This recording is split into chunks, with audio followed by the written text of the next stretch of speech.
Taxodium disticum.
Wait.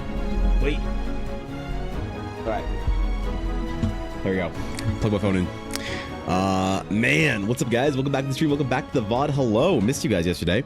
Sorry about the absence. I've been really trying my hardest to not miss a single stream, basically for any fucking reason whatsoever this year.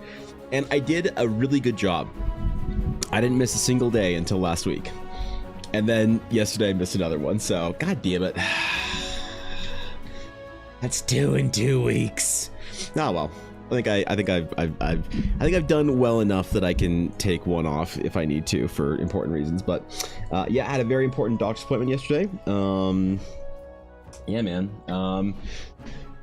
Who knows? We'll see. I went for a hearing test, bro. That's right.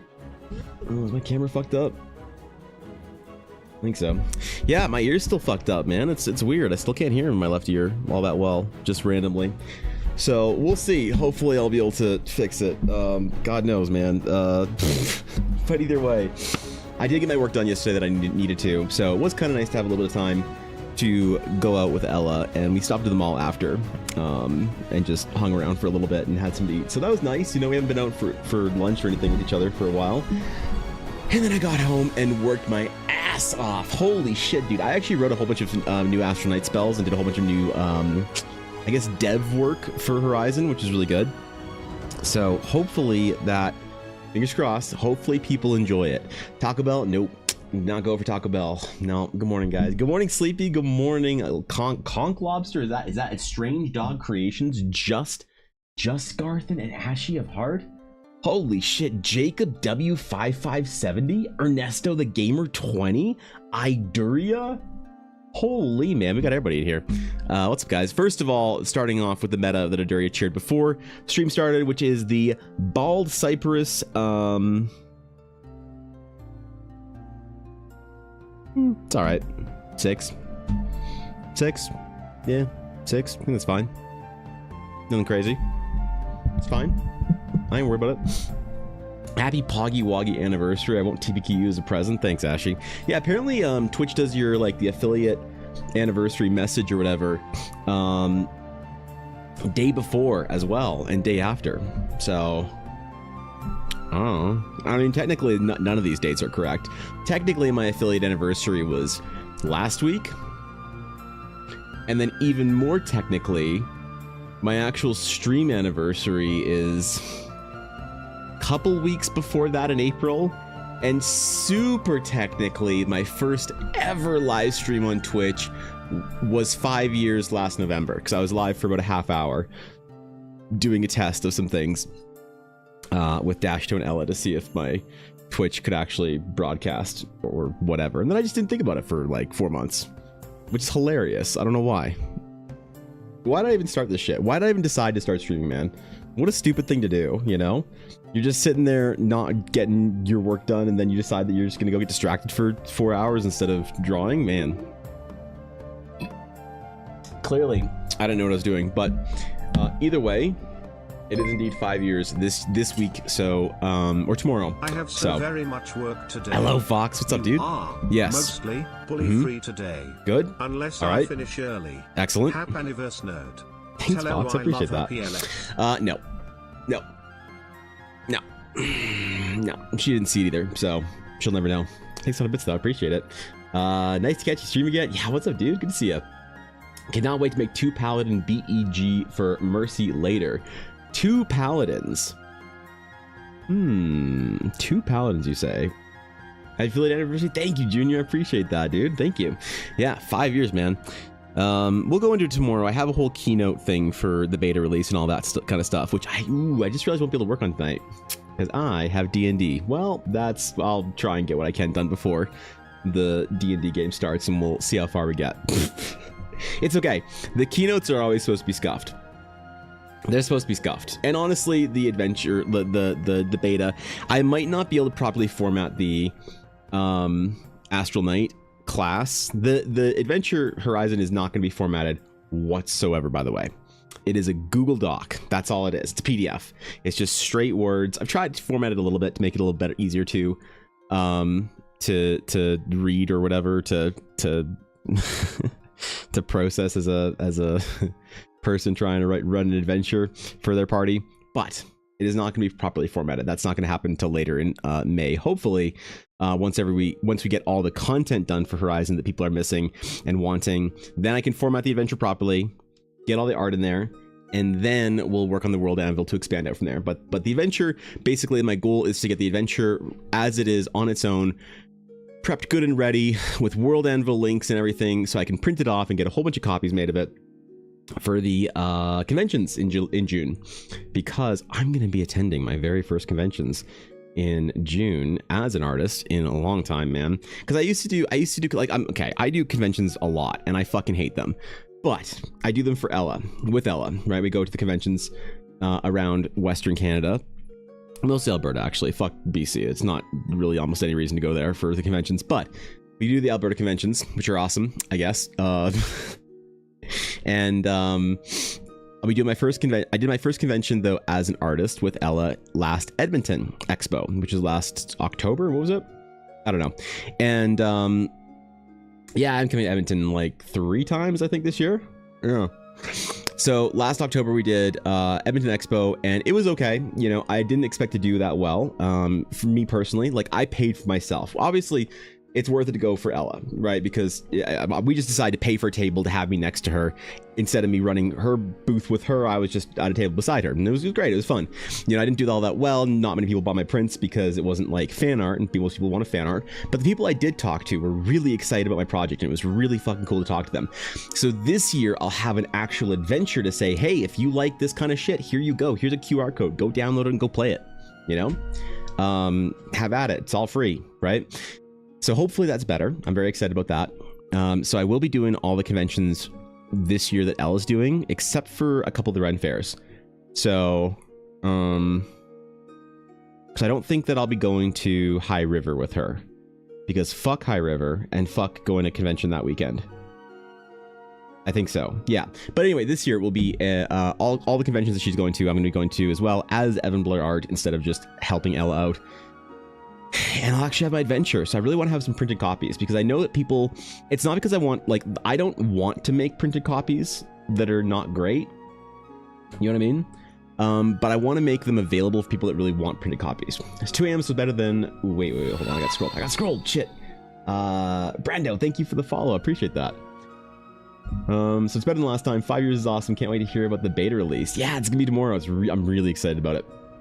Can't be nearly as bad as the ones I'm supposed to be running. Literally just notes in places with events. Well, I mean, I guess you'll see tomorrow, right? Looking forward to seeing you in Edmonton. Yeah, I think, God, I think maybe Expo weekend we'll have a chance to do something. I don't remember if it was Expo or GameCon. We have a night off, I think, one of the 2 conventions. I don't remember which one. Or maybe we don't, because we're not going up a day early. Fuck. I don't know. We'll figure it out. We'll find time. Which expo last year I gotta know after the story, of course. Oh yeah, so I went to Edmonton Expo, like proper fan expo, whatever we call it now anymore. I don't remember, because ever since like Calgary Comic and Entertainment Expo and Edmonton Expo and all the expos got sold to Fan Expo, I don't know what they fucking call it anymore. So whatever the one in October was, that was Edmonton Expo. But this year we'll be at. So we have ArtCon in June, and then the next week after ArtCon, which is by the way, ArtCon is the best convention of all the ones I'm talking about. ArtCon is the best. It is the most focused. It's very small. It's in a community center, a very big community center, but not like a convention center. It's a TTRPG focused convention. So it's all D&D, TTRPGs, tabletop gaming, art. Oh, sorry, it's not ArtCon. It's ArtCon. Here, I'll get ArtCon. ArtCon. Where is it? There it is.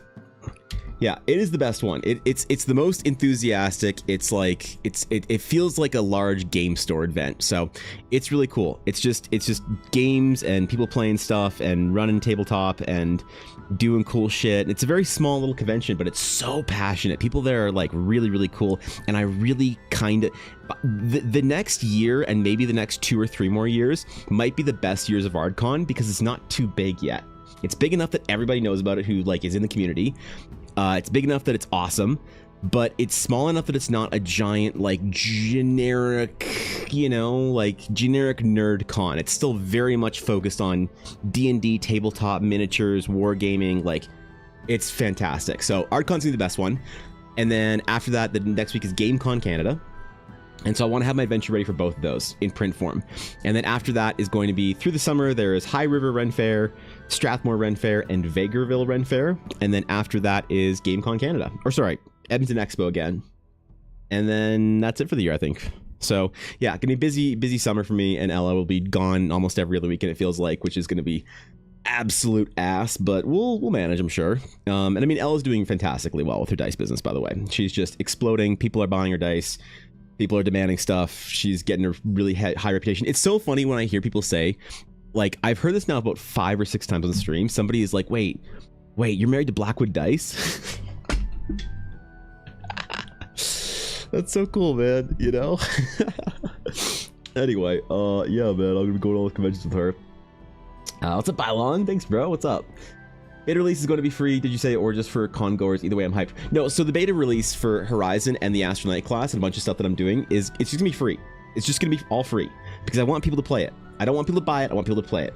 Enough people support me on stream and sub to my channel and support me on Patreon that I can release it for free. And I'd much rather release it for free because I want people to play it. I don't want to be locked behind some fucking wall, some paywall. I will sell it as well, right? Like on places like Drive-Thru RPG or places that are like marketplaces that extend out beyond my reach. I will sell my adventure.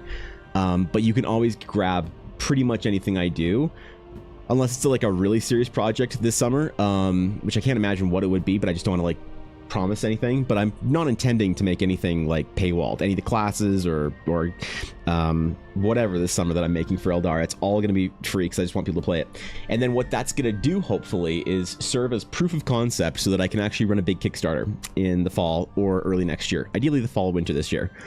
And hopefully maybe the Kickstarter will be up or live when I'm in Edmonton Expo, so I could like market it a little bit, which would be cool. But at that point in time, I want to kickstart a really big project. And I want people to actually like get a chance to play the adventures and see what they think about it and see if they want to like support a much larger project from me. If it were, you know, good enough to deserve or merit that. So thanks, Moose. Appreciate it, bro. Evan's too famous for us. I am too famous for me. I don't know about you, Ashy, but awesome. A local here. Can't say I've heard of that one. Really? I mean, Archon is in Calgary though. So I guess if you're thinking of Edmonton, then maybe that's why you haven't heard of it. So you make an old school sketch, Eldar, primer, zine, home printed, go alongside your Horizon adventure. Yeah, I'm thinking about making a little zine for the World Anvil articles. So instead of having the World Anvil articles as QR codes within the adventure, that would be for a much later date, for a much more formal printing of the adventure. For the World Anvil stuff, and then also having a World Anvil basically like glossary thingy at the back in print.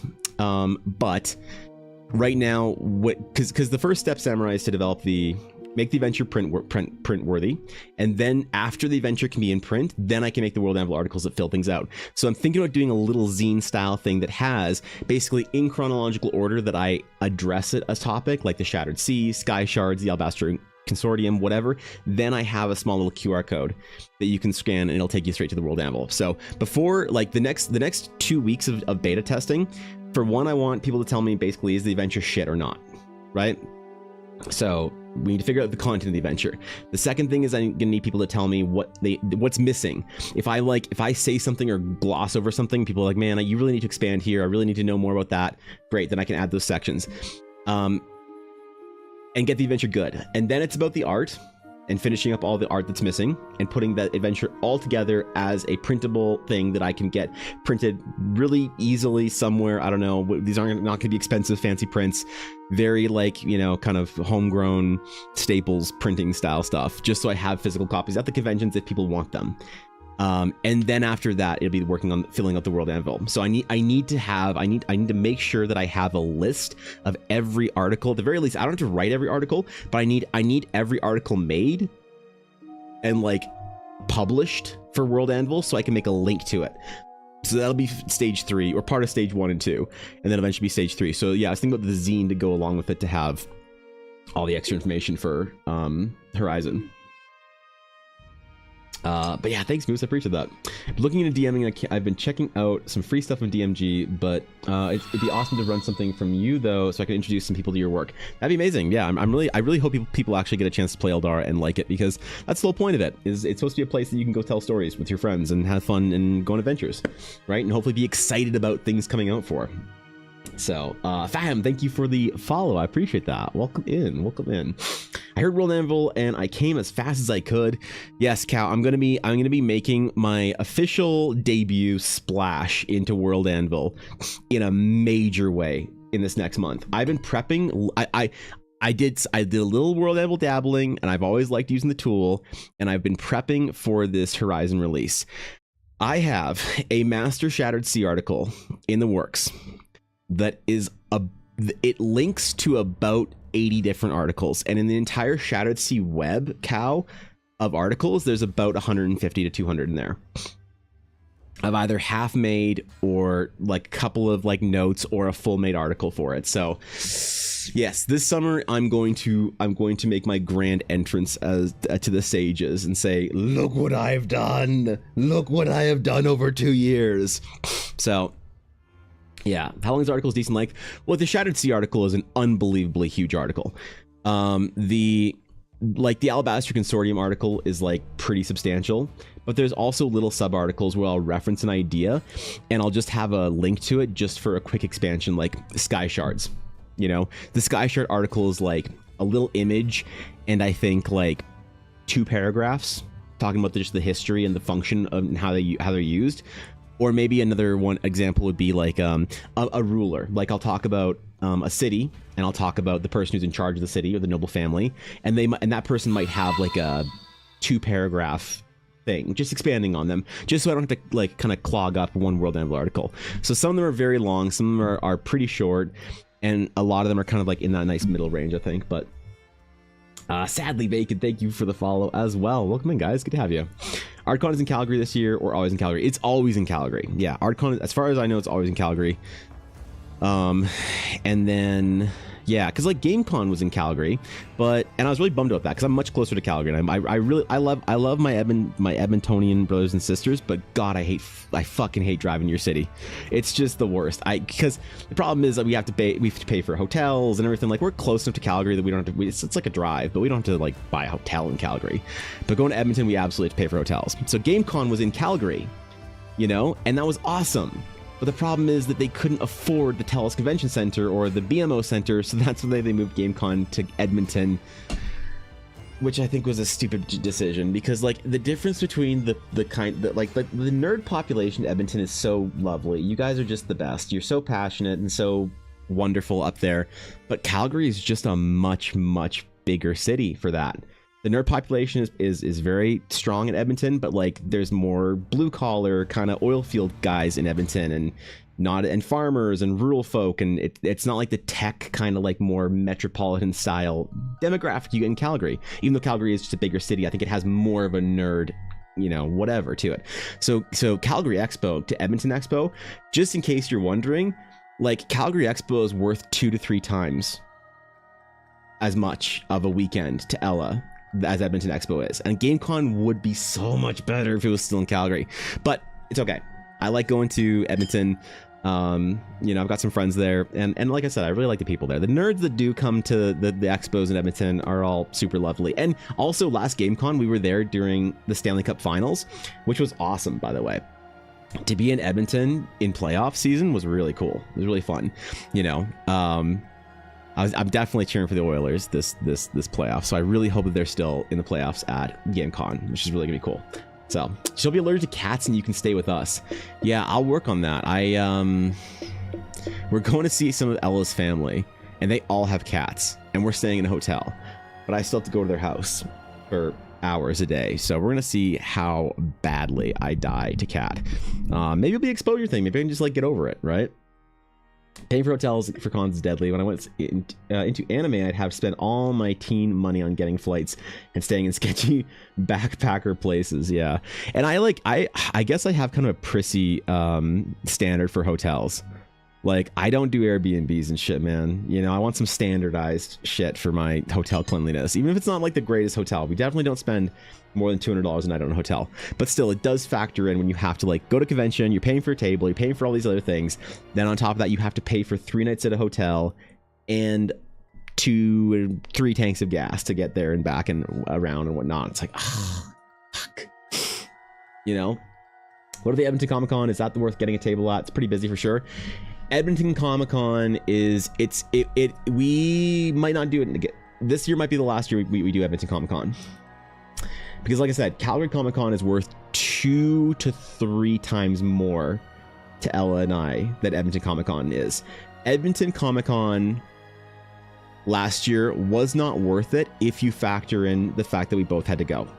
So Ella made money. I made money. It was great. We made a profit. It wasn't like we lost money going to Comic Expo. But if I had just taken 2 really big commissions that weekend and like worked my ass off basically the whole weekend, burned through to get 2 big commissions done, it would have been more worth it to do that. Right? So it does suck that so much of, because Edmonton Expo is so much smaller, that it's just not worth it. But which, it's so weird though, because GameCon is good. Edmonton Expo, like Edmonton Comic Con, not good. And I don't get it, because they're both in Edmonton. They both draw from the same nerd demographic. But I think GameCon might be more exciting or something, or maybe it doesn't have as many vendors, or it's not as packed. There's not as much competition. I don't know what it is, but Edmonton Comic Expo or Comic Con just wasn't that good for the last 2 years that Ella and I have been to there. So we're gonna give it a shot again this year, and it's might be the last we go to Edmonton for GameCon, or for GameCon only, and then not for Comic Con. I don't know. Can you put a sleeping bag under the convention table? Yeah, that'd be nice. I don't mind staying at shitty hotels if I bring my shepherd with me. I mean, it's more of a cleanliness thing for me. It's not even a safety thing. You know, I'm just a weird guy when it comes to like, I don't fucking want to stay somewhere dingy. Are you kidding me? Can't relax in a hotel room when I feel like it's dirty and shit and whatever and old, and you know what I mean? Got prissy standards now that I have adult money. Yeah, well, I get told all the time by like convention goers, like, come on, man, you can get Airbnb for $60 a night. I'm like, dude, I'm not spending a fucking Airbnb for $60. Like, no, fuck you. Nope, staying somewhere nice where I don't feel uncomfortable. And yep, nope.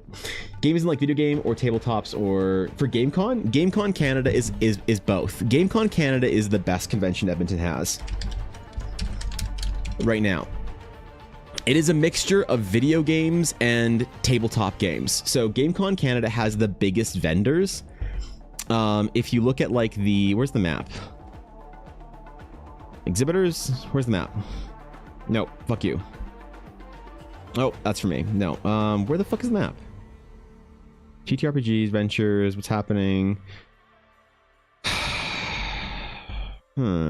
I don't know, but anyway, GameCon Canada has a whole bunch of really great, like it has really big game companies going there, like Paizo, which makes Pathfinder. WotC's going to be there. The Legend Story Studios for Flesh and Blood. Warhammer has a massive store there for Games Workshop and stuff, and a massive tournament. There's a whole bunch of learn to play stuff for D&D. There's a whole bunch of famous people coming to the convention to run D&D, people that I know. There's massive tournaments for everything. GameCon Canada is the shit. It is the good one, and it's much more like invigorated, and people are, yeah. GameCon Canada is amazing. If you're in Edmonton in June, or close to Edmonton in June, GameCon Canada is, I think it blows Edmonton Comic Con out of the water. It's not even close. GameCon Canada is legit really, really great. So yeah, but it's newer, because this is only the second year it's in Edmonton, and the 3rd year that's ever been put on. But they're trying to make it sort of like I guess like a video game and tabletop game mixture of like Gen Con, but for Canada. So GameCon Canada is going to grow real big, real quick, because it was the kind of thing where it's like, man, is this idea going to work? And then they got basically all the biggest vendors and all the biggest like game companies coming to it. It was like, oh shit. Like last year they had like playtests for all these like big video games like Space Marine 2 and shit, and like all these really big like projects. I was like, how the fuck did they get these like game companies in here? So yeah, GameCon's great. It's June 13th to 15th in Edmonton. The hours are not as good as Edmonton Expo because they go later, I guess, for the game for the video game tournaments. But the reason why that sucks slightly is because the vendor hall is still open, but after like 7 p.m. the vendor hall is just dead. But you're there till like 9 or whatever, so you're like, oh god, you know, just because the video game tournaments are going late. But yeah, it's great, it's cool. Crazy how Airbnb used to be better than hotels once upon a time. Now I just want them to make my bed so I can crawl into it after a long day, and that's it. Yeah, no, I mean, I don't know. I've never stayed in an Airbnb. I don't want to stay at somebody's house or something, or like a hotel that, you know, kind of air quote hotel that doesn't have like certain kind of like corporate standards or whatever. So, and I get dunked on for it. I get shit talked for it, and you know what? That's fine, man. Yeah, I'll take it. I'll eat it. That's fine. Whenever we go to Edmonton, I think we spend about $170, $180 a night on a hotel, which is definitely more than a lot of other vendors do. But I'm just not gonna stay somewhere that makes you like super uncomfortable to be there. You know, we've tried spending less on hotels, and it just fucking sucks. So I don't know about that. But anyway, yeah, so the Horizon beta is coming out tomorrow. The Astral Knight beta is coming out tomorrow. The Astral Sage beta will be out later in May. And then for June, I want to have the Horizon Adventure finished, printable, ready to go. Same thing with the Astral Knight. And then a whole bunch of other art that we need to make for it. So this piece is going to be for Horizon. And this piece is actually also going to be the Patreon reward for May. So I'm going to make this also the Patreon reward for this May release here, which is really fun. I actually sent out all the Patreons and things like that for April, and had this like sense of like, we're back, you know, we're back to making art and doing shit. So yeah, I want to try and finish this if I can before tomorrow, at least the sketch version of it, so that I can kind of put that in the adventure in the half finished form of sketch that it is, or whatever, man. We'll figure it out. But hey, Soul, what's up, dude? I know literally tropes. The smile on the lady is a red herring. I trust the dwarf in the adventure. He may be gruff looking, but at least he's a genuine, and I know what I'm getting into with him. Can't fool me. Damn it. Well, that's okay. That's okay. I'm not getting very far with people thinking that the villain of the campaign, or one of the villains of the campaign, is actually the villain. So maybe I should just admit defeat and allow the good people to, like, it's funny in the adventure I even say your players are supposed to like and trust Luna, and I feel like that's gonna be a problem because I feel like players are just like players are so ready to be betrayed, I think, in D&D, that if you have a character that's supposed to be like a nice, trustworthy NPC, people still just question it, you know? They still just like god damn it. Gosh fucking damn it, man. Alright, well, whatever. We'll keep trying. We'll have the players trust Luna at some point in time. I wanted this to be done before today, but unfortunately I had to miss basically all of yesterday, which was really fucking awful. I don't think I will have to miss any more streams coming up here. I think it was just those two. There is a small chance that if I get... Basically, whenever I get, like... I got sent off to a specialist for my... Like referred to a specialist for my hearing problems that I had since last week. And it's so weird to talk, by the way. Because I have a buzzing in my left ear now constantly when I speak. It sounds like a microphone that's like wet or whatever. You know, if you got like water on your phone microphone. It's just so fucking distracting. But I'm going to try to push through, all right? I'm not going to let this like stop, you know, my streams and shit like that. But I could miss another stream, basically, like if I get a call from that office and they say, hey, we've got an appointment for you like next Thursday at like 2 p.m. I'd be like, okay, I guess I'm going to then, you know. I won't really have a chance to choose that appointment probably, so I might have to miss another day coming up here, but hopefully it's not hopefully it's not that disruptive, I guess, to everything. Grand Passion looks so kind. Yeah, I saw something in the Sinister Secret of Saltmarsh where there's a guy you encounter who pretends to have been a captive or whatever, and he joins and tries to do small things to screw up the plans of the party, like acting like a buffoon. So this is Watsy's fault, is what you're saying. This is Watsy's fault, is yep, okay.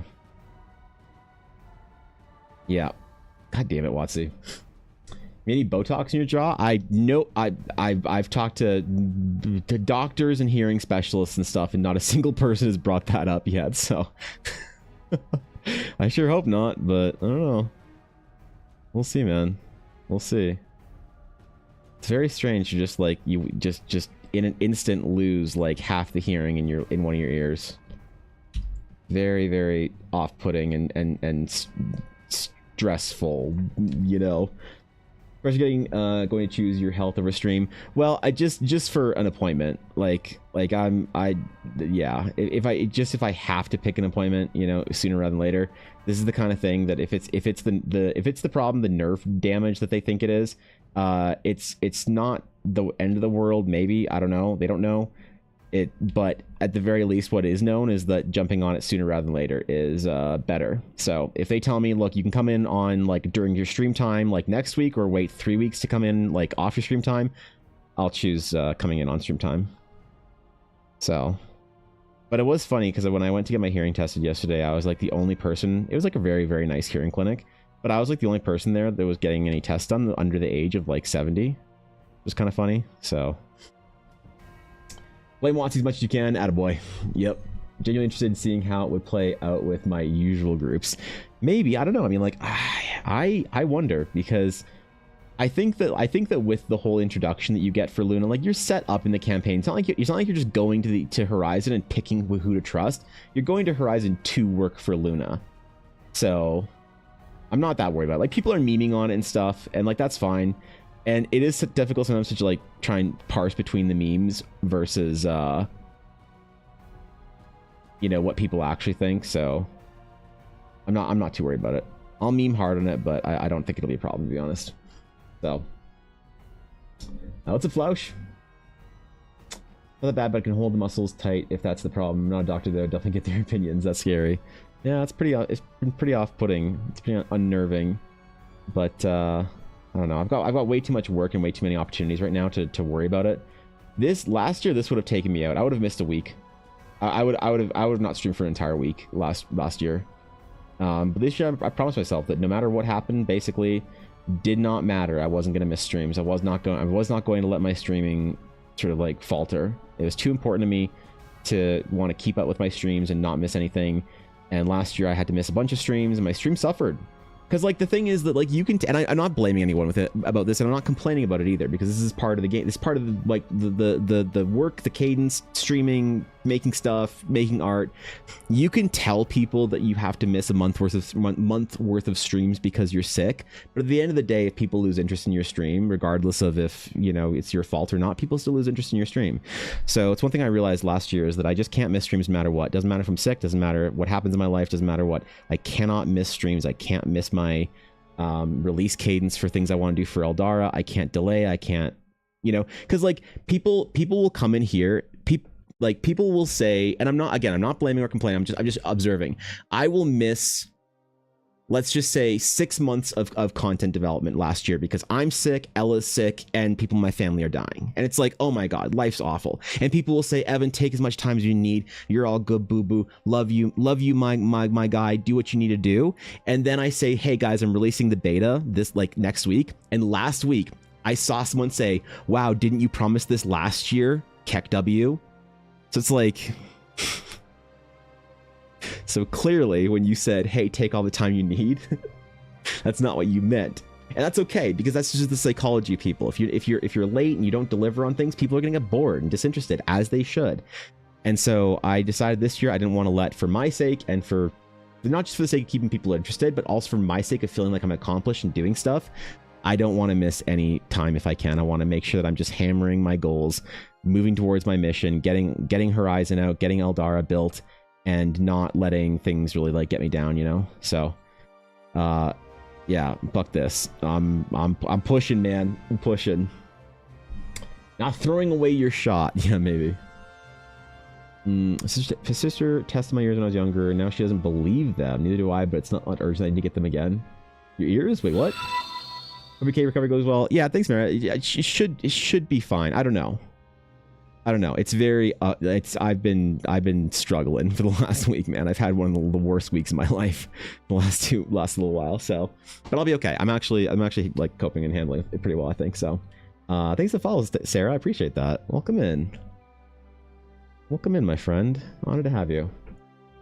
That's just a scumbag person. Here's the thing, Junior. I don't think that's a scumbag thing for them to say. I think it's a natural thing for people to like forget. You know what I mean? Like, unless someone like really deeply cares about you, like whatever, if like, you know what I mean? Like, it's not, I'm not trying to be like, oh, that's like, that person's shitty for saying that. It's because that's the average, like, God, how do I word this? Because I'm not blaming people for it. I really am not trying to blame people for it. It's more me observing and acknowledging the fact that like attention spans in the world are so like people are constantly in combat for your attention for things. So if you are doing something and you sort of lose the attention of people for whatever reason, you know, it's like fair enough, right? It's like fair enough. But it means that you can't take a break. It means you can't take time off. It means you can't lose attention. If somebody's excited about your project and they're willing to see what you've got to offer, and then you're like, oh, guys, I got to take 6 months off because I'm having the worst time of my life. And they're like, hey, no problem, no sweat. It feels good in the moment to say no problem, no sweat. And you want to say that, but your attention is still lost and it's totally fine. Like, think about a video game you might love. World of Warcraft is an example. World of Warcraft is in one of the best states it's ever been in right now. World of Warcraft is such a phenomenal game right now. It's not even funny. But it lost a lot of the audience over the last couple of years. And they're just not coming back because they just lost their attention on it. And it's like, it's not anybody's fault. They're not like shitty players or whatever, or like, it's just the way it is. So if you let stuff get you down, if you let time sort of melt away at things and burn off, and you let people down and whatnot, then people are naturally just gonna, stop paying attention or stop being interested in the project or whatever it is, or stop caring about it. And I don't think that's like necessarily a bad thing, but it is what it's unfortunate, but it's not bad, I don't think, I guess. So I was throwing tougher things your way, but happy you seem to have such a healthy attitude towards facing adversity. Yeah, I'm all good. I'll tell you how I really feel at a DM though. And you mean Evan? Yeah, fair enough, right? I'm not trying to like blame anybody or whatever. It's other people to blame. It's the collective subconscious. Yeah. So it is one of those things where it's like, I think that a lot of times artists or creatives, we come up against adversity of whatever it is. And the thing is that, yeah, it might be like completely understandable that you like sort of fold under whatever pressure. But like in some ways, life kind of doesn't care what kind of problems and adversity you have. Right? Like, I don't know many people that want to be an artist more than my good friend Thorkin. But life certainly didn't give him a hand. Okay, that wasn't intentional. Life didn't give him a hand. Didn't deal him a hand. Okay, this is gonna. Oh God. Okay, how do I say this without getting canceled? Life didn't deal him a hand that is conducive to him having a speedy art career. But like life itself also doesn't care about that. So he has to grind through. He pushes through, and that's what makes him so incredible. Is that he pushes through, his challenges in order to fulfill his dream, and that's kind of the way life always is, I think. So. It's one of those things that like unfair days and bad days can happen and shitty situations can happen. But at the end of the day, it's about survival and not fairness, I guess. So maybe I try and remember that. I try and frame things like when things are an issue that way, because I think it helps me anyway to make sure that I'm not, taking my foot off the gas when I really want to be pushing forward. That's where my brain, I always am happy to be patient with somebody. And I appreciate that, Junior. And yeah, I mean, that really means a lot. So thank you. Friends' personal lives are more important in my mind over what's being said or agreed upon. Right. Like, I mean, let's say you and I agreed on a project and 1 month in you go, hey, this is going on my life. I can't provide you the item in time, and it's as long as you give me enough notice that it's all good to me. Yeah, fair enough. I mean, that's one thing I do with my clients is I basically don't promise them fucking anything. When it comes to like, the only clients that I promise things to are clients that I'm doing like corporate projects for. But if it's a person asking me for like a commission or whatever, they're like, hey, what's the timeline on this? I'm like, well, it could, like, we should start between 5 to 7 weeks from now. I always try and make sure there's like a should and like a hopefully and a whatever, because yeah, you never know what life's gonna throw at you. And trying to book time like 2 months in advance, like, dude, I'm not even sure if I'm gonna be fucking like, what if I'm like, you know, I don't even know if I'm gonna be conscious in 2 months, you know. And yeah, you plan for it, but no, I mean, you never know what life's gonna throw at you. That didn't mean to be like sound as grim or whatever as I realized it sounded. I meant more like as a meme, like I might just be in a World of Warcraft stupor or something, which obviously isn't gonna happen. But you know what I mean, right? Like I don't like to promise or plan anything too far out, because it just seems like kind of irresponsible to me for given like the kind of situation that I have in my life. So the only time I like really promise anything is if it's for a corporate project, which I only have one ongoing right now. That's gonna be for a big project like that. And that is my priority. And if I have to, like, dude, if I'm doing that project with one eye and deaf and from a hospital bed, I'll do that fucking project. You know what I mean? There's not going to be, but anytime like somebody asks me to do a personal project for them, like I always set a very, very long timeline for them so that there's not that like sense of being let down or whatever. I also don't take any money up front because of it as well, right? Which is maybe a dumb idea now that I'm dealing with more people that I don't know from like TikTok and shit like that. I probably should ensure there's like a down payment or deposit or whatever when I start the project at least, but it's not until like further on into the project do I actually like do a halfway payment or whatever. Partially because I don't want people to feel like they've invested anything besides time. You can lose time and it sucks when you lose time on a project, but once you have money involved with it and you've paid an artist for things, it's very anxiety inducing. I mean, one of my friends is actually dealing with this right now with a VTuber thing. A VTuber art thing. They've been dealing with it for a while. An artist that's just like not been able to deliver on time. And this is a common thing that I have heard from my VTuber friends, specifically with VTubing. I don't know what it is about VTubing, but either way, it is one of those things that's kind of like a bit of a challenge like that. Like, what do you oops.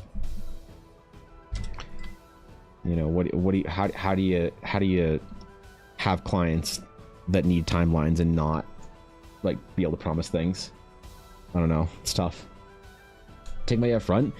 I don't like to take money up front. Not until we've agreed, basically not until I've agreed to work with somebody. And I don't mind investing a little bit of time in sketches and stuff like that to sort of suss out somebody. I'll invest a couple of hours into an approval sketch for somebody before I actually take any money from them. Because I'm very okay with the idea of me getting like through the approval sort of sketch phase and them saying, no, I don't like this, I don't like that, this is whatever. And I'll have like misread them and they aren't like an easy, decent person to work with. They're like a crazy weirdo or whatever, which happens like, you know, not that often to me because I've done a very good job, I think, of being able to learn how to parse through people like that. But no, I much prefer to not take like any payment until I sort of know for certain that person's going to be easy to work with. You know what I mean? It's very easy to fire a client if they haven't given you a deposit. But once they've given you a deposit, it's I think it's almost impossible to fire a client without it being messy. Right? Because you can like return the money and stuff and whatever and say, hey, you know, actually you're crazy, I don't want to work with you. You know, you don't say that, you say it in a polite, nice way. You say, wow, I think our visions actually differ on this. Like, I'm so sorry it didn't work out, but like, here's your money back.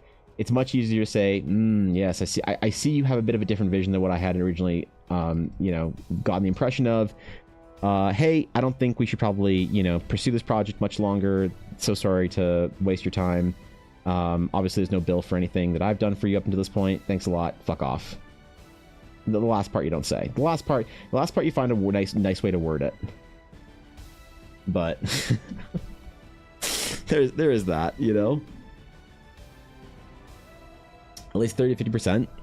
I do 50% after the approval sketch for somebody I don't know. If it's somebody I do know that I've worked with before, I just don't do anything until after I finish the project with them. It's just easier that way for me and them as well, typically. Rather than sending them 2 invoices and PayPal taking 2 fees and it's like a whole fucking thing. It's just nah. I'm so much happier doing it like further down the line with somebody I know. Somebody I don't know, first time clients, whatever. Like obviously, you have to be a little more careful. But no, like I'm totally happy doing a couple of hours of work on a project to see if somebody is easy to work with or not. Totally happy to do that. Yeah, jump through the hoops of splitting up that with that person. Yeah, and I mean, this might sound a little arrogant, but I've tried to build myself into an artist that is in demand in a way where I'm not afraid of firing clients. And I think that that's something that's like, I think most artists like do try and do, and if they don't try and do it actively, they should. Party hat, happy affiliate anniversary. Thanks, Maggie. I appreciate that.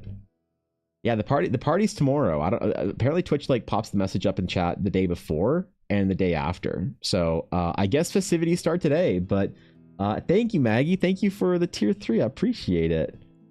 Thanks, bro. Thanks for supporting the cause for this month again as well. Which I think I'm going to get the partner, or not the partner, the plus program this month because of you, Maggie, and the other tier 3. So thank you guys. I had the golden orbs printed out. I haven't mailed them off yet. You want to see them though? You want to see them? I have them.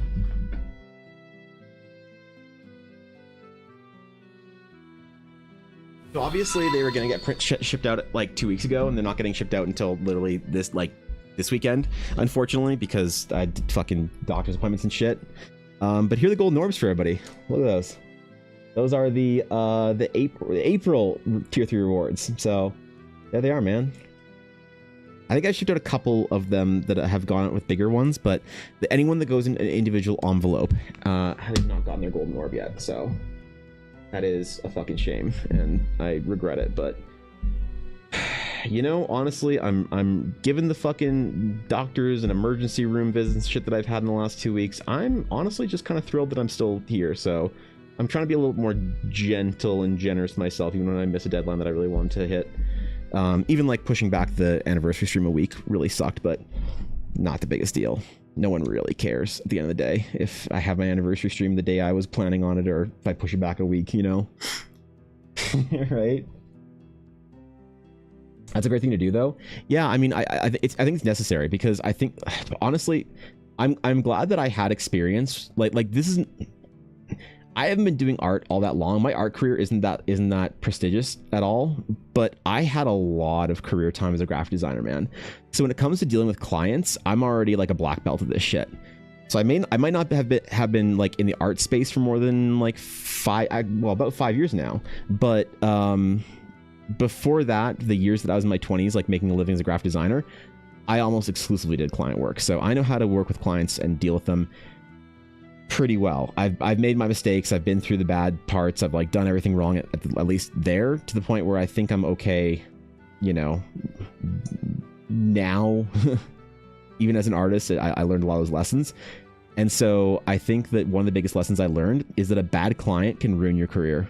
If you have a bad enough client and you're stuck to somebody in a way that they are just making you miserable, dude, I had such a bad client once when it comes to like graphic design, that I didn't know how to detect them. Like I learned the warning signs of a bad client, the red flags from that person. I studied that, the interactions and things like that. I didn't realize it at the time, and I didn't take client work for 3 months because of that. After that project, I finished the project with them. It was supposed to take like 3 weeks, and it ended up taking like 6 or 7 or something like that. And it was awful, and I hated it, and they weren't happy, and you know, it was just this whole fucking mess. And I didn't take a single job for like 3 or 4 months after that. I was just so burnt. So now I think that I try and protect my passion pretty heavily. And if there's somebody that I feel like is going to be a pain in the ass to work with, like I have friends that I won't do work with, and they don't know this, but I have friends that have asked me to do work for them, and I've said like, hey, sorry, I don't think I'll be able to do this for you, because I know that they're a piece of shit to work with, and I love them and they're a great friend. But it's like playing a D&D with people. You're not going to play D&D with every person that you love. You love lots of people and you have lots of friends, but you're not going to play D&D with all of them because you just don't vibe. You don't mesh with some of them. And there's people that I have like that I am close to and love dearly that they could not afford to pay the fucking hazard pay that I demand from them, because I know how much of a agonizing experience it is going to be to work with them.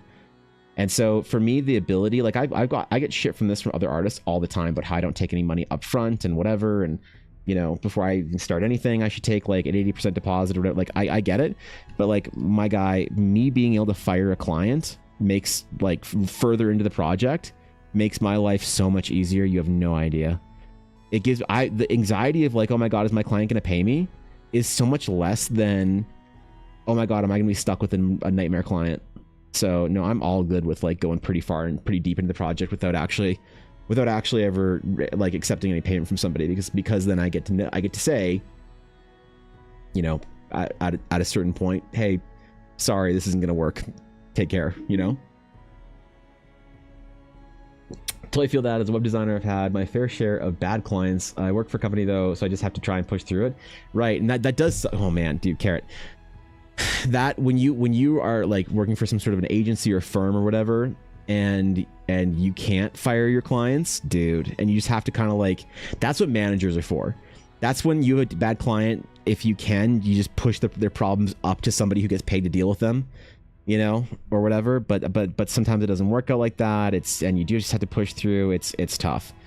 But yeah, I totally value the ability to fire clients now. It's above almost all else. So, you know, yeah, call me dumb, call me wrong, call me stupid for not, you know, accepting, like for demanding payment up front and whatever, and all these things, you know, that are like common sort of like artist mistakes. You get burned once, a client doesn't pay. You know, to be honest, I've never had a client try and ghost me and not pay. But I am very selective about who I work with ahead of time. Which is like right now, even with my commissions closed everywhere, I still probably get 10 requests a week across Instagram and Discord and everything else like that to do work. So at the very least, I think I'm doing well and better than I ever have at picking out good people to work with and sort of, you know, identifying that problem kind of, you know, terminology or language or whatever early on. And I still get kind of like stung a little bit here and there where somebody's a little bit more difficult to work with than I'd like, and I'm kind of like, shit, you know. But it's never like this person's making me not want to make art anymore. You know what I mean? What's up, Fern? I can say hugely respect. This sounds like an ideal way to do your work in the line of business. I think it's kind of the only sustainable way to do your work like this, Junior, because I mean, there's a lot of factors, but like, you know, like not to like bring AI into it, but when the AI patch dropped for art, it didn't bother me at all, because none of the stuff that I do, I don't work with people that are ever in the commodification of art as like a market. And the people that are the most difficult to work with are the people that are the most into the commodification of art. So clients that are seeking the best art for the least price, like the least value, like the best technical sort of like looking, like technically the best art they can get for the least amount of money they can pay. I don't ever get approached by those clients. Any client that I get approached by is a person that wants something intrinsic that they only ever see in my art.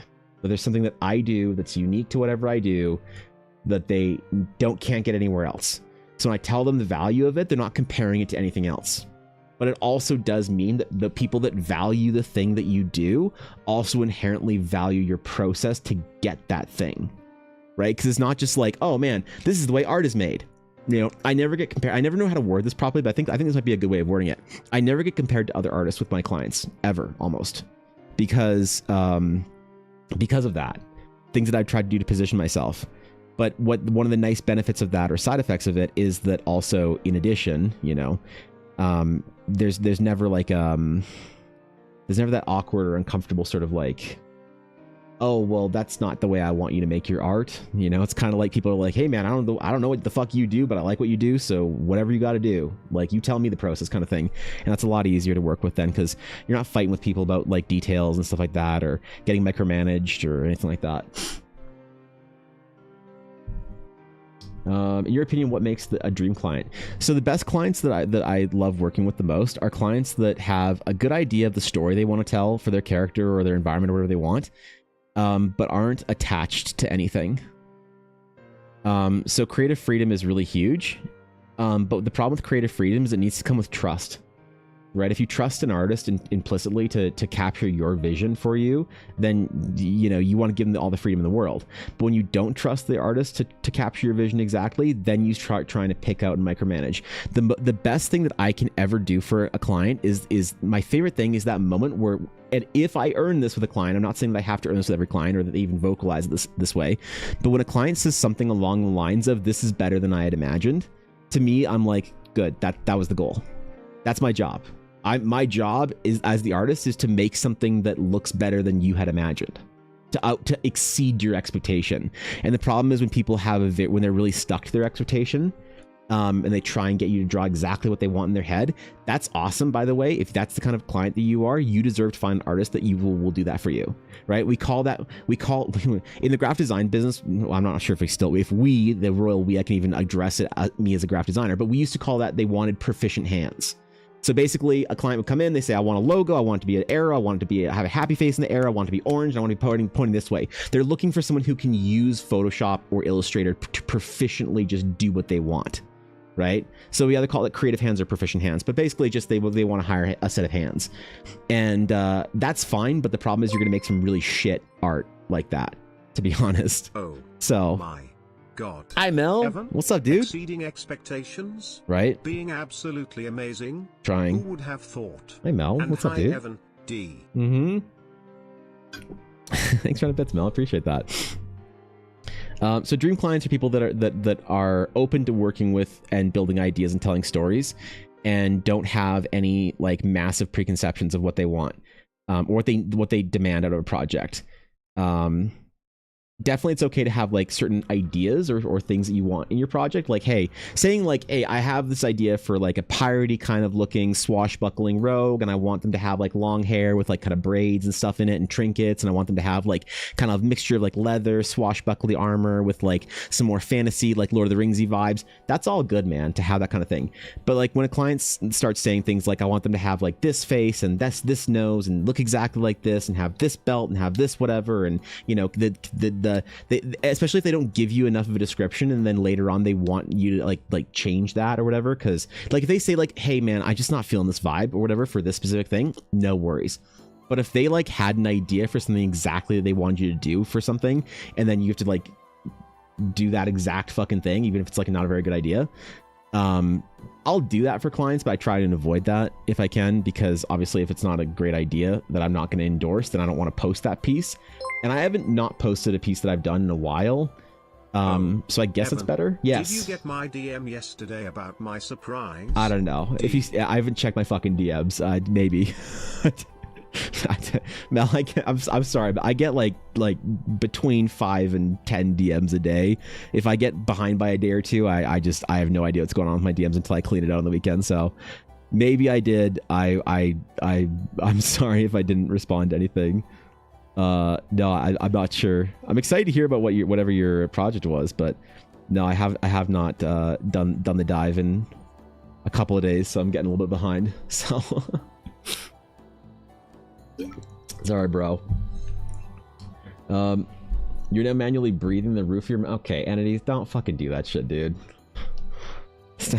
Don't do that shit. It's so annoying, man. Yeah, so I mean, clients are usually great to work with, and I usually don't have a problem working with somebody as long as they have like some sort of like level of communication and about what they want early on. Then I can usually figure out what exactly they're looking for. I mean, like selfishly, the best kind of clients that I have are the people that say, like, I don't know, this is gonna sound really stupid. But selfishly, the best kind of clients that I get are people that say, Evan, I want a rogue, surprise me, dazzle me, wonder me. Like I want a rogue, and I want them to be an elf, and I want them to be pretty. Dazzle me. And I'm like, okay, man. And at that point, those are the dream clients that I get to just like do incredible stuff for, because they're the most sort of like the most open to being surprised or you know, like there's the most opportunity to impress with those clients. And I think that's always something that I really love or value when somebody says something along those lines, you know.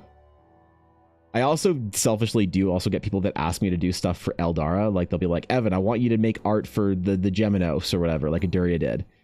And then he just commissions me to do something for Eldara. So there is that, I guess, too.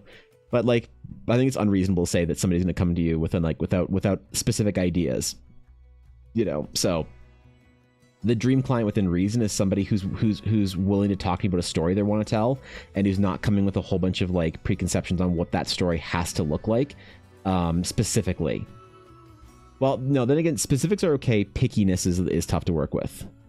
Specific is good. Picky is tough, and there is a difference, I think, that I've noticed between the two. So I don't know, man.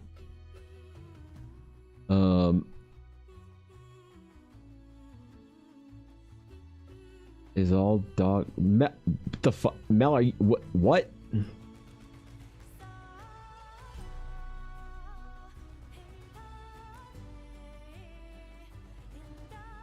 Okay. I assume that you're typing backwards for a reason, Mel. That's what I'm just gonna assume out of all that. Okay.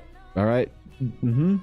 Thank God it is not backwards anymore. Okay. Ahem. Yes. Ladies and gentlemen, Yes. girls, gays, Yes. and tays, Okay. I would like to announce that I was one of the 10 winners of the Kobold Press Kobold Creates program. Oh, sick, I dude. will be DMing a game in the near future Fuck using yeah. brand new, not yet released material from Let's Kobold go, Press dude. of their book Labyrinth, dealing with more eldritch horrors. Sick. All right. Fuck yeah.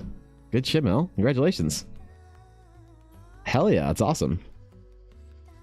I was wondering what Kobold Press project you were talking about, and I didn't know they were doing that, but that's fucking sick. Congratulations. Good shit, Mel. Right on. That's exciting. Good God, man. It's a big foot in the door with Kobold Press. Right on, bro. Hope you have the best time doing it, Mel. That's really sick. Thank you for your help at Odd Entities for saving me from the backwards hell of typing XD. Wait, what? Oh, that's what you were actually trying to do. Okay, well, all right. That was the wild guess. I'm glad I got, you know. Apologies, I don't know if you answered my question because I had ads. What did you say? You already answered that. Oh, shit. Which one was it, Junior? I'm sorry. Oh, do you have price for your commission on your website? No, I don't have my prices posted anywhere because it's hard to quote for a specific project for somebody. It could be anywhere from a couple hundred to like 1,000 depending on what somebody wants, and complexity and a lot of other things go into it. So the kind of clients that I get when you have a commission, like commission sheets also do come up. They make things easier for your clients. 100%, but they also attract more people that are there for commodification of your of art. And it's just kind of like, it saves me a lot of headaches if I don't have like a commission sheet anywhere, even though I have to respond to more DMs and give more quotes. It actually does, it prevents a lot of people from like coming into DMs with like certain expectations of like, ooh, you said, you know, that you did portraits for $100, and I'm like, yeah, I do. Like, cool, I want my like full party whatever of elves, like heroically whatever. Like, that's not what that's for. Those portraits are like requests where you tell me an idea and then I give you a portrait without like, you know, Skeb style or whatever. So for me, it's easier just to have people like contact me and say, hey, this is kind of what I'm looking for. What are we talking here? And I much prefer to work like that. And it's been much better, I guess. I'm always happy to give, like, even if my commissions are closed, like a general quote if somebody messages me about it. But yeah, I know having like my like public like exact like kind of like a menu set up, it's just not, I don't think it's a very good idea, to be honest, for a lot of artists. It works for a lot of artists, definitely, but it doesn't work for the kind of work that I do. That's so, because the problem is I'm not really doing like, commission sheets are good if all you're doing is performing the art. But if you do design work, it's hard to maintain a commission sheet. You know what I mean? I'm trying to type normal, Evan, I promise. Good. Also, Evan, yes. I will be sending you a separate DM as I would like to pitch you an idea of something to talk biz after stream if you have time sure. for the Kobold Press goodness, Ivan Blahart. I absolutely will not have time after stream today because I've got stuff to finish for the adventure release for the beta tomorrow, and then I have D&D, which I totally forgot about. So I've got those two things after stream today, but this weekend I will try and make a note to specifically, at the very least, get to your DM this weekend. Yes, 100%.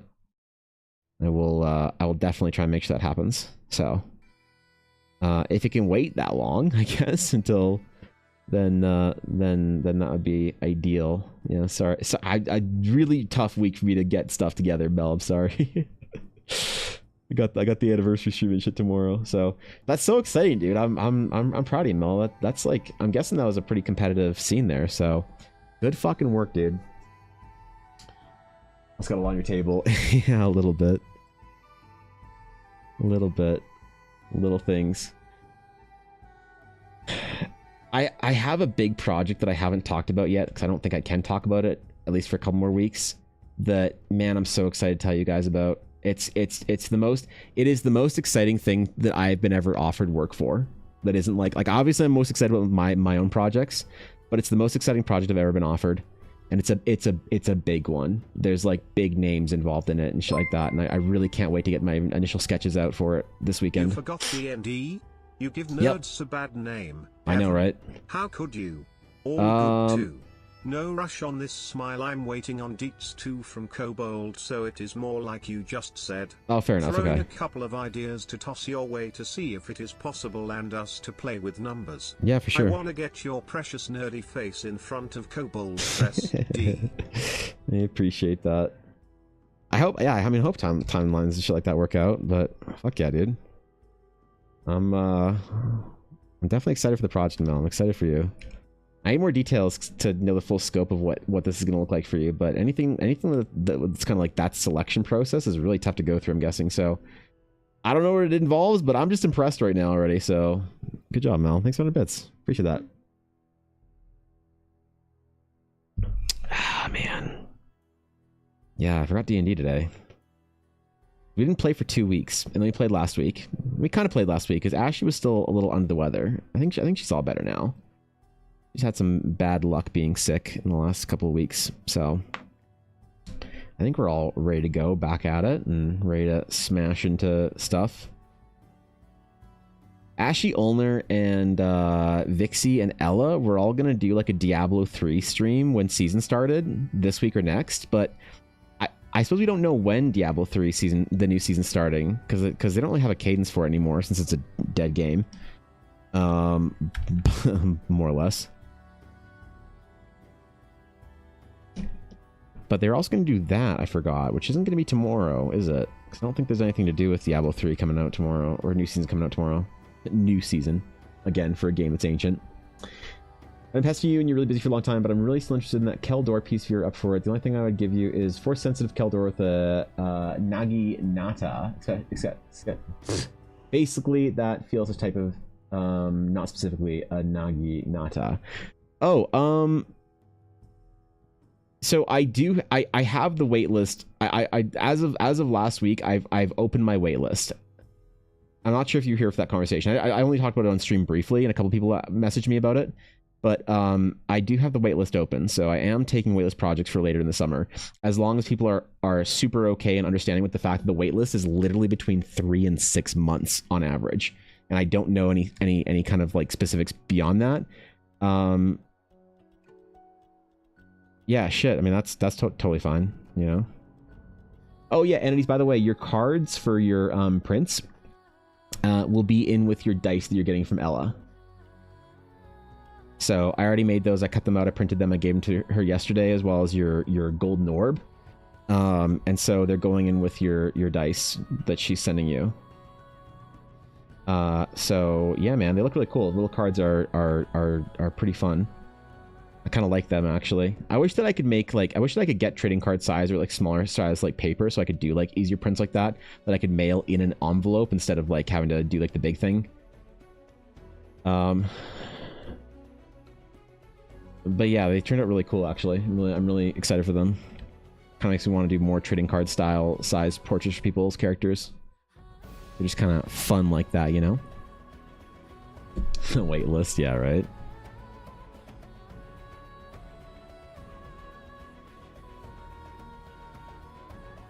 Well, I am desperately trying to get through everything that I've promised everybody right now, and then that's why I'm not like really accepting new projects, is because the waitlist is so abstract as it is already.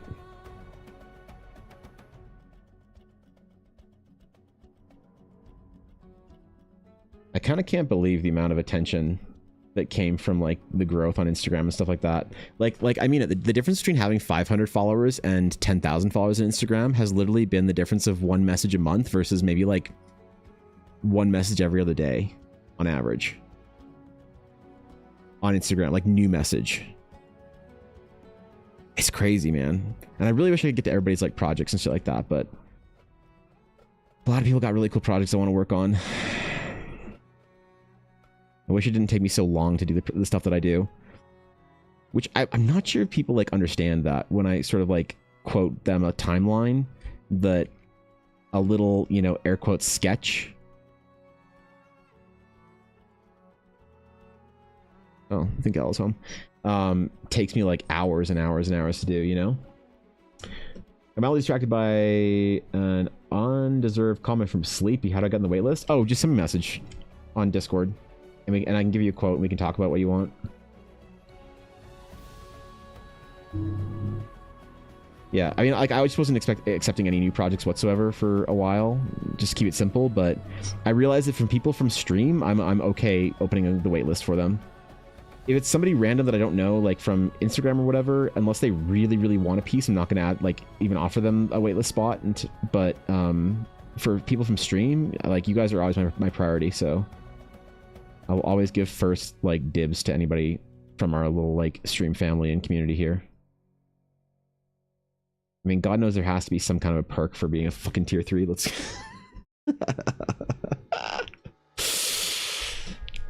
Kidding. God, I'm kidding, man. It's not like my commissions are pay to win. Wait, isn't that literally a... No, shit.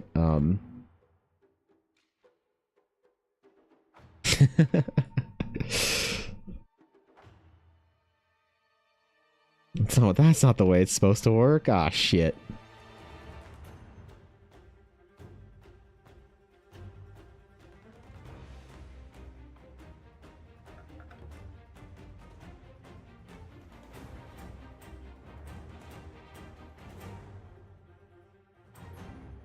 Okay. You know, I decided for this piece that I'm just going to go for it, just like go ham on it all the way. And if I don't end up painting it or whatever, then so be it. But I still don't know what to do with the background. How to do the trees and stuff in the forest in the background. You know what? I'm not going to waste any time on it though. I'm not going to try and hamstring the process or like stun lock myself. Last time we were working on this though, part of it was that my brain wasn't working properly because I had to leave stream early to go to a very scary appointment. So like trying to figure out like complex ways to handle this piece, it was not gonna happen that day. And yet I was thinking like, I'll figure it out when I'm less stressed. And then I'm less stressed and I'm like, ah shit, I still don't know what's going on with this piece. Fuck. Pay to win it is then? Yeah, right. I'm not saying that I'm more likely to do work for people that have a bigger bit badge in this channel, but they'll tell you otherwise, even if they're lying. I'm kidding, man. I'm kidding. Holy shit, I'm kidding. God, relax, dude.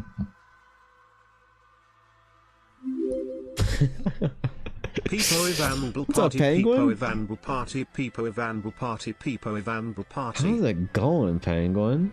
What's up, bro? Thanks to the tier 2 at 48 months. That's your new badge. Oh shit, you got your golden dragon head badge. Holy shit, Penguin. Thanks, man. Thanks for the sub. Appreciate it. What's good, Penguin? Penguin, you think that Bennett hit was dirty? Wait, what you think, man? You think that Bennett hit was dirty? Or you think it was just unfortunate? I think he was getting pushed into that, or you think he put a little elbow in that?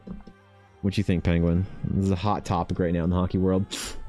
I'm notably bad at writing, and it turned my friend into an editor because fixing my papers in high school helped them realize there's something I like to do. That's cool.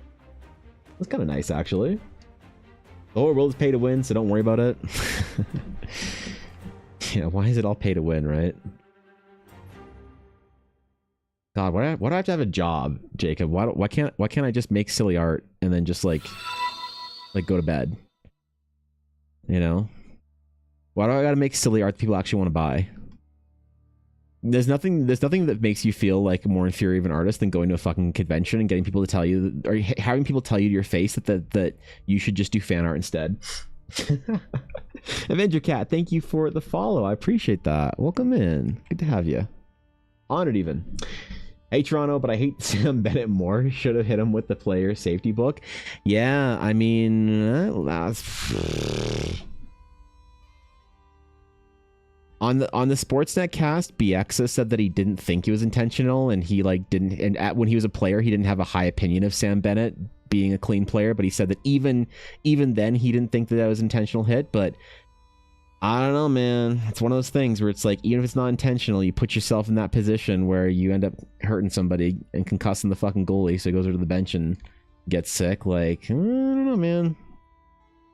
Intentional or not, I still think they should have thrown the fucking, you know, commission whatever safety investigation thing at that. Being so bad at something that it helps someone else discover passion, that's neat. They're doing awesome though, and I'm glad I was able to help them. Well, it's not about being so bad at it or whatever. It's about helping someone discover they have a love for something. That's really cool, man. There's nothing better than facilitating creativity in other people, helping them discover a little bit about themselves. You can be a part of that journey for someone. That's meaningful, you know?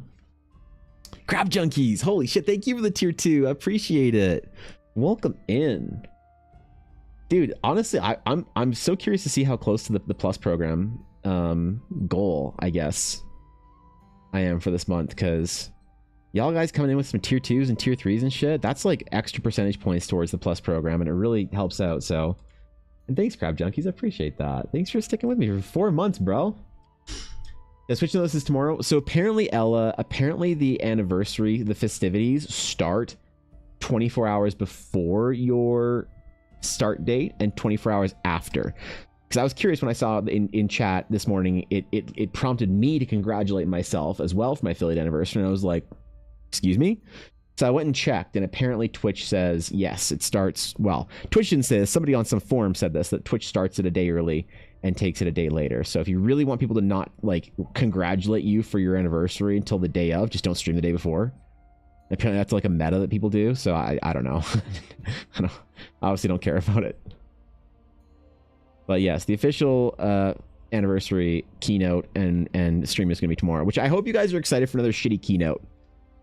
I really hope you guys are looking forward to that. If you guys have never been here for an EBA keynote speech, well, prepare to be disappointed, I guess.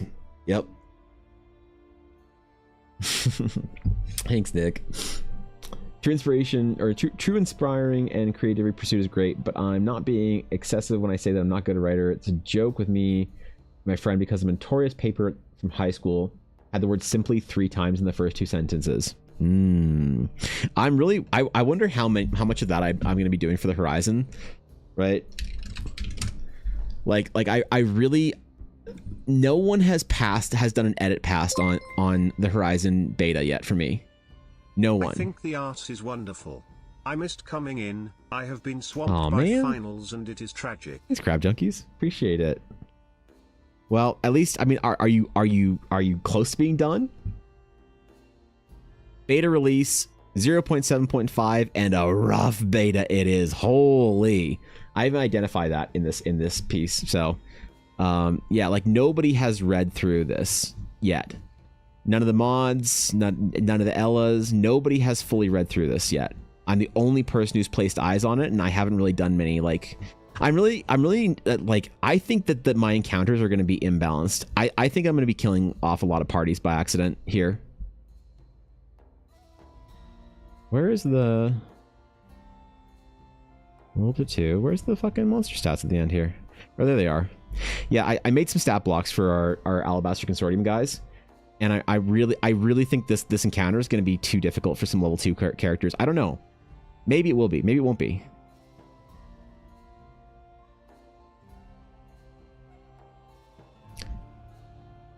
I don't know. Anyway, this is coming out tomorrow, and this is, by the way, this PDF is the form it's coming out in tomorrow. It's not going to be formatted at all, but it's 31 pages. It's about 12,000 words. I don't know. Is that a long adventure, or is that a short adventure for a quick little like 3-game one-shot type thing? New adventure time. Yeah, tomorrow morning. I'm dropping the beta for it, so I'm officially dropping that doc in the Discord and on Patreon and whatnot tomorrow. So we'll see if people like it. How many pages? 31 pages. Yeah. Friends always someone who's always told me not to use Grammarly because they used to work on fixing the errors Grammarly would make. Oh, really? What is that, like a tool, or is that like a service you can hire? So I heard people reference Grammarly, but I don't think that was a thing that was like available when I was like writing papers and shit like that. When I was in high school and university, there was basically no assistance. You were on your own. So get bent if you can't write bullshit, I guess, kid, is the way that they always looked at it. It's technically small for an adventure. Yeah, that's fair. It's an online tool that's supposed to help with formatting and grammar. Oh, okay. Yeah, I did like a very small little baby editing course thingy that was just like an introduction to some of it, to maybe try and help me get my footing when it comes to editing and shit like that. And I hope it's okay. It's not gonna be good, right? I know that. I'm gonna need to have people helping me out with it, but once right now I even say in the beta, like, I'll read you the beta notes for this version. So the beta notes for this version are basically for the 0.7.5 release, the main focus for me will be finding areas that need expanded context, lore, information that I've missed. The adventure is still yet to go through its large edit, so the current focus is content related. It is also missing all the stat blocks, so feedback on encounter size would be appreciated. The version is also unformatted without art. Those additions will come in the weeks to follow once the base content is complete. The World Anvil articles will come after that, expanding on what is needed for the adventure. Please feel free to request an article or a piece of art that you would find important for the adventure. So there's also a very big possibility that I drop this in the Discord and not a single person fucking reads it. And I just shrug and just keep working on it myself. So there's also that. I do recognize that's also a possibility. We'll see. I would have thought it'd be like in the 72 pages or so. Really? Well, once the World Anvils are all in there, it'll be a lot longer.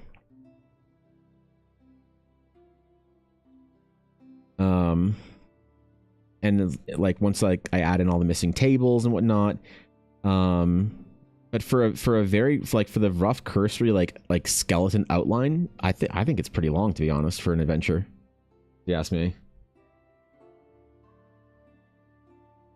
I use Grammarly because my English is not native language, and it knows when to use then or than, and then where and stuff like that. Oh yeah.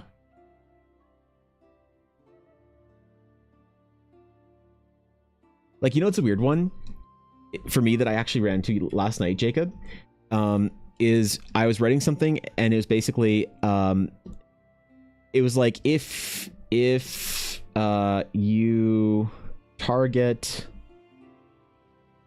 a thrall or a consortium thrall,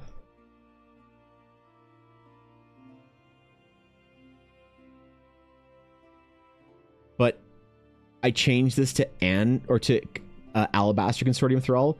So it's if you target a Alabaster Consortium Thrall. But you wouldn't say a Alabaster Consortium Thrall. You'd say an Alabaster Consortium Thrall. And I don't know why this changes.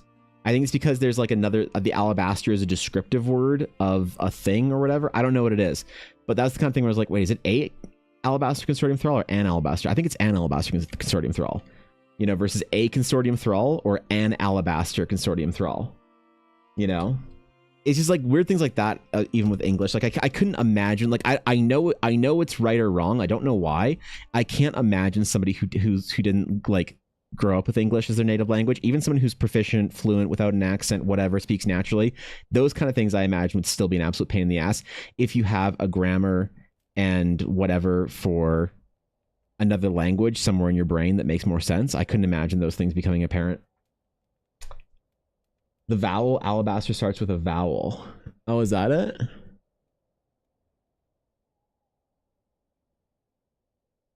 An alkaline thrall, a covenant thrall, a covered thrall, a corrupted thrall, and Abhorrent. There you go. Fucking learn something. See? I wouldn't use AI check things though. I'm happy to power through if you need. Didn't see why you would, because I just woke up to get water.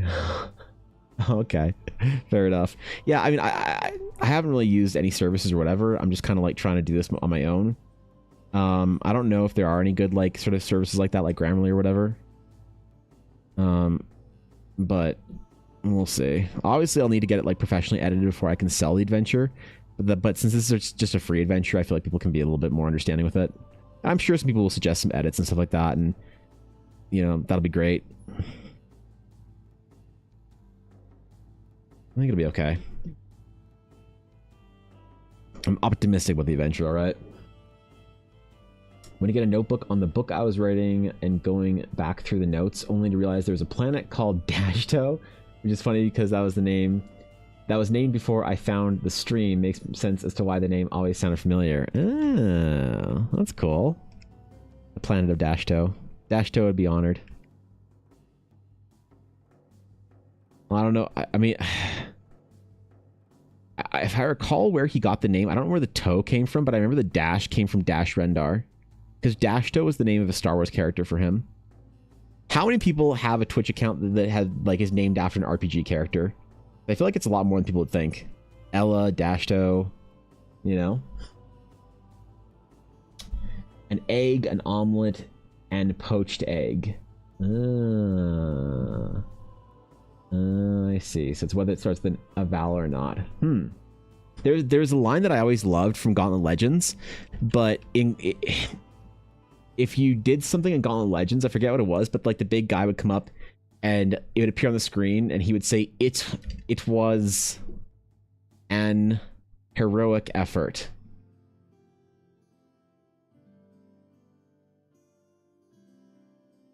I don't know why, but him saying it was an heroic effort, you know, I just always made me laugh.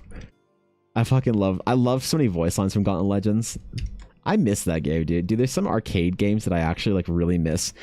Wish I could get the boys together and just play through Gauntlet Legends over a couple of days. Because the boys all grew up. They all grew up. And they all went and got married. Or moved away or got real jobs. And we can't just hang out in the basement playing Gauntlet Legends for a weekend again. Regret. Are you still tracking Eldar world building lore on World Anvil or somewhere else? It's gonna be on World Anvil actually. So Penguin, with the adventure coming out, that's when the initial Shattered Sea World Anvil article is gonna debut basically.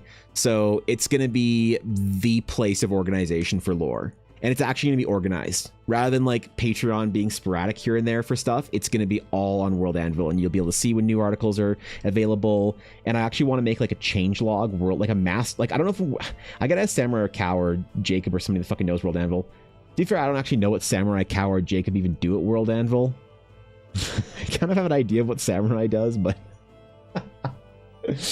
but I gotta ask one of those nerds if I can make a basically a parent changelog article. I think I can.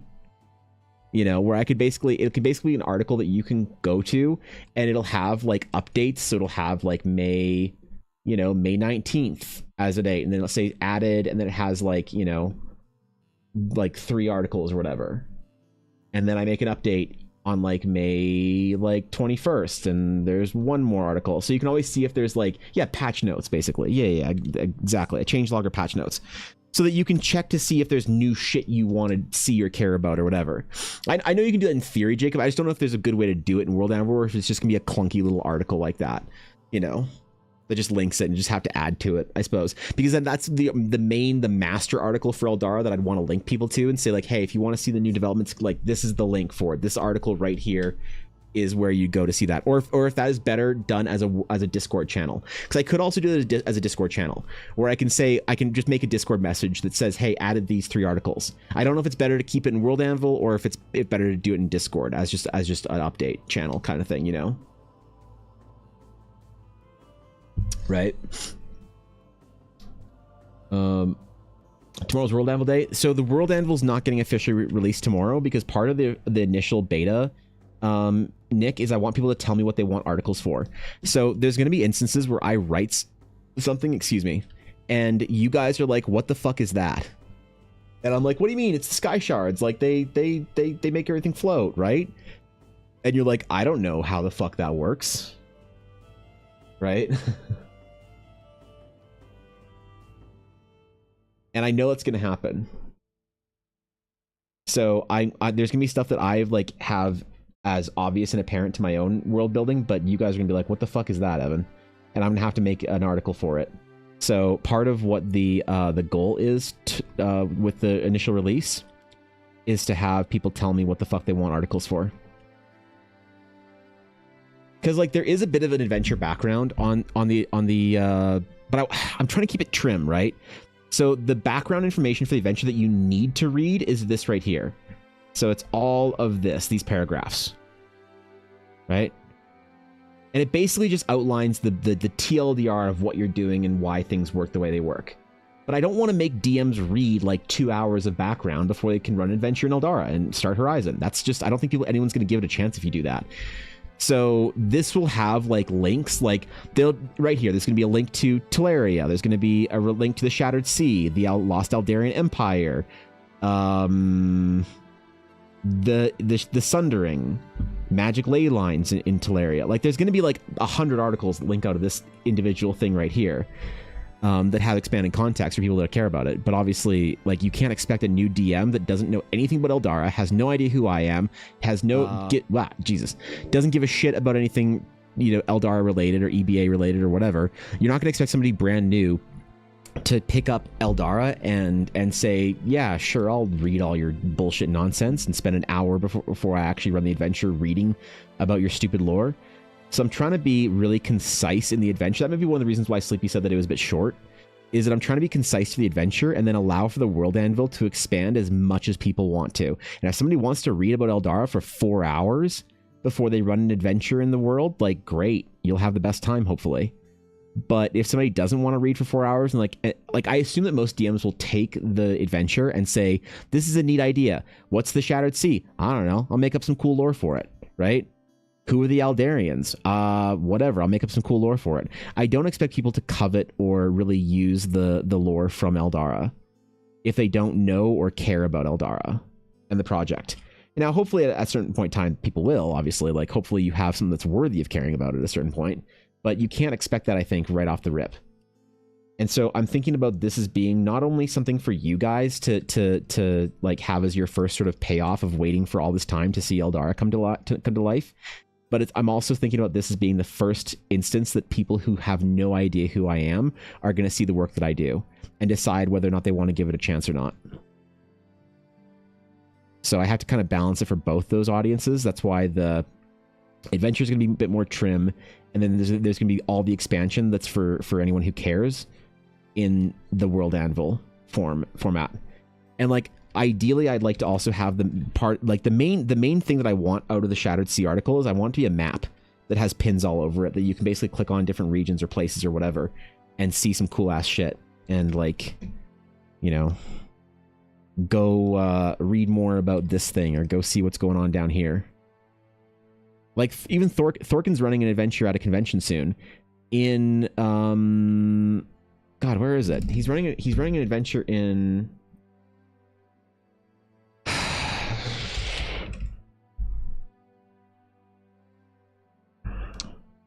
Darkholm? Where was it?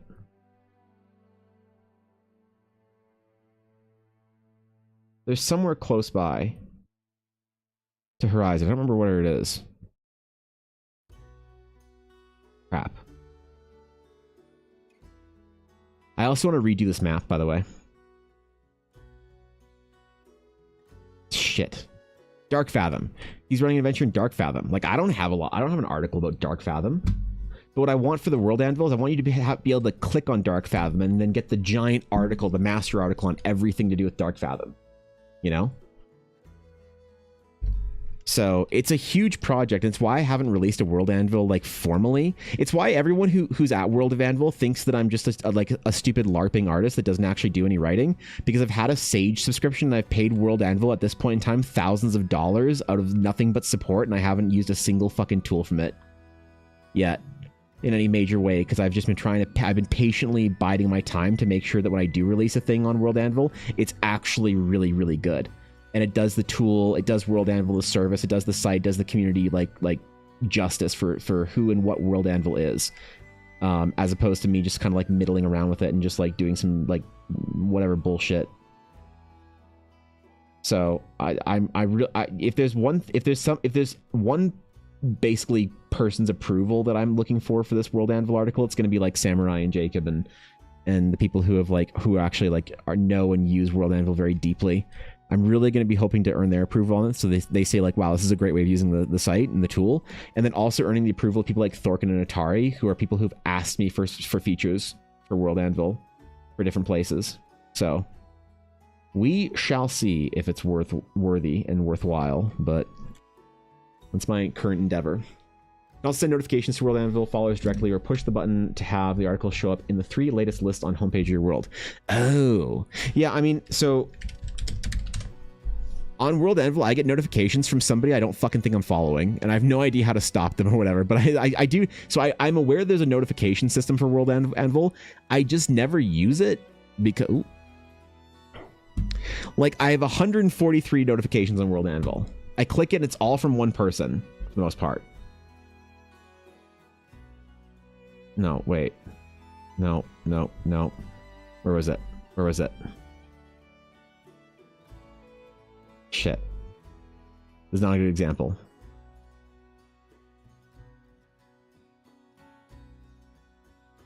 Okay, well, whatever. I get notifications from somebody's world that I don't think I'm following, and I have no idea why or who they are. But I get these notifications of like so-and-so posted a new article. I'm like, I don't know who this person is. I don't remember following them.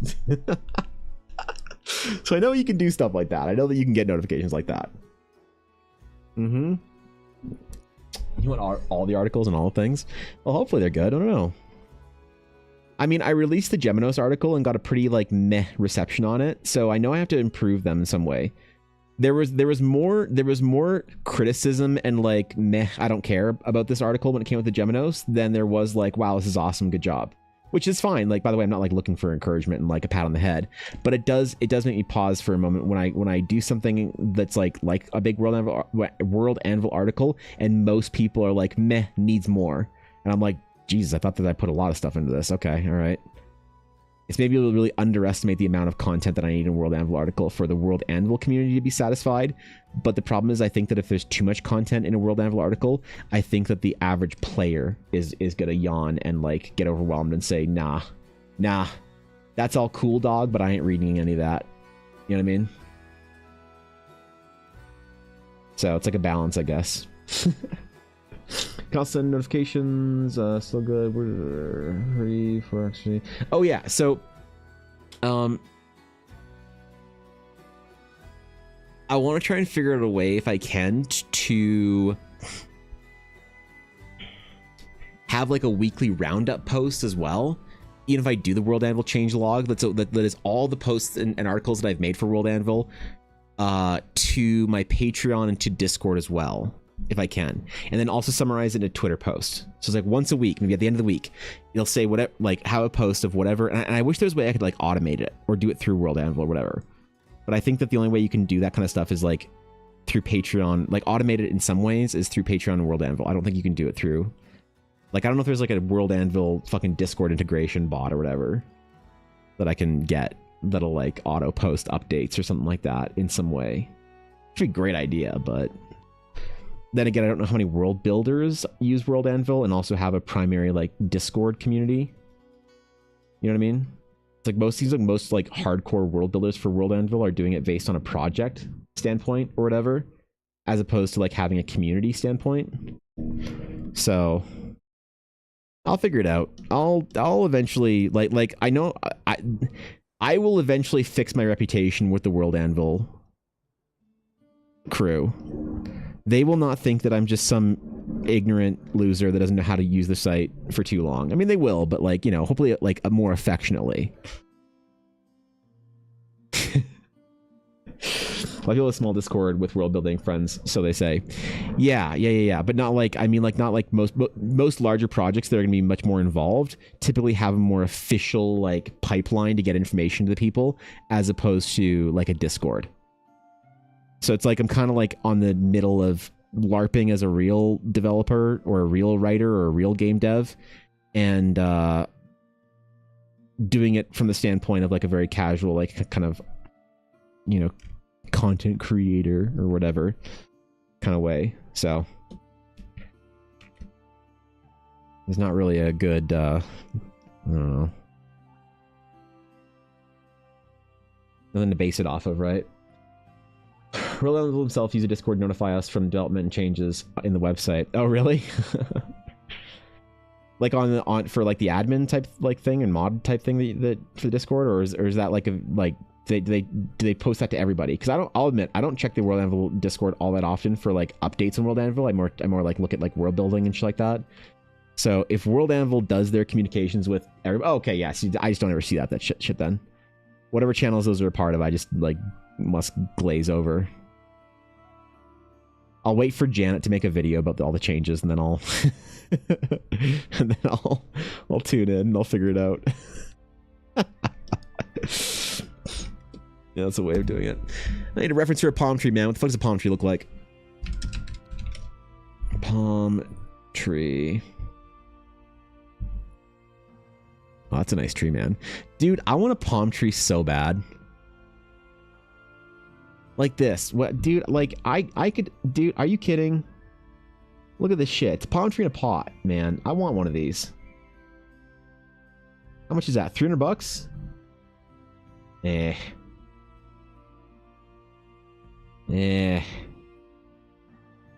300 bucks for a fucking silk palm tree.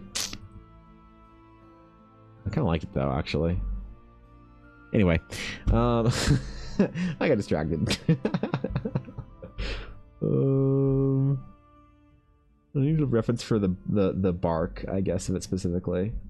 For taller palm trees. Just kind of like rings that form. Is that a good one? Reference? No. Oh, there we go. Alright, that works. That works. Thank you, Google. Just get a coconut and plant that. Ooh. Just plant a coconut, you think so? Is that all I have to do?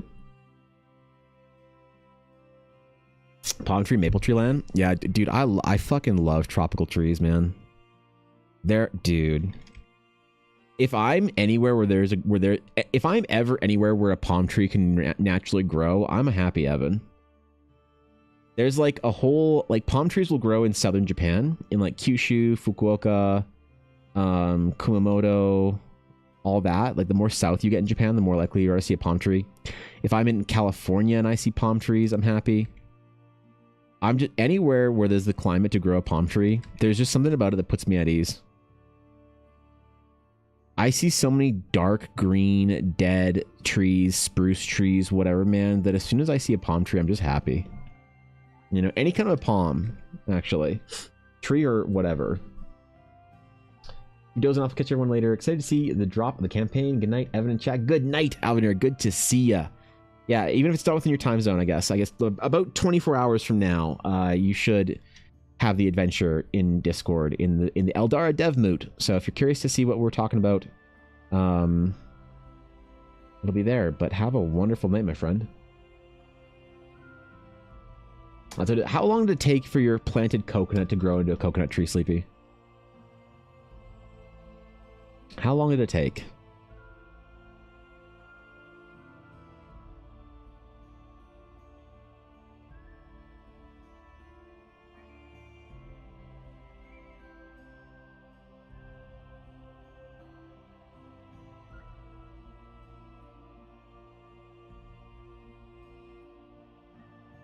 Because, like, I'd plant a coconut. I'll check it out at night. Yeah, dude. Hope you like it. Have a good night, my friend. There is a place in Calgary, Alberta, at the Calgary Zoo, that I've been to. And it's like a, I don't know what you call it. It's like an indoor garden. and they grow all sorts of crazy trees and plants and stuff there. There's like banana trees there. There's a coconut tree, I think. There's like coffee plants and cacao trees or bushes or whatever the fuck cacao grows off of. I don't fucking know, man. Do I look like child labor from Africa? Come on, think I know about cacao trees? That joke was really funny, but it was really dark, admittedly. Fair enough. Anyway, and I like going there, man. It's nice. It's peaceful. Go there and just like, you know, just hang out, just be amongst the greenery. Feel like I can breathe. I love it there. Like the big trees, the leaves, like the beaches, and beach is an oak. Oh, like big oak. Yeah. Well, those are nice during the summer, I think. Those are nice during the summer. I always love really big. Like my grandmother lived on a street.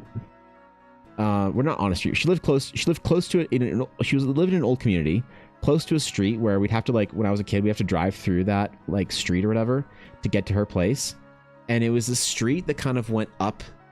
It like went up this like kind of hill, and it had massive like fucking ancient oak trees that like kind of created this entire canopy. So the entire tree, or the entire like street, was in shade. So going from like all the houses that were on the side of the road, this is like an old community. This is not like a rural or wherever. This is like a regular like inner city community basically. And it had just such old established like giant fucking oak trees that they kind of created this entire shaded canopy. So the entire street was always in shade. And I always loved that. There was something about like being around those like massive trees in the summer that was always so beautiful.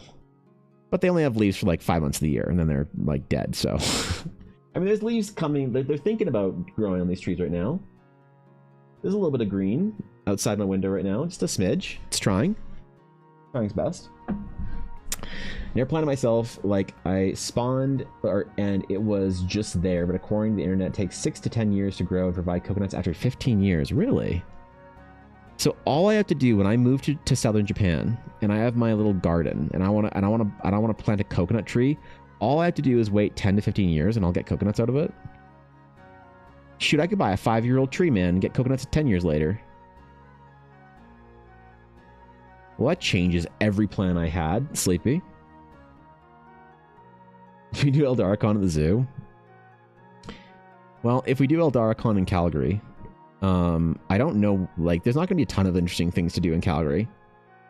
The Calgary Zoo is one of the good ones, I think. I don't know if the mods came to the zoo. I forget when we went to no, I don't think we did. I think it was too cold out because it was fucking November or whatever.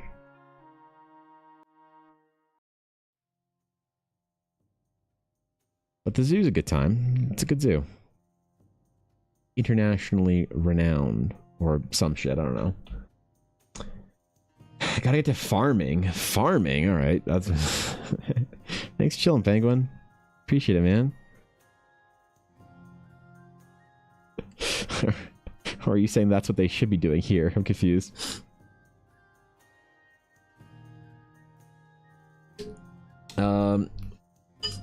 Leave asparagus to grow a few years and you set for asparagus forever. Oh, really? I didn't know it worked like that. Plant one tree every year, you'll get infinite coconuts. Damn, bro. I could... Dude, I drink coconut water all the time. It's got that good electrolyte in there. Go to the gym. Yo, you haven't tried this shit before? Go to the gym with coconut water instead of regular water. There's something about it, man. There's something about you go on a treadmill for like an hour, do some incline or whatever, or jogging if you're not a fatty like me. You try drinking some coconut water instead of regular water. It's good shit, man. It's like only probably 100 calories for like a full like water bottle, maybe it's a little bit more than that. I don't know, but it's not bad at all. It's good shit, dude. Get some of that Kirkland coconut water or whatever. Asparagus growing makes you think you're being pranked the first time you see it in the ground. Oh, really? What does it look like in the ground? Wait, what? Your coconut water when I'm sick, and it's like a lifesaver. Really? What does coconut water do for you when you're sick?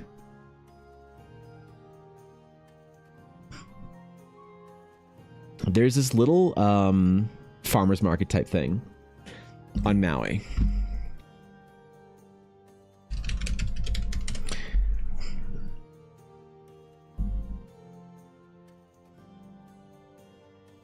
if you go to Maui, okay, and you're going to Lahaina and Kanapali, on the way there, close to Lahaina, there's a little farmer's market. Where is it? Where is it? It's before the turnoff here. Somewhere in here. Yes. I think this is it. Yes, dude. I think it's right here. Yes, dude. So this little area, there's a little farmer's market here.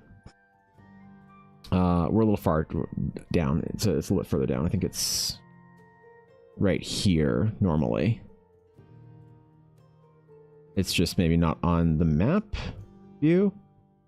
Yeah, it's like usually right here. Anyway, every time we drive that highway, I will stop and get a coconut, and they crack it open for you, and they actually have like a substantial like amount of water in them. It's not every coconut is built the same, you know, but I will stop there every single time if we're driving somewhere with like Ella's family or whatever, because she has family. That's why we go to Maui. You think I can fucking afford Maui? No. The only reason I actually know what that island looks like is because Ella has family there. I will stop us every time we're on that highway. I'm like, excuse me for a minute. They're like, bathroom break? I'm like, nope, coconut break. And I will buy a $5 coconut to drink the entire time. The entire road trip, I will just be sitting in the back seat. It's like an hour from one side of the island to the other. It's not really a road trip, but it is technically a highway. And I will drink my coconut in peace every single time. And every time Ella will take a photo of me. I don't know why. There's like an infinite amount of photographic evidence of me crouching in a parking lot drinking from a coconut. And I'm not going to stop it. Next time I go to Maui to see your family with her, I'm gonna probably consume 6 more coconuts, and you can't stop me. Ace for delivery for Amazon. Maybe I should have had that to avoid exhaustion. Well, so I mean, the cool thing about coconut water is it does have electrolytes in it, so it actually does help with it. You know, if you're sweating a lot and you're losing a lot of sodium and shit like that, coconut water does help. It doesn't have a lot of the, like, if electrolytes like supplements are too intense for you or don't really work for you or don't like agree with you, sometimes coconut water can do a really big, you know, make a big difference. It can do wonders. It is also like, if you want to avoid caffeine in the morning, electrolytes will actually wake you up in the first couple of hours of the day better than caffeine does. Caffeine like works better for most people a little bit later in the day. Obviously you don't want to go too late, but like closer to like late morning, maybe lunchtime, caffeine starts to do more for you in general. Physiologically, it's different for everybody, obviously, but electrolytes can help you in the morning to kickstart your day. And so if I wake up in the morning and I have an electrolyte of some variety or coconut water or something like that, I do tend to feel like, anecdotally, I do feel better. If I go to the gym and I have like coconut water with me, I feel like I can push through a better like cardio workout. Strength, I don't know if it makes a big difference for, but if it's a cardio workout I'm going for, it definitely helps out quite a bit. So happy affiliate anniversary. Thank you. I appreciate it. Thank you, Mega. Most people just kind of stuck asparagus in the ground. Oh yeah, you just like what? You just slice it and just walk home with it or whatever. You know, that does actually ring a bell because Ella and I do occasionally go to there's like farms close to where we live, close to like where Nick lives. There's like farms that you can go and like, you know, close to Calgary and just like pay to go like pick your own fucking vegetables and stuff. And so we will do that once a year or so. We'll go out to those farms. There's like a really big town called Innisfail, whatever. And you can go to like the Innisfail growers farms and whatnot. And you just like, be like, hey, I want to go get a bunch of carrots and shit. And they're like, all right, have fun. So I do remember seeing some asparagus in the ground because now that I think about it, the references are coming back in my mind and as we're talking about this. Flesh electrolytes keep you hydrated and give you the vitamins you can't seem to keep down. Eat the jelly with sugar. The jelly? Do you mean the white part of the coconut? Or are we talking about something different than the meat of it? Because we call it the meat here, I guess. Can make a cute time lapse when you're an old man of every time you drank a coconut back in the back seat. That'd actually be funny. I did make a video that I might use it tomorrow when I was in Maui last time. And it was basically going around Maui trying to figure out who the fuck asked. Oh, you just put sugar on that, Sleepy? I've never tried that actually. Damn, next time at the grocery store, I'm gonna get a coconut and try that. Because I fucking love coconut, dude. I love that shit. I never tried to put sugar on it. Kind of like you do with like strawberries or whatever. Do you do anything else to it, or do you just scoop it out of the coconut and just throw some sugar on it and eat it like that? Or do you like boil it or refrigerate it or whatever? Or can we have an Ella Taco Bell run fund as a goal for tomorrow? Are there supposed to be goals tomorrow? Was I supposed to do a subathon? A donathon? Is that what I'm doing tomorrow? A donathon? To fund the Horizon development? I don't know. Yeah, I don't know either. Scrape the inside and it's just divine. But well, I don't know, man. People boil coconut and shit like that and then like add stuff to it and make it into desserts and shit.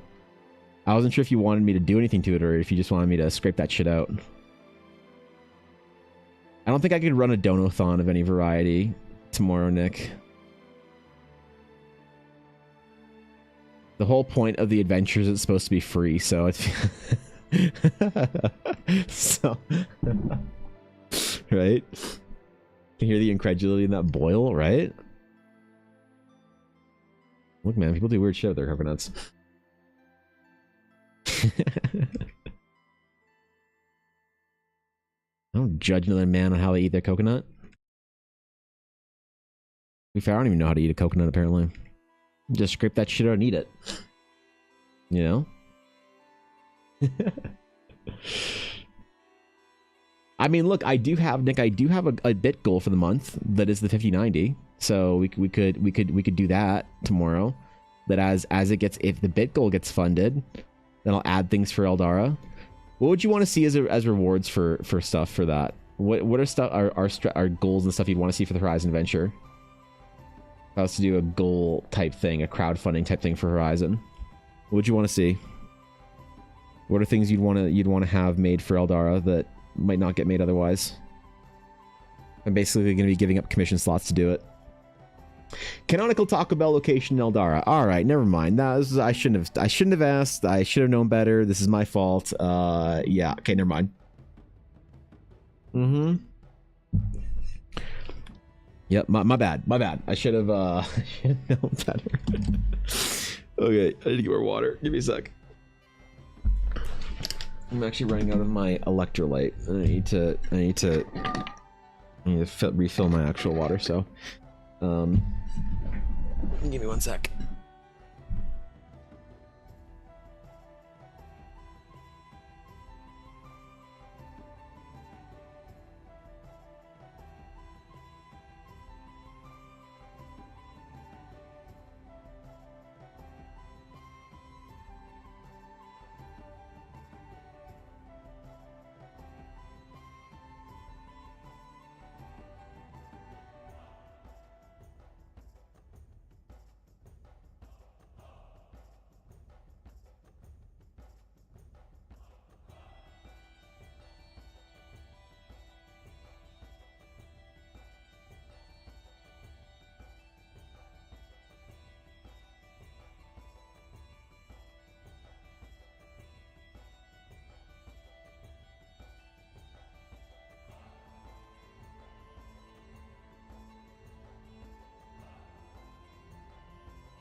We good. We good.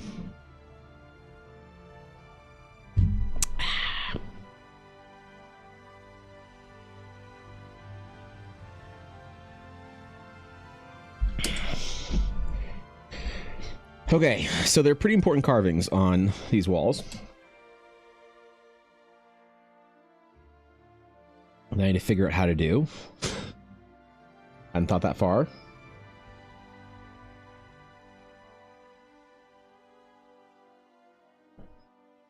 Listen, man, you gotta speak real slow to me when I'm streaming. It's hard to keep track of these things, even for myself. Gotta try and speak in crayon to myself. Isn't the command? Wait, what? The revolt command? Who's revolting? Why is there an uprising or a usurpation of the throne? What did I miss, Jacob? Need some mature coconuts, scrape out the meat and jelly, cube it, sugar, spices, and heat to create a coconut brittle. Ooh. What kind of spices do you throw on that shit, Sleepy? Because I'd want to do like nutmeg and cinnamon, cardamom, star anise. What else? I want to do like kind of tiki spices or Christmas spices, allspice, things like that. Dude, now I want to try this with a fucking coconut. Shit. Where do I get a good coconut in Calgary? I wonder if the farmer's market has good coconuts this time of year. Shit.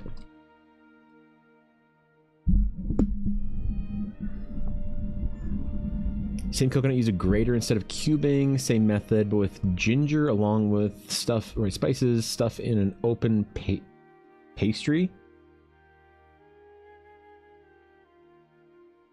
Gizada. Well, I gotta try this shit now.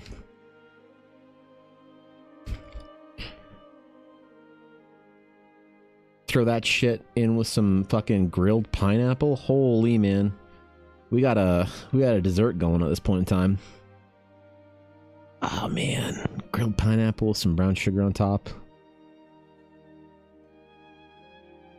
Some spiced coconut. Oh my god. Put that shit on top of a cake or something. Oh man. Have fucking mercy, dude. Basically nutmeg, allspice, and cinnamon, splash of vanilla. Interesting. Okay. Throw that shit on the coconut and put it in the oven. And bake it. Alright. Yo, Thorkin, I started healing. I'm having a blast. They made disc really cool, really fun. I'm too stupid to use the main meta talent for it, but like spec or whatever, hero talent, I forget what they're called. You know what I mean? But I've been gaming, dude. I've been gaming. Been acting like a little gamer boy. Just playing some video games here and there. It's how I managed to try and keep myself de-stressed through the last week of doctor's appointments and shit that I had to go do. Whenever I got too stressed, I just hop on World of Warcraft and just play it for an hour. It actually helped out. This new patch is really fun. I'm enjoying it. I might even try and join a raid. Thinking about it. Yeah, and like monk healing is like really good too, because basically they just like deleted like 5 buttons from monk healing. So like your rushing jade wind auto procs off of something, I don't know what. What else? There's something else they made sort of auto cast. Fuck, what was it? Oh, your chi burst is now no longer a button you have to push. That just procs off of like your tiger palm strike thingy or whatever. I don't know. It's been really fun. Like I'm enjoying healing quite a bit more this expansion than I did last expansion. The only one I really want to try that I haven't really tried is Preservation Evoker. I never got a chance to give Preservation a really good effort last expansion. Because it was a little, I don't know, it was a little button heavy for me. So, I never really got into it. Anyway, I'm having fun, man. The new Nightfall patch is really cool with all the Arathi shit. Haven't tried Durid at all, but you know, it's always a good time. I made a lot, so it sells like to sell like a right. It's a traditional Jamaican treat, but I think you can look up some of the recipes. What's it actually? What's it called again, Sleepy? So I can find a recipe for this shit. Holix, thank you for the follow. I appreciate that. Welcome in. Oh, and gearing this patch, Thorkin, is really fun because you can actually craft the highest level gear, like max level crafted gear. You can actually craft it via getting crests with delves, Jamaican drops, and Gazada. I'll open that up in a tab. Oh, speaking of tabs, the Twitter poll I did finished. Hey, so remember I asked a question on Twitter last week, and I posed the question on Twitter: can you still have a serious fantasy setting with RPG tropes like Adventurers Guilds? Anyone care to speculate on the yes versus no?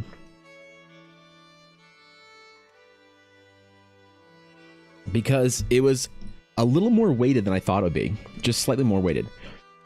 I thought it was going to be closer to 50-50. 98-2? It's pretty close, man.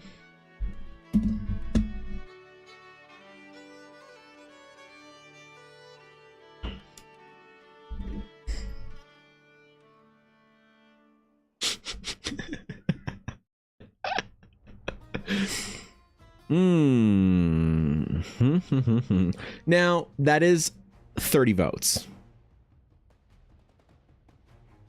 So, it's not the biggest pool. But, still, very interesting, huh?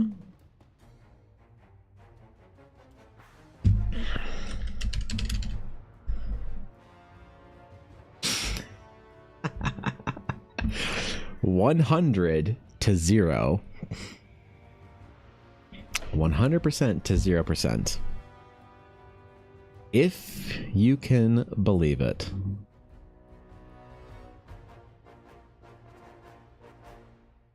$100 to 0.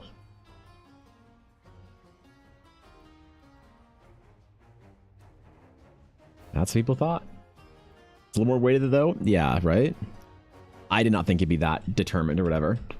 Yeah, Twitter agree on something, right? No, dude, I should run Twitter now. They should just give me Twitter. I got a 100% result on a poll.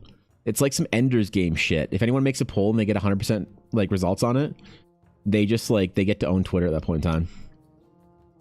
They give them the source code. Can do a worse job than the person currently running it. Mr. Beast?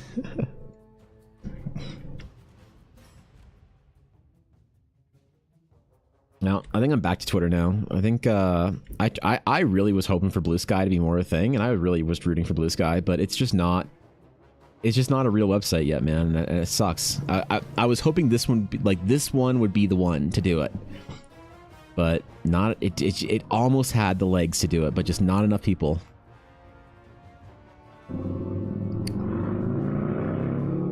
The fuck? Okay. Who am I in? See, Blue Sky bullied Adobe off of the app. No, I didn't. What? Because that would be one of the reasons why Blue Sky is going to stay irrelevant.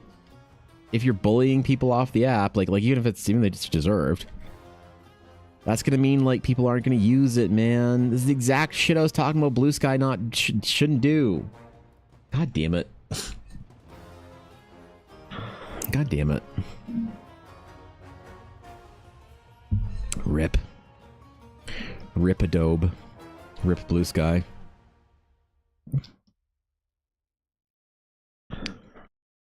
Bro, you can't have a real like social media app if you just like smash people that you don't like off of it, like companies and stuff. If the corpus can't get on it, then people aren't going to use it. If the creators can't get on it, they're not going to. Then no one's going to use it. I've seen so many people though. Dude, I saw so many people make giant statements about how they were deleting their Twitter account, and I see there's these little rats back on Twitter now.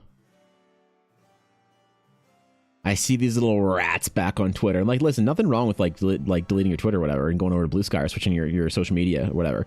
Nothing wrong with that whatsoever.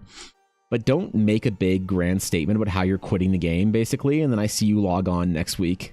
You little fucking rat. It's just as bad with the World of Warcraft community. You ever have a friend that says, I'm quitting the game. I'm never playing World of Warcraft again. I'm playing Ashes of Creation. I'm playing Final Fantasy 14. I'm never playing World of Warcraft again. Next patch, you see them with that little fucking login. And you're like, I see you, you little fucking rat. I see you. Like, it's fine. I'm not going to shame them or make fun of them, but like, don't make such a big statement about it. Don't make such a big deal. If you're going to switch apps or whatever, go over to a new thing, that's fine. But like, making a grand, huge issue about how you're going to delete your Twitter or your Blue Sky or whatever to switch over to whatever app you want to use. And then, motherfucker, I see you back on that shit playing that game again. Yeah. Yeah, I see that. Adobe joined Blue Sky. People were upset since they're pushing their AI so much. Oh, yeah, I mean, like, that's... yeah. That's lame. I'd rather, like, hear what Adobe wants to say. You have to give, like... There's a negotiation tactic called a... It's called different things, but one of the most common ways it's known as is the Golden Bridge. Okay? The Golden Bridge idea or theory is this idea that basically you have to give a people a thing to retreat back on. Otherwise, they won't retreat. So if you expect people to like Adobe, you can challenge them and you know, and should be challenging them on their like pushing of AI services and generative stuff like that. They need to be challenged and pushed on it. But if you don't give them the ability to like do the thing that we want them to do and then say, hey, good job, Adobe, then they're not going to do it. Then they're just going to do, like, I guess, just leave Blue Sky. And then you don't get to hear what they even, like, ever have to say. And they're not going to, like, the dialogue closes. It's like a thing that I do with my stream. I don't ban people. I give them the golden bridge. When somebody does something wrong or stupid or whatever, I'll usually give them the opportunity to correct it without feeling like they've lost a lot of face and, like, screwed up and need to answer for their crimes and whatever. Because then people don't fix their behavior then. Then they just like don't want to like take the blame, feel like embarrassed and whatever, lose face, and then they just fuck off forever. And they don't like, you know, that's just a good way to other people and just like out them.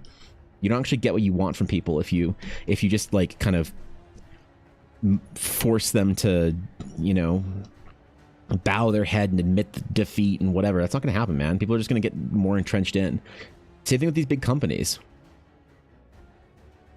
So that's shitty, I think, if people are bullying Adobe off. Like definitely question and challenge them, but like, I don't know. I don't know the full context of it. Maybe Adobe just like got all pissy and fucked off or something. Who knows? Maybe specifically because of the target AI pushing that Adobe has done, then invite themselves onto what is supposed to be a space for artists. But artists use Adobe. That's the problem, is that whether you like hate it or love it, Adobe's like the biggest player in the art industry. You should still want to know what they have to say about stuff, you know? I get why people would be mad about it. I 100% do. But again, I think it's better to hear what the company has to say over stuff, over things, rather than just like blocking Adobe, muting them, shitting on them, being unproductive or whatever. Because I'd rather live in a world where Adobe fixes its fucking shit than just gets like bullied. Because the problem is Clip isn't providing the same services Adobe is. Like, I'm still using Photoshop, dog. Not because I have any like brand loyalty to Adobe, because I just don't think that Clip does the stuff that I want it to do. It's certainly not any of the other like painting software or drawing software. Procreate and Metabang, like these are all like great apps for certain things, but not for the kind of painting work that I do.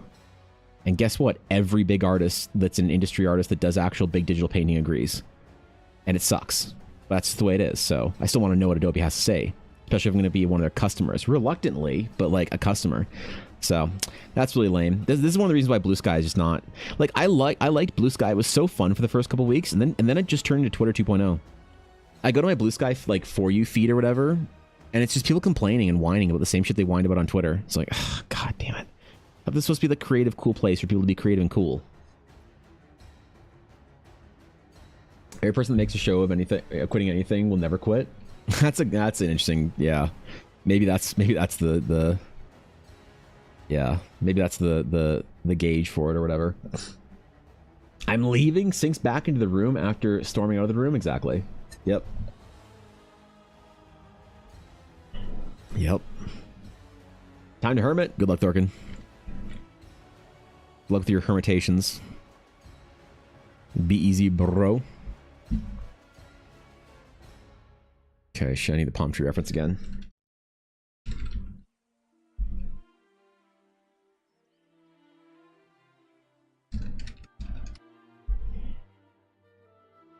That's not a big enough reference. That's a better reference. There we go.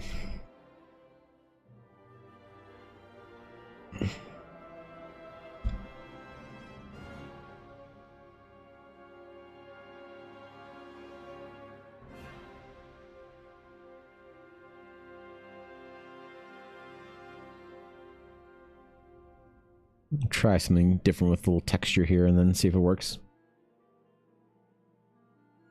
All the commentary from what I've seen was constructive, but Adobe shut it down. I have a hard time believing that because I know how emotional people get, and so I have a very hard time believing it was constructive, but definitely maybe Adobe was just being a little pissy about it. They just didn't want any pushback on their big corporate ideas. You know what I mean? Leaving to focus on my education because I know I'm a sucker for procrastination and my money is on the line. Not streamed, by the way, with social media apps. And that's reasonable, yeah. I think learning how to engage with social media apps is very, like, properly is very difficult to do. You know? That's why I like streams and Twitch and, like, long-form stuff. Podcasts. And why I don't tend to spend a lot of time on short-form media. I don't like this. I don't like this one bit.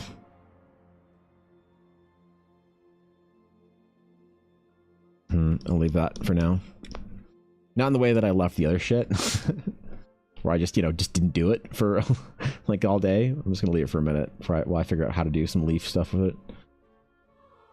That's just what I've seen. Just most people with screenshots on TikTok. Okay. Well, there is a bias there. Then people aren't going to post like the unproductive dunking. They're just going to post the whatever. So, yeah, and which is still. I'm not saying that then the narrative is off or wrong. I'm just not convinced one way or the other. Not willing to believe that people weren't at fault for it, and I'm not willing to believe that Adobe wasn't, you know, being a little bitch about it either. So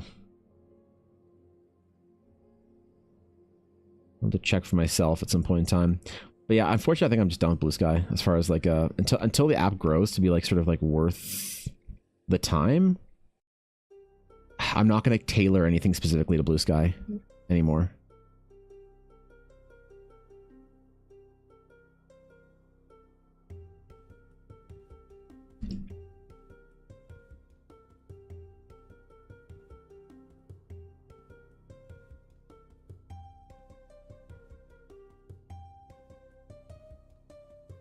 I don't have the energy to maintain another app presence.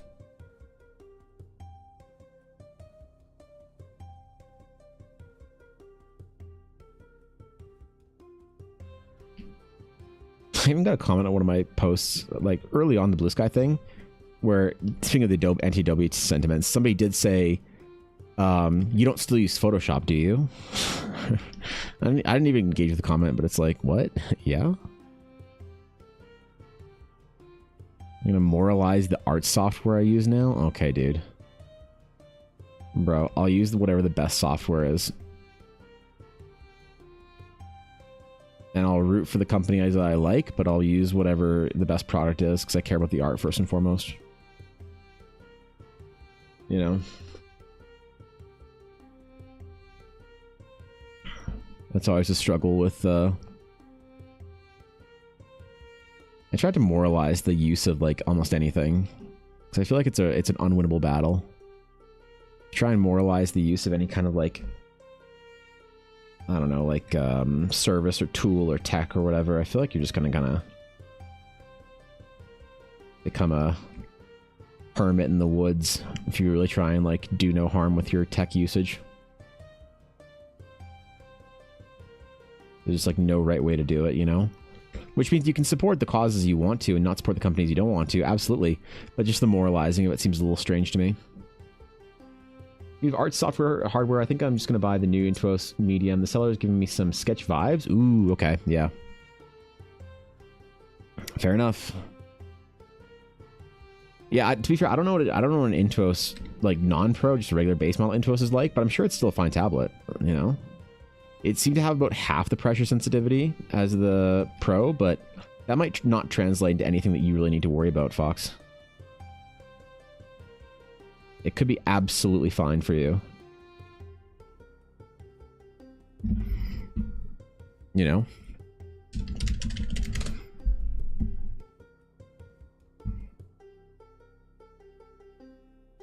So, don't worry about it, bro.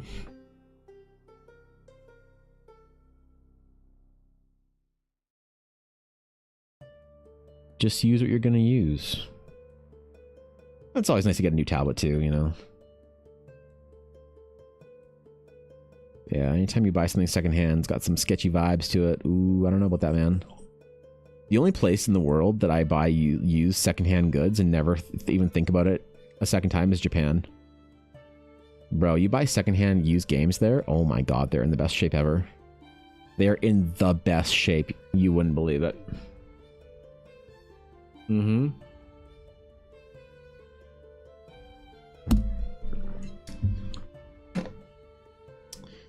Wait, you are a hermit already, Cass? You just live in the woods in some far-flung, off-the-beaten trail?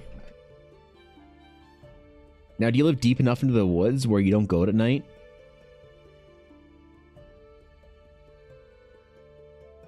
Were them bog ladies coming out? Ooh, and if someone from the water is calling your name, you don't answer. Mm-mm. You go home and you lock your door. That's what you do.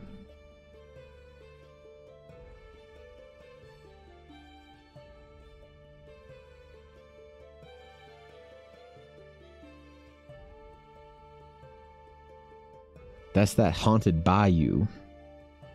Dude, I don't have a haunted bayou anywhere near me in Eldar or anything like that in the Shroud Sea. How have I not made it a haunted bayou yet? What the fuck am I even doing with my life? They're selling mermaids? Oh yeah. Well, it is mermaid. So, at the world-class EBA, so I'll probably be fine with it, honestly. And if not, I'll save and upgrade somewhere down the line and sell mine. There you go. Well, I wouldn't sell yours. I'd always keep a backup tablet. Like, I have my old Intuos in my closet, and I wouldn't get rid of it for any reason because you never know if, like, your tech breaks or whatever and you're on a crunch or a deadline. Having a backup drawing device is a really good idea. And if it's just like a cheap-ass $80, like, easy business expense, then you might consider just holding on to it, because it's not like you're going to get a ton of money for it on the secondary market. I think keeping it as an insurance policy would be better off. All of Vermont is woods and rural. Oh, is it? I hear Vermont's really pretty, man. I really want to go see Vermont at some point in time. There's like a whole, like, I don't know, what do you call that area? That, like, northeastern United States. What do you call that region? I really want to see, like, upstate New York, Vermont, Maine, that kind of whole area. I just keep hearing cool shit and seeing cool stories and seeing cool, like, you know, especially like in the fall or whatever. It seems like a real pretty country to go see. You just call it the whole area New England? Okay. I mean, that's what I would have said, but I just didn't want to, you know, if that was a specific part of that and kind of like region, you know. I do want the one with mint trim or black trim. Mint would match my literally entire PC setup. Well, then why is it a question? You can obviously get from the mint one. I didn't know it was an option. Mint trim tablet? Yeah?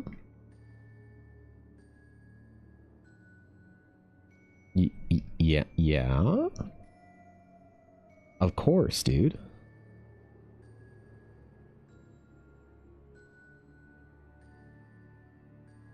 Of course, that's what you get. Do you have like a expensive ass custom keyboard, Fox? Are you a keycap girly?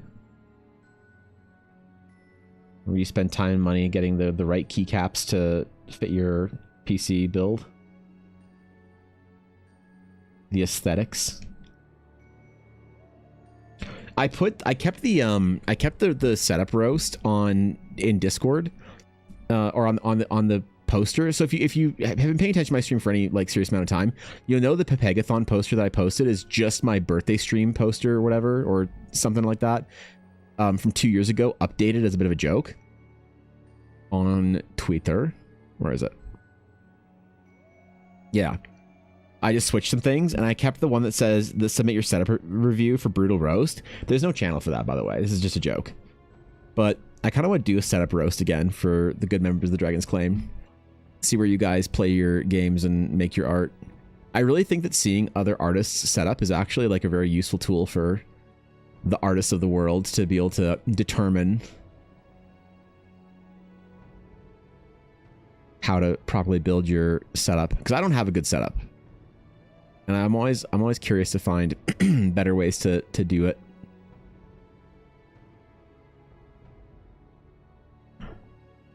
I'm always deeply curious.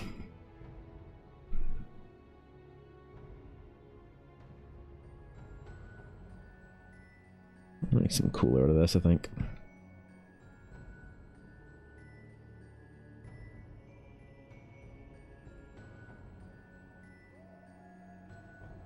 This is a shattered sea after all, man.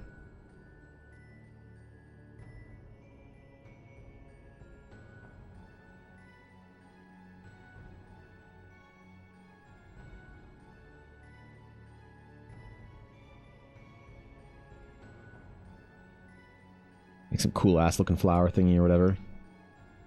Some little planty boy.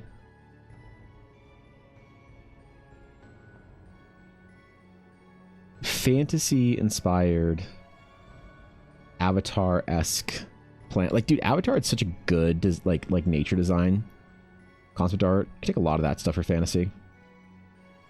That's one of the things that I think you can do, make it a little more fantastical in your fantasy world, is like the plants and animals. Make some of that Pokemon looking shit. Vermont is awesome. I can't see myself living anywhere else. Really? That's nice. I'm glad you found a place in the world for you. A lot of people want to move and are constantly dissatisfied with where they live. It's nice when you find a place where you're like, yeah, you know, I'm happy here. Vermont it's too far north to be spooky, right? Like that's more like southern, like Appalachian Mountains and south. That's where that's where all the spooky shit happens in the forest, right? Vermont's just like regular levels of forest dangerosity. I'm not mistaken. What's up, Atari? With my sound suppression, my keyboard still comes through my mic sometimes. Oh, really? Also, 3 backup keyboards with different switches. I'm probably going to make a new keyboard sometime this summer, though, when I revamp my whole setup. Still keeping the mint theme, though. Of course. I should have known. Of course I should have known. There's still ghosts and shit. Well, there's ghosts and shit in every forest, yeah. But it's not like the real spooky ass shit, right? Where you're like known for it. Or whatever, right? That's not Vermont, right? You gotta go further south.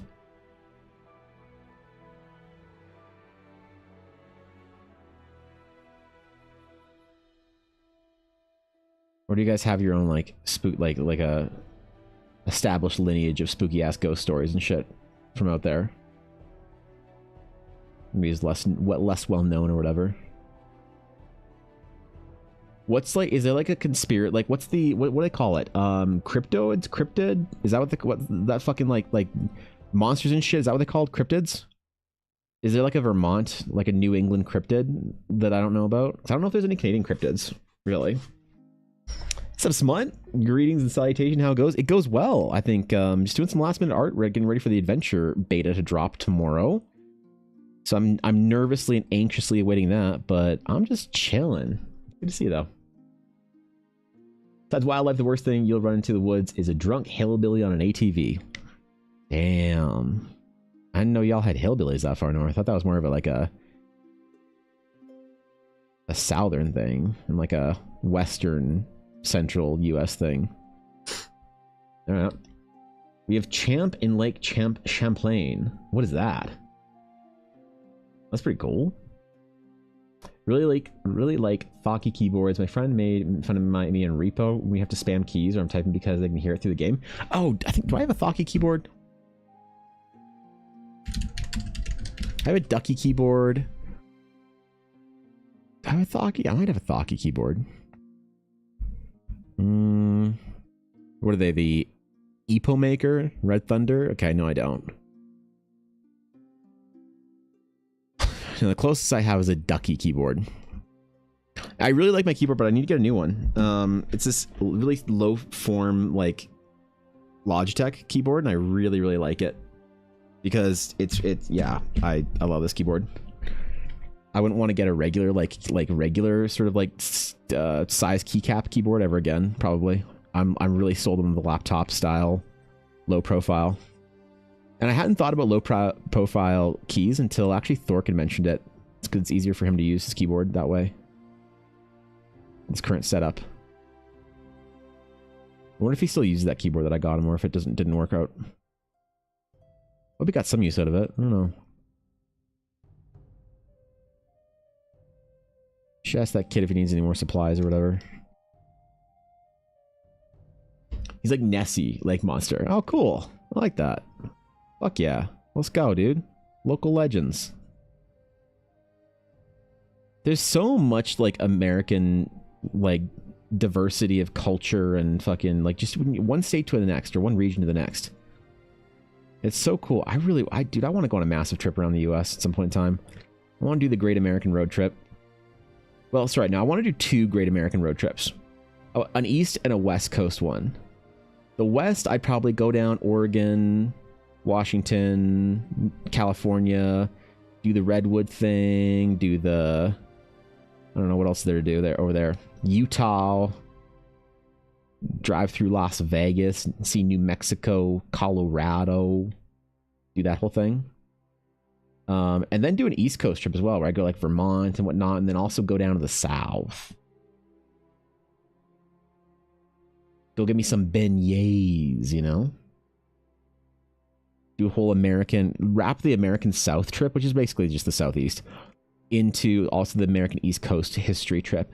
Go to Boston and Philadelphia and Washington. I really want to go to Washington, D.C. and go to all the museums, man. I want to see all the museums in Washington. It'd be cool as shit.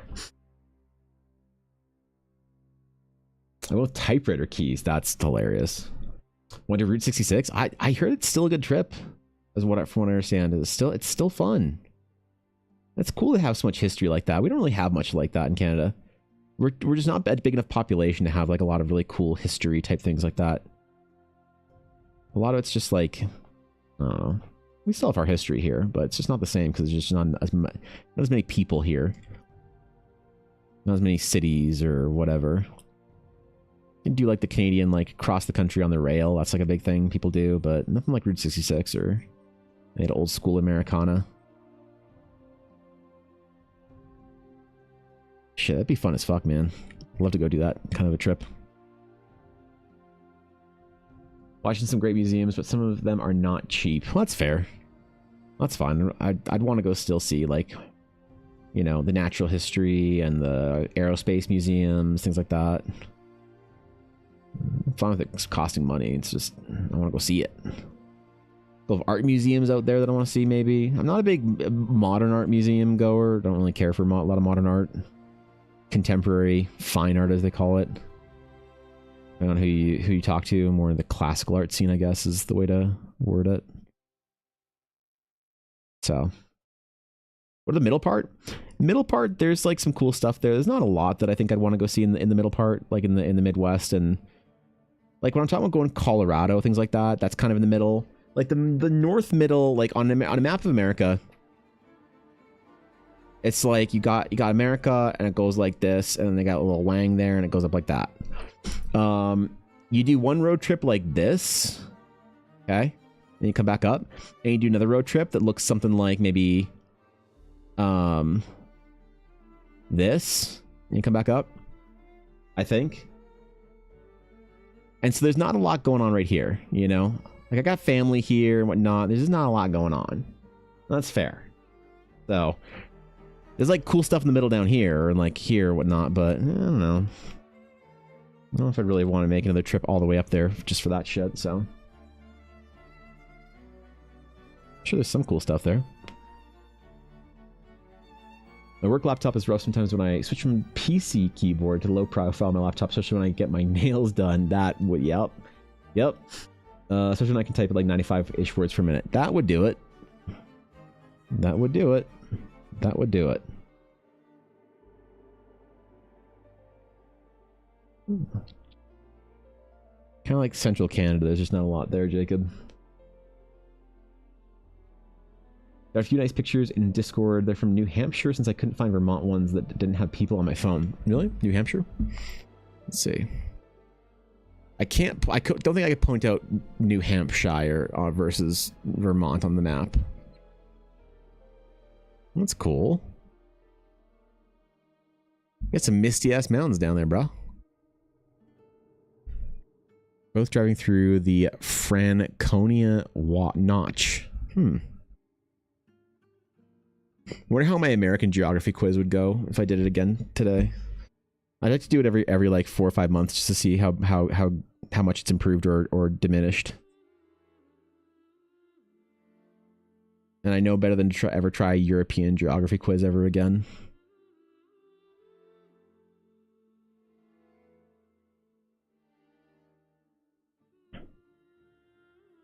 Even the Canadian one is a little monka.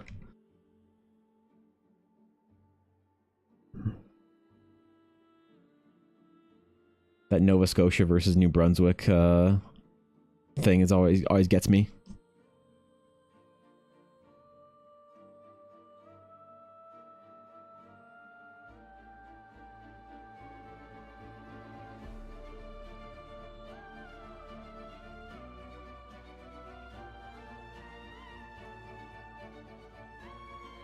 Those where all the funny tourist traps are. Oh, really? Is that what it is? Be funny, dude. Thanks for the follow. Appreciate it. Welcome in, my friend. Good to have ya. Do something like 85 to 105, depending on how fast I'm trying to go. That's pretty good. There you go. There you go. That's what we're talking about.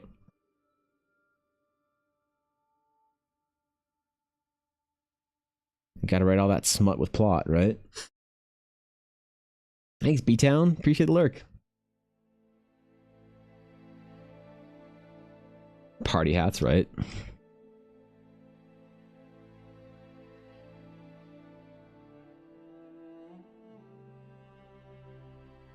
Yeah, the official celebration stream will be tomorrow, so got some cool stuff, some cool releases, some cool Eldarin related nonsense coming out soon.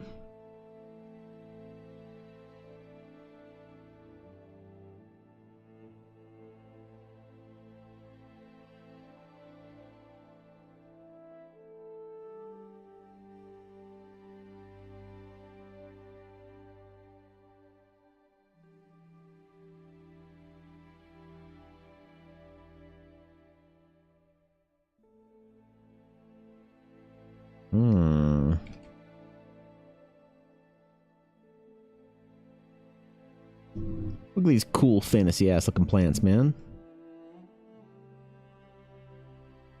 Looking like little weeds growing out of there.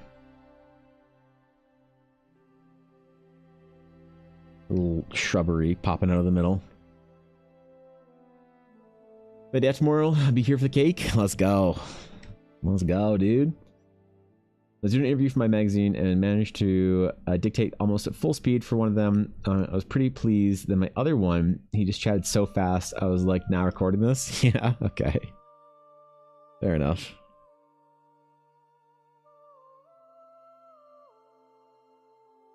Fair enough.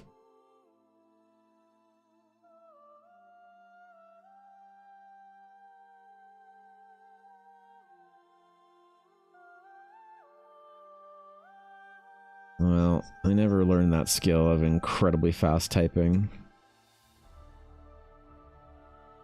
I always thought about trying to develop it. But, I don't know, man. You get stuck in your habits, right? The Jamaican map, I'd always mix up Clarendon and St. Catherine. The only way I know them is a song my 6th grade teacher taught me. I'm guessing these are parishes within Jamaica. Take a Jamaican geography test, see how poorly I did, you know? A weed? Did you say weed? Did I? Did I call this thing a weed? Like I said, it looked kind of like a weed. This gangly ass leaves. You know? It was like sharp, like almost like dandelion weeds or whatever. You know what I'm talking about. They're beside each other? Oh, I see. Weeds definitely have a life of their own. Look at my yard. Yeah, already? Shit.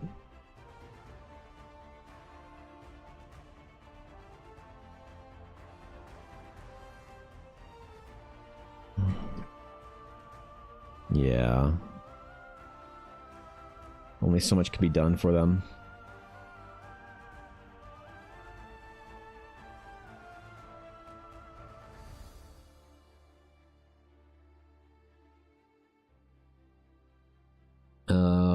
I have to mow today, 4th time this year. Really? Damn, I haven't had to mow at all. I think people just started mowing the lawns here. Grass has just started to get green here, just a little bit. So the only parishes that start with C, and I almost from the people who named them hated people who tried to learn geography. Well, yeah. Thanks, Azalea. I appreciate that. Thank you.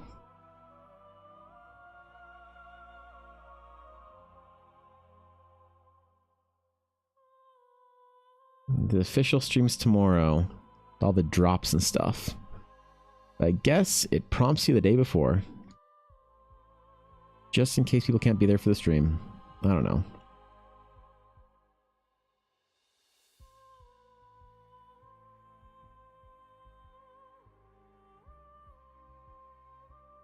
Okay.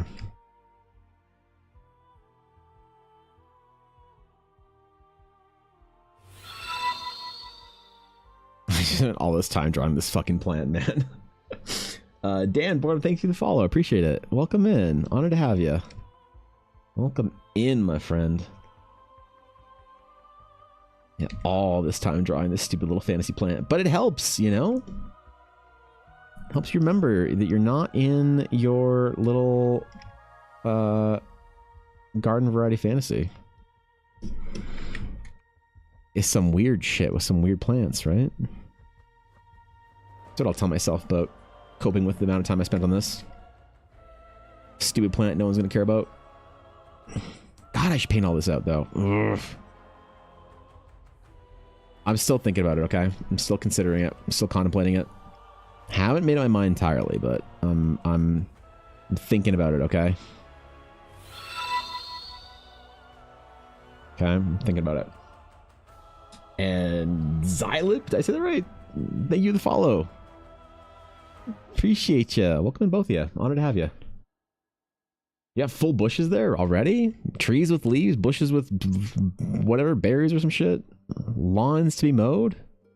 Damn. That's exciting.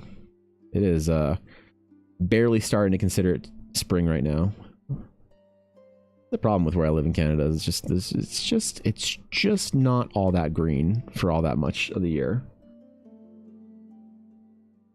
I wish Jake you can geography test on anyone who isn't in any way familiar with the country. Well, I don't know why anyone would take a Jamaican geography test if they weren't, you know. I don't know if I'll ever go to Jamaica. I don't know if there's any reason for me to ever go there, but it seems like a cool place.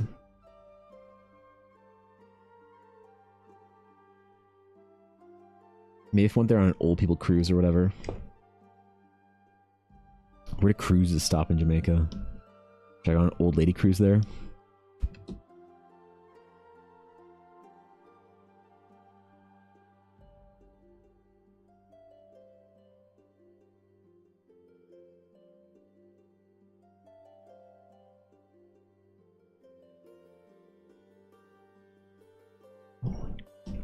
Don't know what I'd do there, but seems cool. Consider it's capital, but so small. Really? Is it nice? Is it fun? Is there cool shit to do there?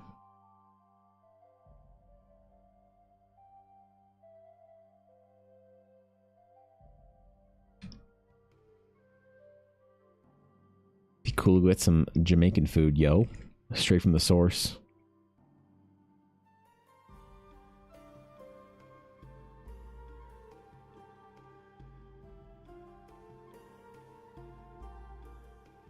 Okay. This whole jungle plant rendering, man. Oh, jeez. The hell? Adjusted wrong. I feel like I pulled a thigh muscle. What the fuck? Alright. Let's just set up weird. All parishes are coastal, so the entire island is your oyster. Hmm.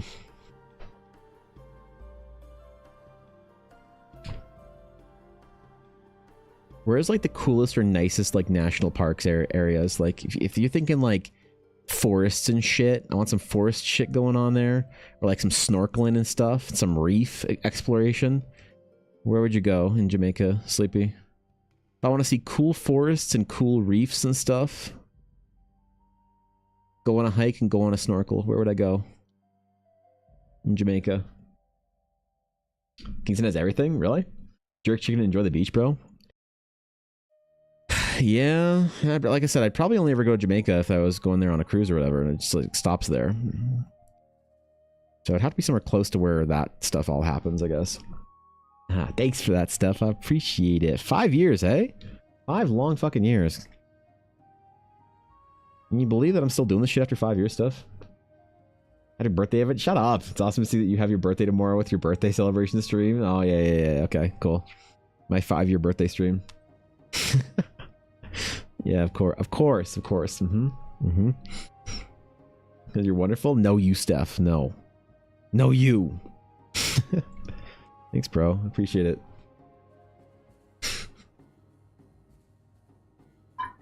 There's a lot of places in the world that I want to go see, but apparently travel is just expensive. Did you know that? Getting on a plane and going somewhere is actually kind of expensive. The fuck?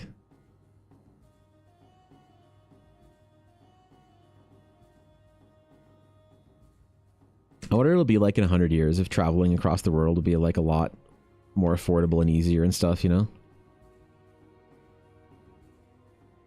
The whole world just opens up to you. You don't have to pick like 30 vacations in your whole life, whatever. Blue Mountains for hiking. Snorkeling happens at the most beaches you have to check. Coral Reef is more in St. Anne, St. Mary region. It's called Blue Mountain. Blue Mountain, Jamaica. Oh, that's cool, man. That's nice, dude. Yeah, fuck, dude. I'd go. Oh, yeah. Oh, wait. Look at that, dude. Oh, that's some fantasy shit right there. What kind of wildlife you see in there, man? Holy. That's where you go to meet a fucking orangutan. Holy God, that jungle, man. They got pandas and shit in there. That's pretty. Oh, God. Yeah. Go to the Bob Marley Museum, apparently. Okay, well, all right. Thanks, Jamaica. Longest mountain range in Jamaica. They include the island's highest point, Blue Mountain Peak, at 7,400 feet. That's a substantial mountain. It's a good mountain. You guys got a good mountain there. It's not bad. 2,000 millimeters, or 77 inches of rainfall per year. Holy shit. Wow.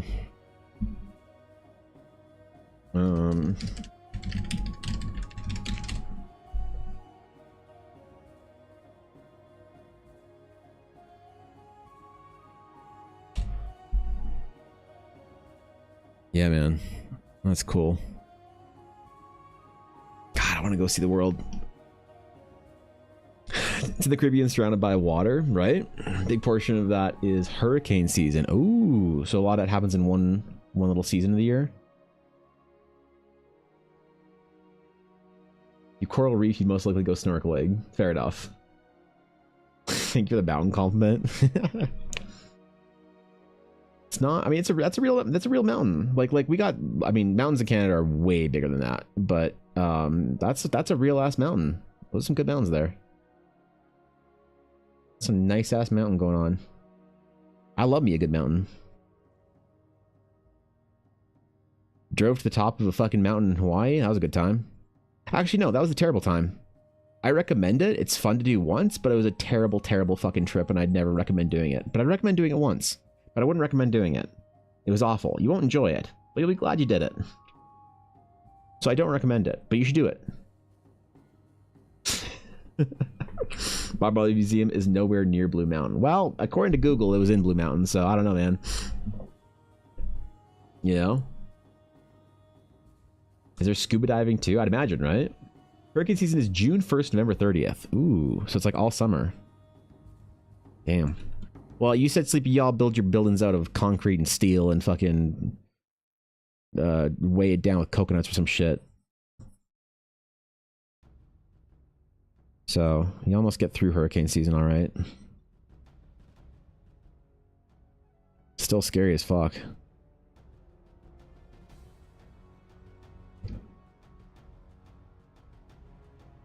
It's like living somewhere that gets a lot of tornadoes.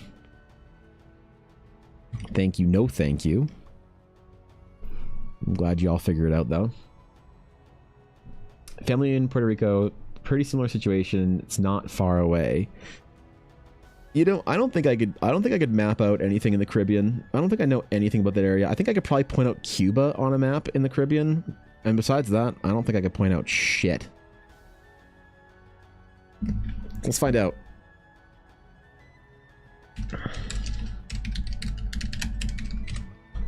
Do they have one of those tests? Where you click the fucking map or whatever?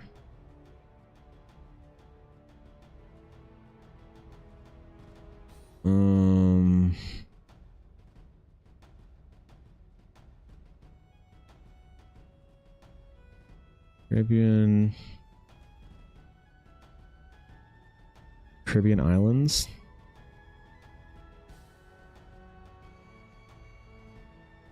Okay. Wait. No, I want the one where you click it. Okay, here we go. Let's see. Okay. Click on Jamaica. Damn it. Oh, God. Oh, God. Jamaica's one of these two islands, right? Click on Jamaica. It's one of these is Jamaica and the other is Puerto Rico, I think. Oh, fuck. This one's closer to the US. Oh, fuck. But this is closer to... Kenny, thank you for the follow. Damn it. U.S. Virgin Islands. U.S. Virgin Island. What the fuck is a U.S. Virgin Islands? It's one of these little dumb shits right down here, isn't it? This is the one that's gonna get me. Okay, this one. Damn, this one. Damn, this one. Damn, this one. Turks and Caicos Islands. God, okay, hold on. We're gonna mute this fucking tab. Turks and Caicos, this one. Damn, this one. Damn, this one. Damn, this one. Got it. Cayman Islands. Ooh, this is where all the fat dudes go to invest stuff. Is it here? No. Wait, what was this one? Oh, wait, did I get it? Guadalupe. What the fuck is a Guadalupe? Is it one of these ones? No. Damn it. Damn it. Click on St. Lucia. This one. This one. This one. Got it. Nice. Let's go. Puerto Rico. Oh, I know. It's this one now. God. Oh, it's one of these ones. Wait, I just clicked on it. Damn it. Damn it. Yeah, got it. Click on Cuba. God, I'm so good at this game. St. Kitts and Nevis.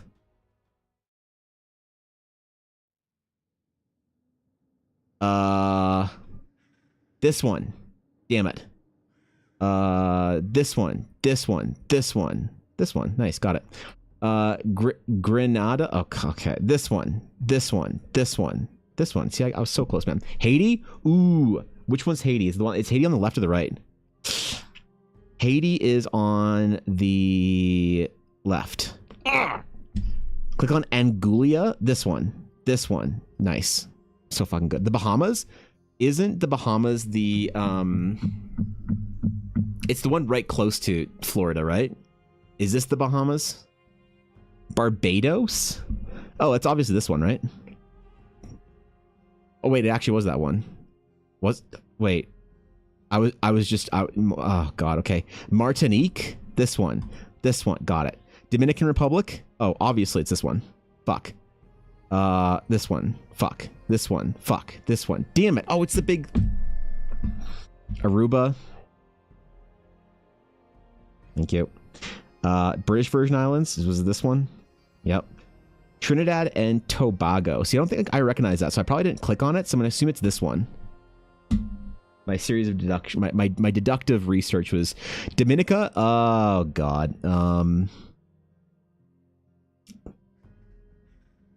Curacao.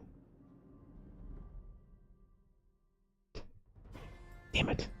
Got it. This one. Yes. Click on St. Vincent and the Grenadines. 44% in 3 minutes. That's pretty good, man. All right.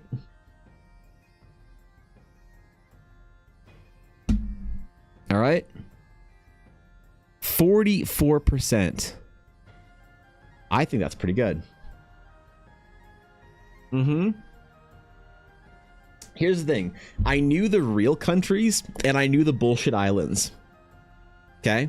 So I knew which islands were like real islands and which ones were like, you know, some fucking French or American or US fucking version of some island or whatever. Okay? At least I knew what was a big island and what was a small island. Ish. You know Barbados, but not Jamaica? Dude, I just got lucky on that one, so.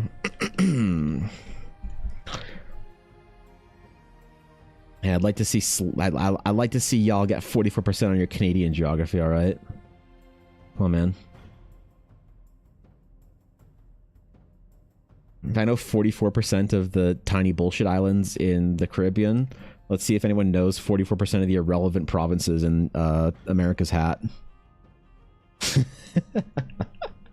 Probably for 40% on the US one. I do okay on the American one. I do okay.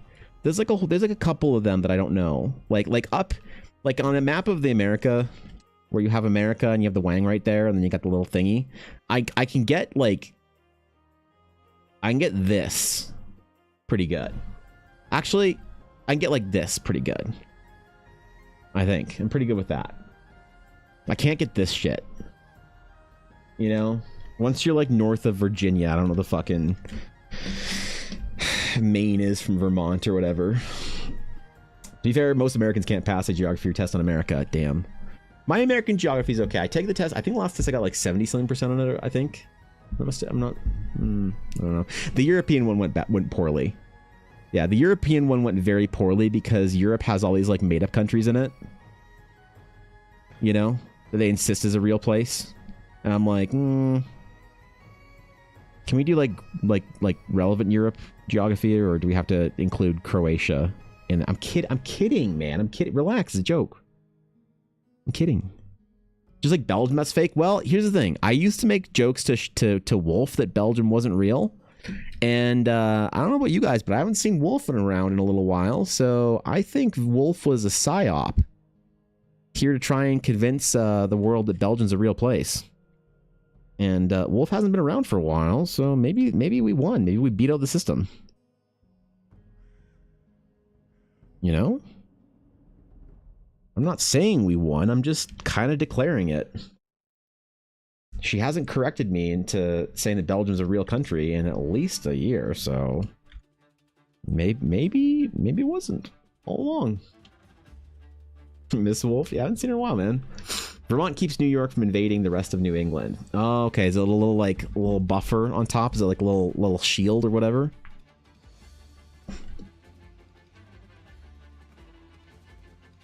My American fuck it. Okay, fine. Here. What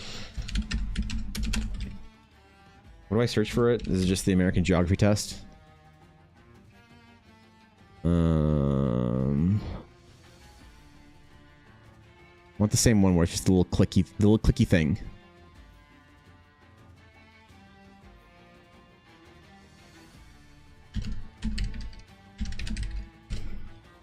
50 US. Oh, okay. Well, consider I've already.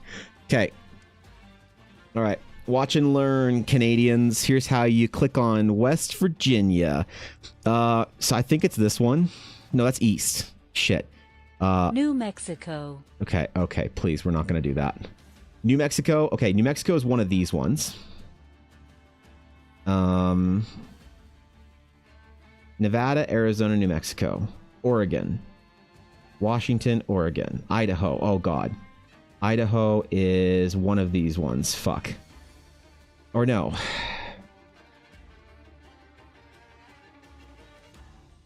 It's like Wisconsin, Ohio. No. Is this Ohio, Idaho? That's Iowa. Fuck. Oh, no, it's further over here. It's because Boise, Idaho is this Idaho? Texas. Okay. Utah. New Hampshire. Oh, this is where this is not gonna go well. This is not gonna go well. Fuck. God, is this one? That's Vermont. God, there we go. Missouri. Kansas City, Kansas, and Missouri. So, because Kansas City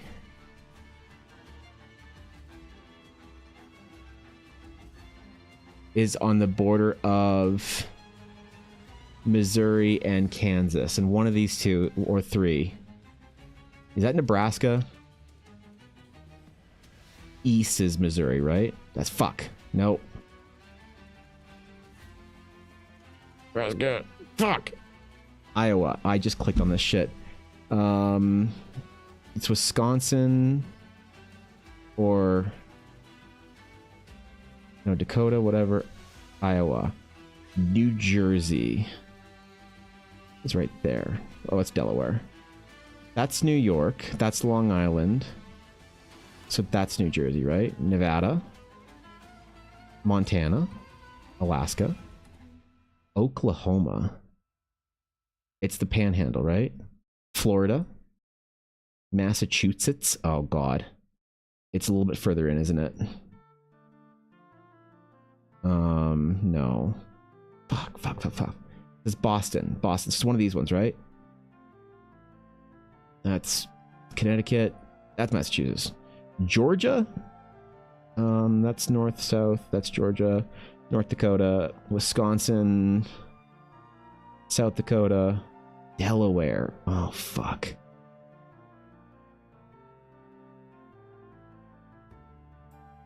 Anything in this area, man.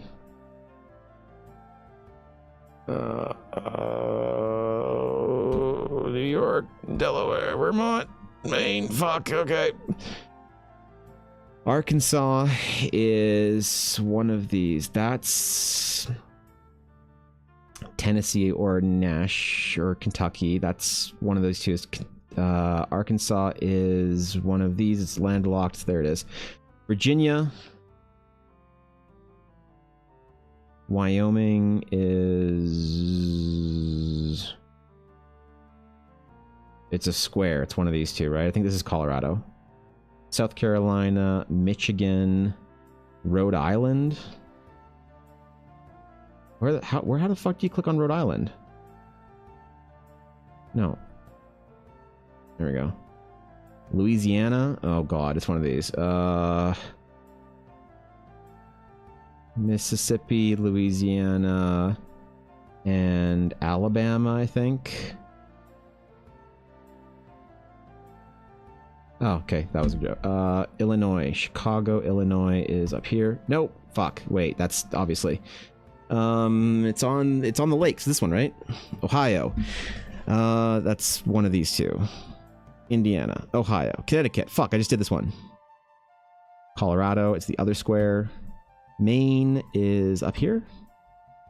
Tennessee is... Washington is up here. North Carolina. Mississippi. Ooh. Is it go Alabama, Mississippi? Fuck. New York. I'm so dumb. Nebraska. Okay, which one is Nebraska? I think it is... because Kansas was on this side, so that's Nebraska. Indiana. Arizona, Pennsylvania, Maryland. Wait. Oh, Baltimore, Maryland is down here, right? Yes. Alabama. California. Hawaii. Vermont. Kansas. Minnesota. Kentucky.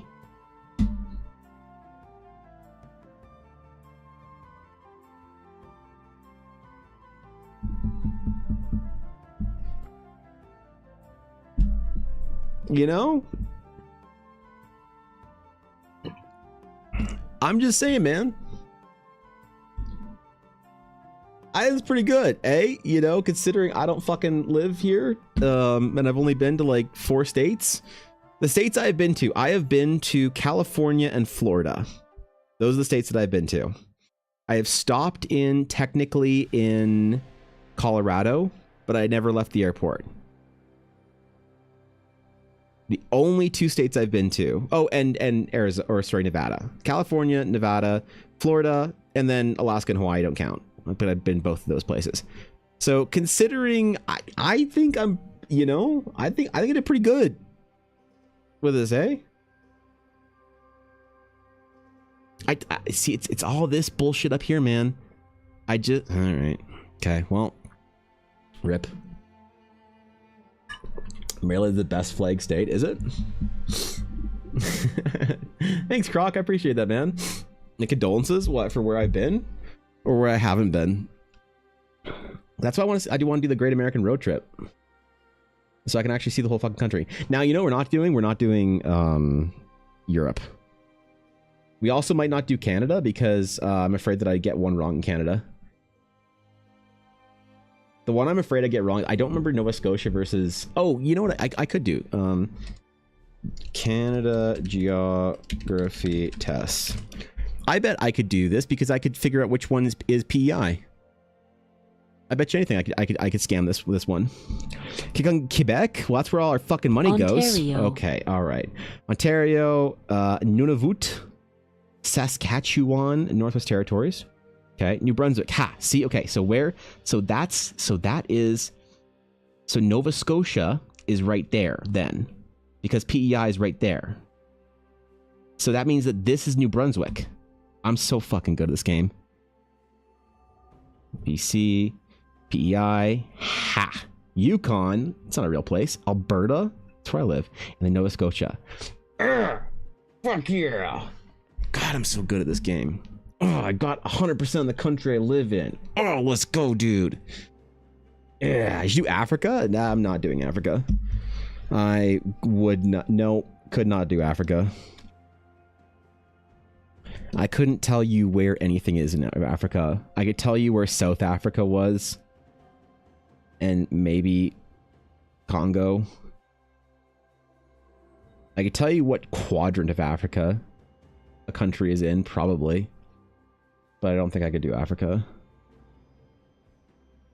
Yeah, I'll pass on that one, thank you. Yukon's not a real place? It isn't, though. You ever been to the Yukon? Exactly. It's just more bonus. It's just bonus Alaska. I think it has a population of 17 people.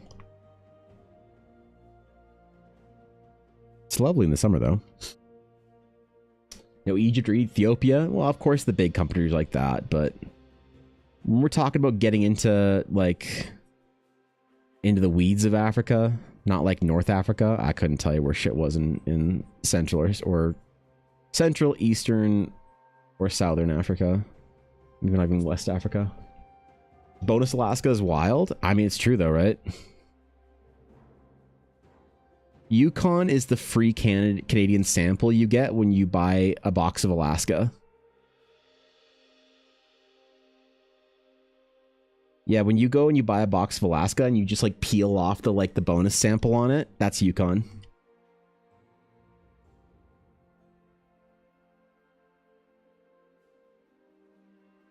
They don't want to hear it, but it's true.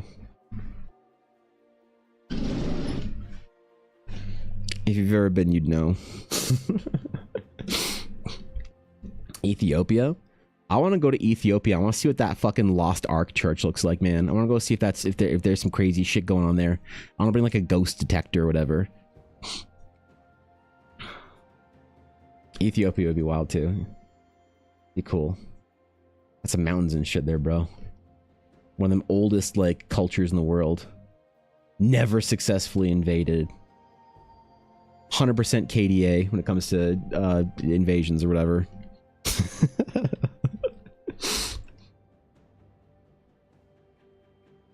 What's the Yukon version of Baked Alaska then? It's just Baked Alaska. Yeah, it's they don't have any. I mean, what? Hold on. What? All right. What food is the Yukon famous for? Let's see. The food the Yukon is famous for. Popular food in Yukon includes dishes rooted in its history of hunting, fishing, and gathering. Includes wild game like caribou, moose, and bison, as well as the fresh fish such as Arctic char and salmon. Traditional dishes like bannock and smoked salmon are also prominent. Yukon cuisine also features hearty comfort foods like stews, pot pies, and meat pies. So it's just wild Canada. There's nothing going on food-wise in Yukon except for some. It's just wild Canadian backcountry food. Real good stuff too, probably. But it's just game and fish and everything you'd find in BC or Alaska or anywhere around there. So roasted Yukon. Yeah.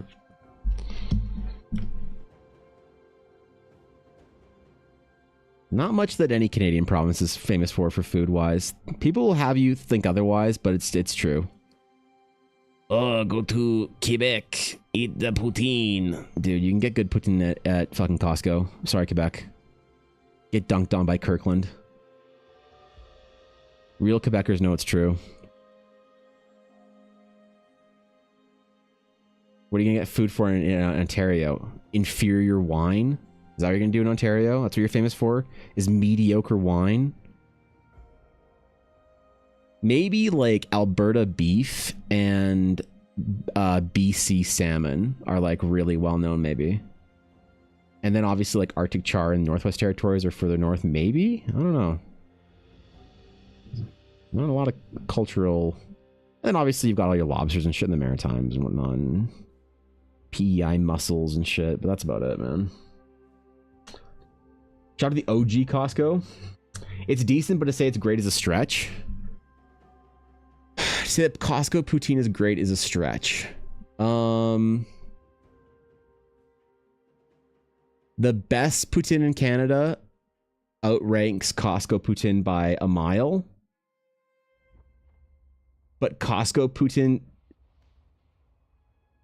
outpaces probably 90% of Canadian poutine that you can get.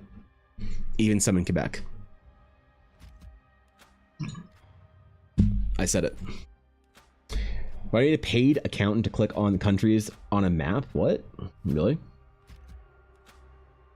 It's literally just a Costco. The pizza's good. It is good, right?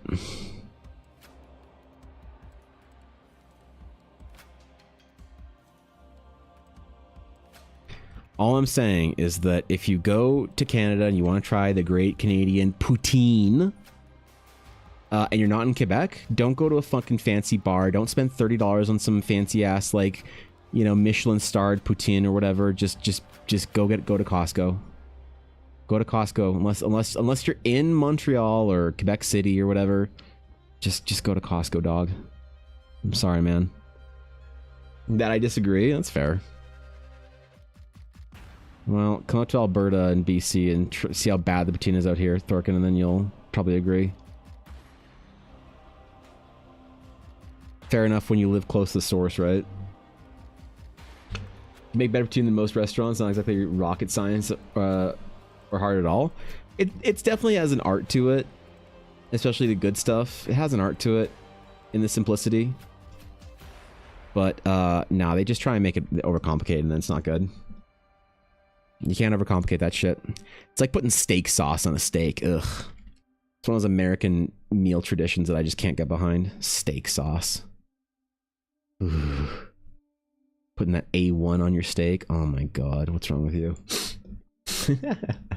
Ember, thank you. I appreciate that. Are the fries soggy though? No, no. The fries are pretty crispy. If you get good poutine, I think. You can't get poutine for ordering out or whatever. You have to get it there, and you have to eat it right then and there, because it's gonna get soggy, yeah. But you gotta eat it when it's still got a crunch in there. You gotta get it fresh. You can't get that shit delivered unless you get it delivered in like different parts, right? Hate steak sauce and steak is so dumb. I think it's unnecessary, bro. Steak requires A1's a bad steak, and you're just trying to mask it. That's kind of the maybe the point of it. Maybe, like, I don't know. Like, I feel like a lot of America just doesn't have good steak available to them. Obviously, there's like great beef in the U.S., phenomenal ranchers and stuff. But I think that the one thing the U.S. suffers from is a lot of over farming, unregulated farming, factory farming, that kind of stuff, that we just don't really have that problem in Canada as much. It still exists, but it's definitely like we have more like federal regulations on it, so we don't deal with it as much. But yeah, like you can get some real bad steak in America. I think that maybe like some Canadians that are unsympathetic to the steak sauce plight maybe don't understand just how bad steak can get down there, you know?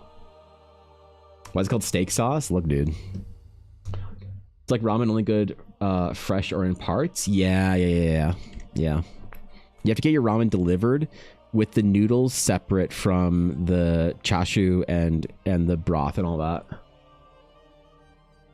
Great barbecue place near me that has poutine with brisket or pulled pork or pulled chicken. Their fries are awesome. That's delicious. Brisket and poutine is pretty good. It's not like traditional, but that's good shit, dude. I'll be kind to remember I've never had a steak. You never had a steak, really? Huh. You never just had a full chunk of beef on a plate, just cooked up on a grill or whatever, or in a pan.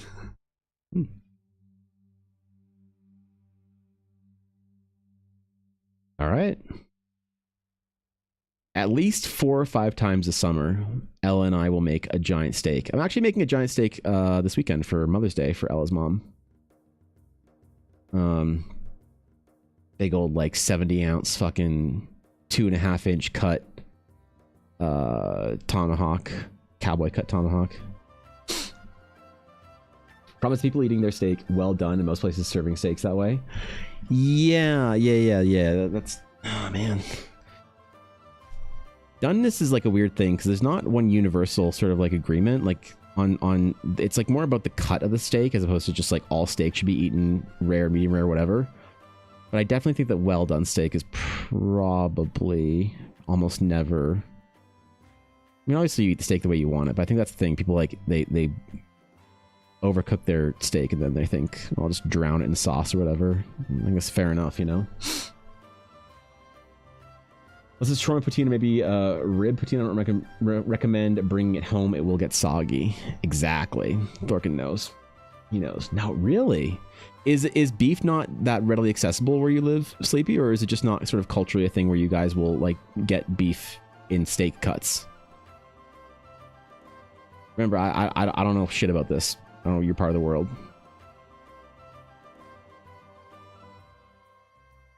I don't know what kind of steak situation or beef situation you guys got going down there. Probably not a lot of ranching going on in the great country of Jamaica. There's not a lot of room there, hey? Kind of need open fields and not, you know, mountains and coastline. Not cultural, really? Cool. All right. Interesting.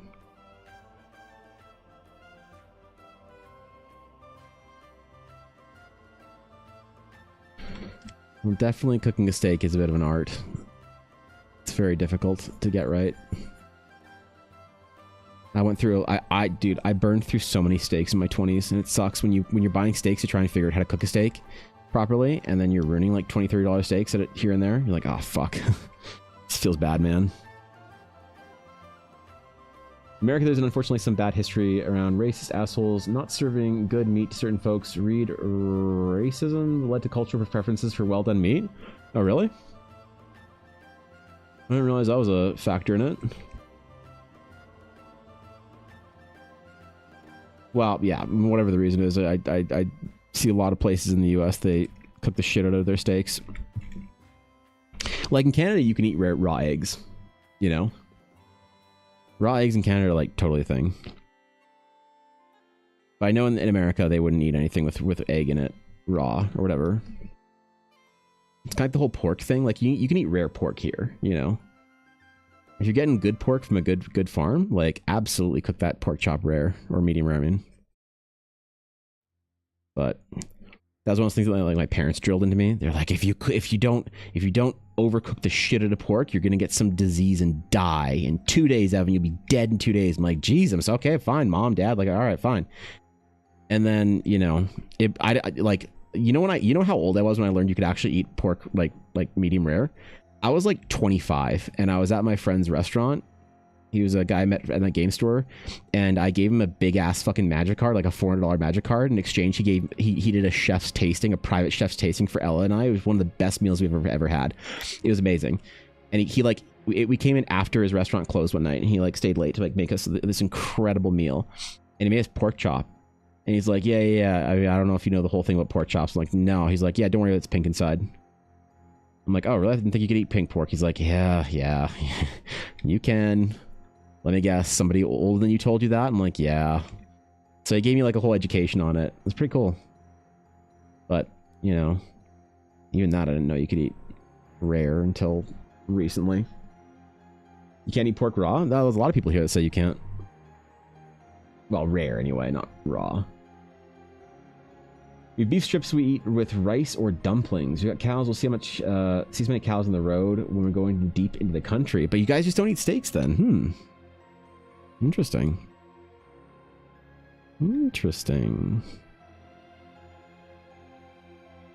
That's cool.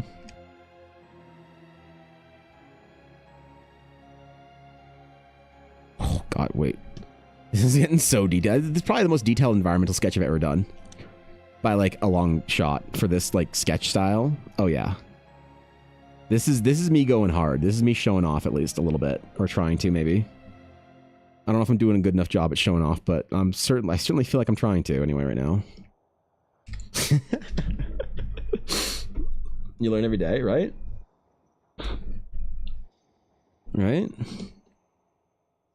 But yeah, like I mean in Canada you can eat raw eggs. In Japan, like that's one of the honestly, you know, so the first meal I ever had in Japan had raw egg with it.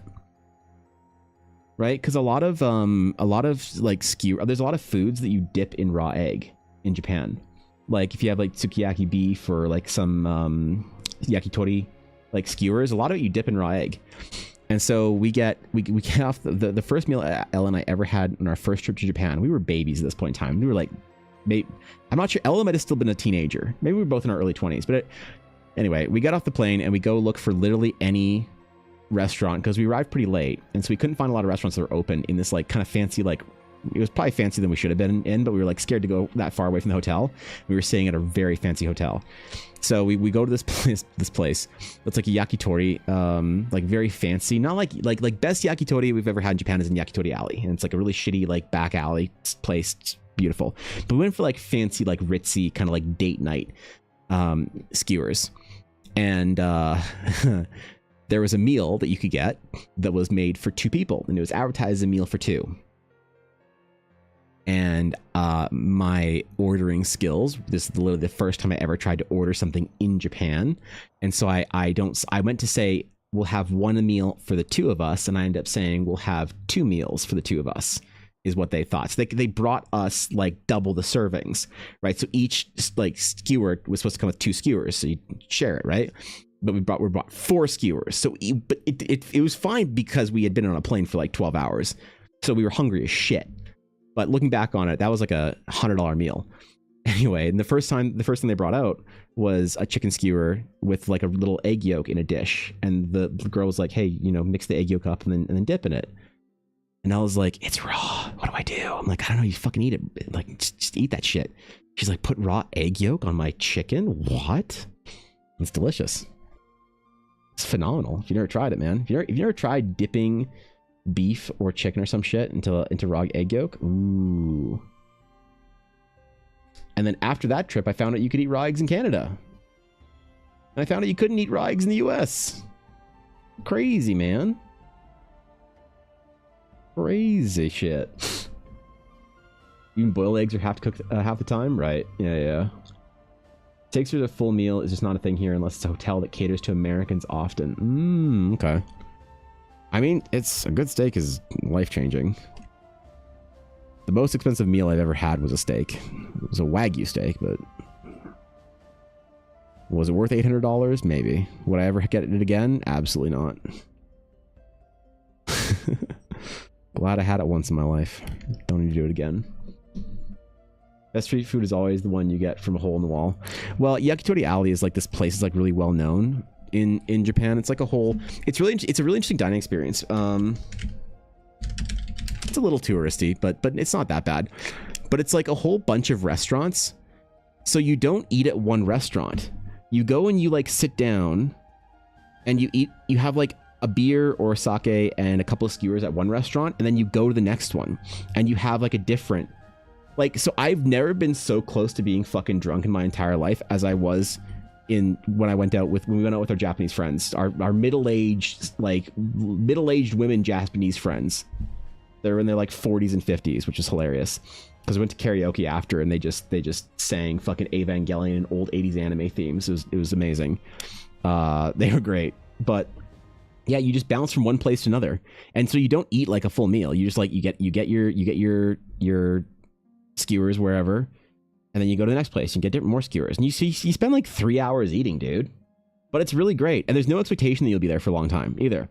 You order your stuff and you're there for 45 minutes, an hour, whatever. You pay your bill and you like literally walk down to the next place, and you try whatever their skewer is, because they're gonna have like some different thing, like some chicken skin wrapped leek, or like like crazy stuff.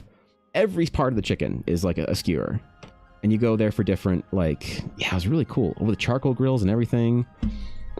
That was a really great experience. As far as like really one of those things that I really am glad we had like Japanese hosts with us for, because we wouldn't have understood the cultural nuance of ordering a certain type of skewer at a place you go to and then moving on. We would have just sat down at one place that looked good and spent like 2 hours eating there, Yeah. Right. I rub my eggs over medium all the time for that purpose. Well, yeah, I mean, like, to be fair, I can't actually eat raw eggs anymore. I'm allergic to them. I'm allergic to eggs, but I can eat them if they're cooked. So when I make an egg, I haven't had a raw egg in probably 8, 9, 10 years, or dipped anything in it or whatever. But it sucks. I eat a ton of eggs, and I wish I could eat them literally any other way than just burnt to a fucking crisp. Fried boiled eggs, the yellow bit is usually liquid, so what's the difference? I don't know. LCD egg yolk, but people here are terrified about it. Mostly we import things from America, but farm or local eggs are good to eat. Oh, okay. Interesting.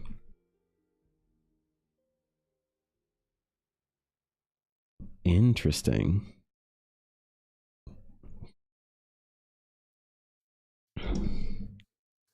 Yeah, Canada has some pretty strict policies on it's why if people like were wondering about the whole like trade war thing with Canada and the US, why Canada has like certain restrictions on imports, it's because Canada's standards for farming and stuff is so high that they don't let like competitors come into the market with lower standard food.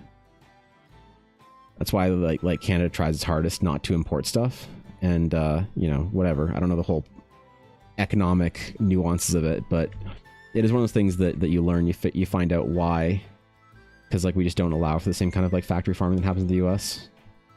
Obviously, there still is some, but it's not to the same extent. Pretty bizarre when you get into it. Bar crawls, but for food, exactly. Yep. Love my eggs over easy or over medium. I always dip stuff in my egg yolk. It's the best part. Well, yeah, I think if it's a runny egg yolk, but if as long as it's like been cooked, I think it's okay. I think, but that still would prompt an allergic reaction from me. So when I eat eggs, they're just rock hard, dry, just awful abominations of food. But it's what I got to do, man. I ate a ton of egg yolks though. When I'm on my like super duper cut, like I have been for about 2 weeks right now, I fell off a bit last week because I was like doing so many medical appointments and shit, but whatever. When I'm on a super duper cut, I'm eating fucking Kirkland brand egg yolks every day. My breakfast, 100 grams of Kirkland brand egg yolks, or egg whites, egg yolks. That's breakfast for you, champ.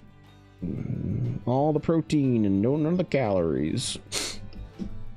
If you cook an egg, it becomes solid. That's the whole scientific thing about it. Wait, what? If you cook an egg, it becomes solid. That's the whole scientific thing about it. Well, I mean, like, not just solid in the middle, but just like fucking straight up.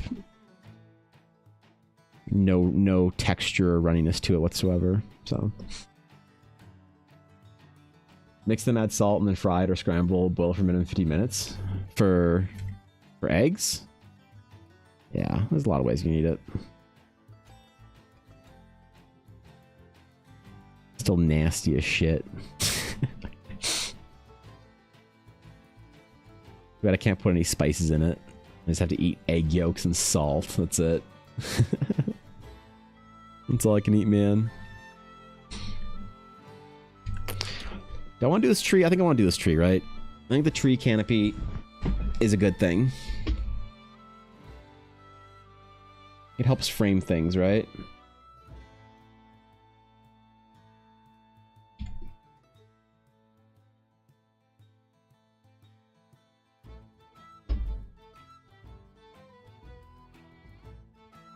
Kind of like take off half the palm tree over here as well. Have it be shaded by another canopy. It's like off screen over here. Kind of want to do like a big bamboo thing.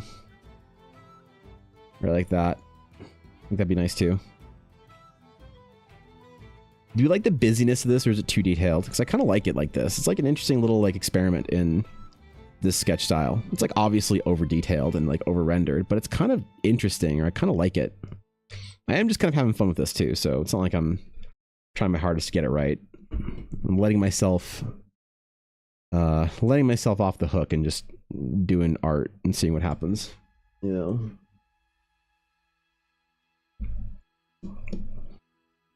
I probably won't finish this piece before tomorrow, but I'll still probably drop it in the adventure, I guess. Well, no, I won't drop any of the art with the adventure, I think, for the release, or for the beta release, because it's not really crucially important, I don't think. It looks awesome. Thank you, Shadow. I appreciate that. Happy Philip. Oh yeah, thanks, dude. Yeah, the celebration stream is tomorrow. Tomorrow. It's a celebration stream for the Horizon release, so I'll have to prioritize art though for it. You know, there is this idea of people being able to sponsor art for Horizon.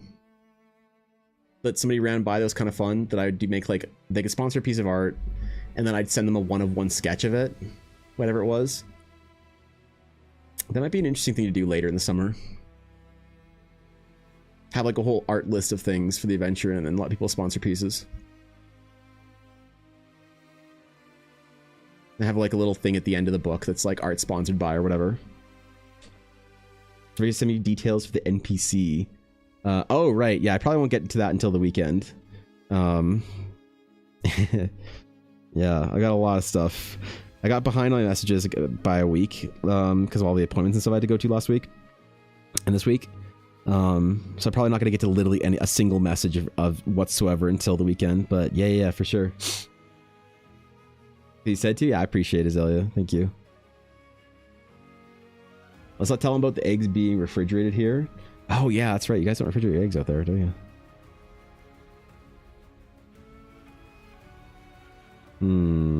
I kind of like the detail. Fuck it, I'm just gonna keep going on it. Like I said, I'm gonna trust my instincts on this one. See what happens. Not worry about it too much. Not overthink anything. Let the ideas run free. Got little jungle runes over here. God, I'm going through my water like crazy today. It's just so dry out, bro.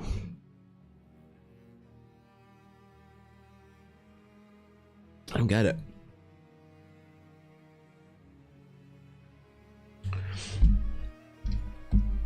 Maybe I need some tea. Tea in the summertime? What am I, English?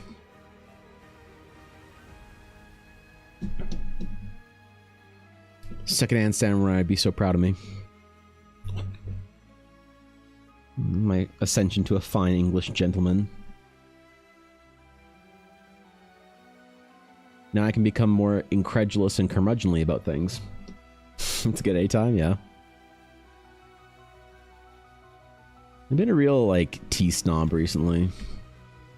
It's not good for me.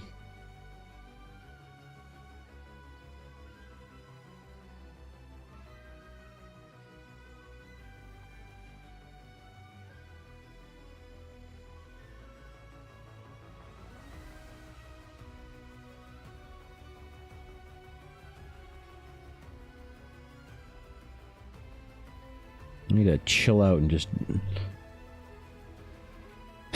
get my green tea caffeine into me from whatever shitty source.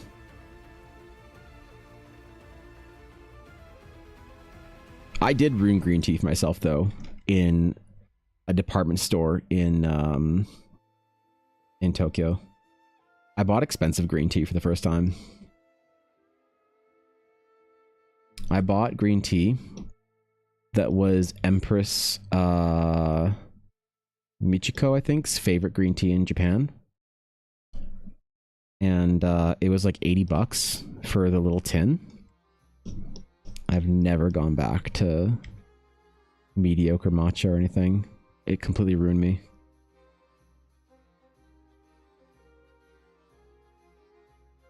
I've become a green tea snob now. I'll still drink shit tea, like tea bags and stuff, like black teas and stuff like that. But when it comes to green tea, I am an unfortunately obnoxious snob about it. I'll never complain about green tea, ever. Like mediocre green tea, I'll never complain about it. I'm not that obnoxious. But if you come over to my house and you look at my green tea or my tea cupboard, you would think that I was some sort of a oil baron or something, you know? Peanut boba, I love boba. That was great. I love me an overly sweet brown sugar boba. Oh yeah, dude. And you know, I like it slightly warm. Like give me that no ice shit right there. Warm pearls, warm boba. I'm good, man. I love me a good boba.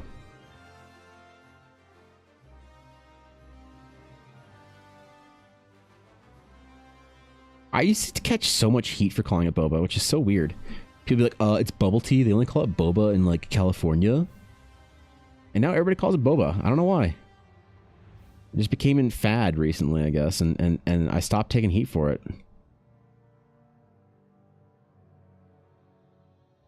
We decided that this is the superior way of referring to it. The pure diabetes shot? Oh yeah, exactly. Yeah, if I'm getting boba, I don't want that fucking like light, you know. No, dude. If I'm gonna invest the calories into boba, it's like getting like a, I don't know, like a light cake, right? Or like a healthy cookie, bro. I'd rather just not eat 5 healthy cookies, save the calorie budget, and then have one actual cookie. You know what I mean? Boba, I'm not gonna get the low calorie fucking light version option. No, dude. I do too much like low calorie fake sugar bullshit when I'm cutting. Like the amount of protein ice cream I make when I'm on my cuts. I've had protein ice cream 3 nights this week. Because if I'm gonna have my protein shake in the day, I can just freeze that shit and make it into crappy ice cream. It's like 170 calories for a full like thing of ice cream, of protein ice cream. It's great. It's good. But it's not like real ice cream. It's like, you know. So I'm gonna get like boba. I'm gonna go for it, man. I'm gonna go all out. I'm gonna get in there. Defeats the purpose? Kind of. I mean, I get it. Like, you know, I'm sitting here sucking copium on my ice cream is actually good. I know it's shit. I know it's shit. But like, you know, it's still nice to have as a little dessert at the end of the night. Yeah, like 180 calories for like 30 something grams of protein. Satisfying, it's sweet, it's great. But no, man. If I'm gonna get like a real dessert or something like that, I don't want the middle of the road boba. Thanks, Lexer. One of the guilds I'm in on games called Back Alley Boba Cafe. What's written in Korean? Yeah, that's my... Well, my favorite boba place in Calgary is a chain called The Alley. They did a... I think it's a larger chain actually now. But it's a... They had like a Spy X Family like collab recently. And they do like these cool like anime collabs, and they have like merch and shit for them and whatnot.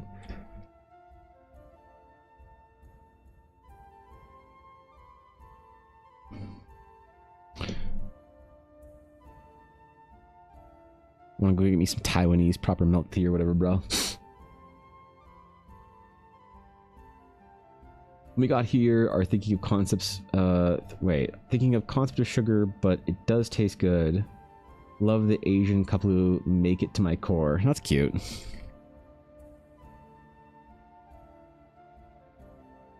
That's nice. Glad you have a place like that.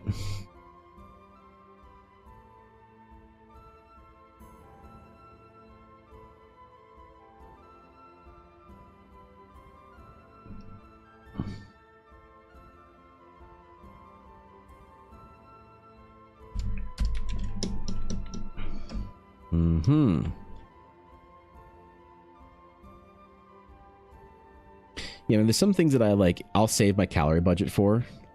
Like, I'm saving my calorie budget. I never save my calorie budget for drinks. Ever. Almost ever. I don't remember the last time I had like a real soda or anything like that. You know? But like, Ella and I stopped at the Japanese grocery store yesterday. And I got me a melon soda. Oh my god. I know they're for kids. Fuck you.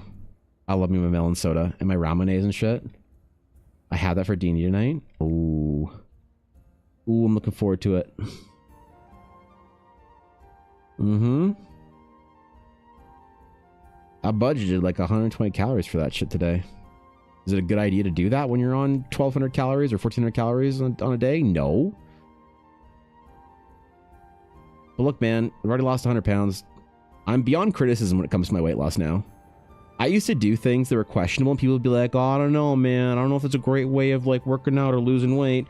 But once I announced to like my family that I've lost my 100th pound, they stopped questioning me. You know? They just friends, family, everyone just completely stopped questioning me.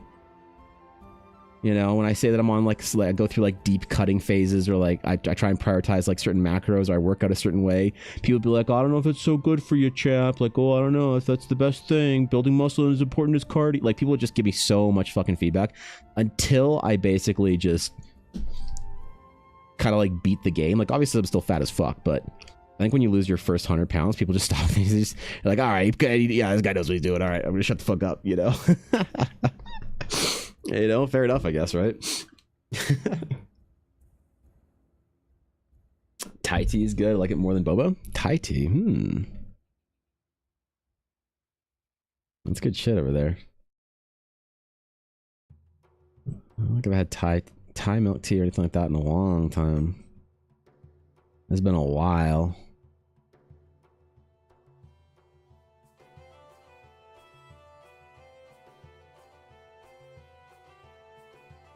If I want to save an entire day's worth of calories for one meal, I do that once in a while. Once in a while, I will budget like 1,800 calories for one fucking day, and like 1,200. That's one meal. When someone in my family was like, "Well, you can't starve yourself all day and just only eat once." I'm like, I don't know. We did that like for thousands of years. I'm pretty sure I can do. Yeah, no, I think we're fine. Yeah, I'll be all right. You can't just fast all day and then spend all of your calorie budget on one grand meal. Fucking watch me. I'll do that shit like a couple times a month, man. Oh yeah.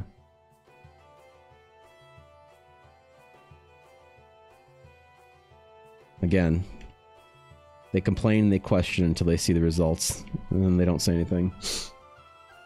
Favorite teriyaki places actually makes sells Thai tea. I get every Friday. That's cool. I like that. I like those little traditions. I kind of wanted a Friday snack tradition. You know, something you can look forward to at the end of the week. But since I don't go anywhere, It's not like I can stop at home on the way home from work or whatever on a Friday. That was such a vibe back when I was like working in the game store and stuff. I'd stop for like certain food on certain weekdays or whatever. But since I don't go out and I live, you know, in the fucking mountains and shit, I have to drive into town for something specific. Occasionally Ella will pick up some like snack for us on D&D night or whatever or something like that, but I got no tradition like that. Thinking of match plus taro drink I've never had, but the combo in my head sounds good. Could be. Never can do the fast all day and eat once. I mean, it's basically my life because I physically don't get hungry even at the starting stage. Yeah, I mean, I kind of resent the idea that like that there's like a societally accepted way of like eating or like structuring your meals. You know, you must eat X rounded meals a day. You can't fast ever. You can't load your protein in one meal, whatever.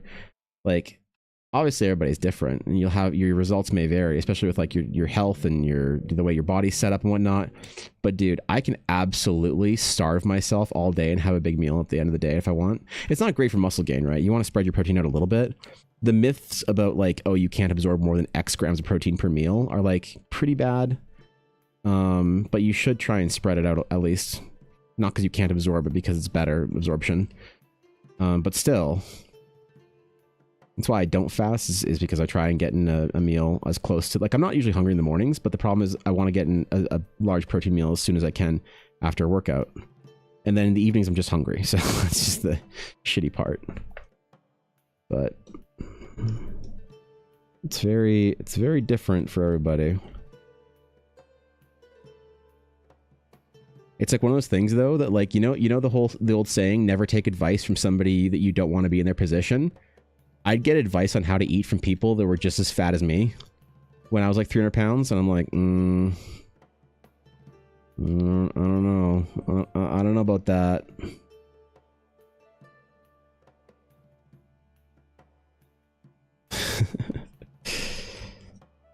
I just don't take advice on how to eat anymore. I just do whatever I feel like works and gets results. And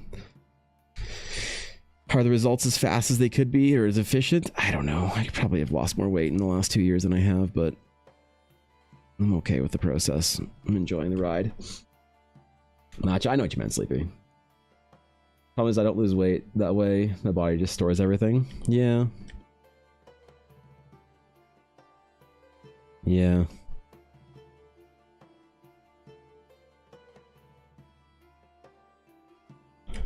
I mean, I'm pretty much a follower of the thermodynamic fucking basic energy in, energy out, whatever ideas. Notice they work for me the best, so it doesn't matter where or how you're getting or when you're getting the calories. At the end of the day, if it's in the right quantity, like the body figures it out. I've found takes a while sometimes, but it figures it out.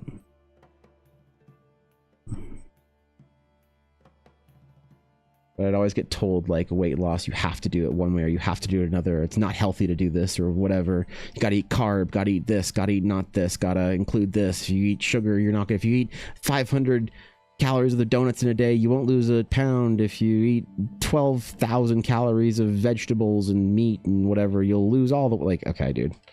I got so much bad information when I first started trying to lose weight. One of those things where I just kind of like shut everyone out and just did what I like, stuck to one thing, and then it worked. And now I, now I just do my routine. I just cut during the summer really heavily, lose 40 to 60 pounds, and then go through the winter and put on muscle and gain like 10 to 15 pounds back, and then cut and then gain and cut and gain, and I feel pretty good. I eat more than a certain amount of food in a day. I get sick, so I can't easily change it up. Plus the whole unable to actually get hungry. What a superpower. No, I'm kidding. I know it's probably stressful. Ooh, we getting our trees in here, man. Look at that. We're actually getting somewhere today. Look at me getting somewhere in a day. Still needing more water. God damn it. Okay. I've gone through my electrolyte and my bottle of water already. It's just so dry. What the fuck, dude? Give me a sec.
Alright, we Gucci. One sec, I got auto battle on my fucking Pokemon TCG Pocket Go thingy.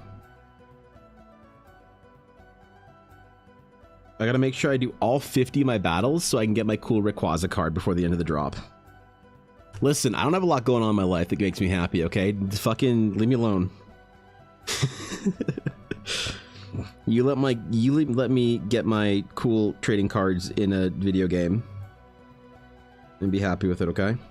All right, go forth.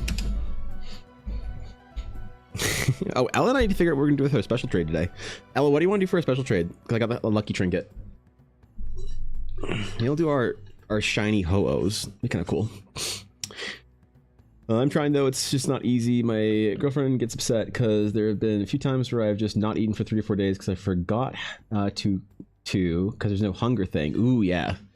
She reminds me now until I've eaten at least once. I'm up to 2 small healthier meals in the same day a couple times a week. So progress, that's pretty good. That's, yeah, shit. Good job.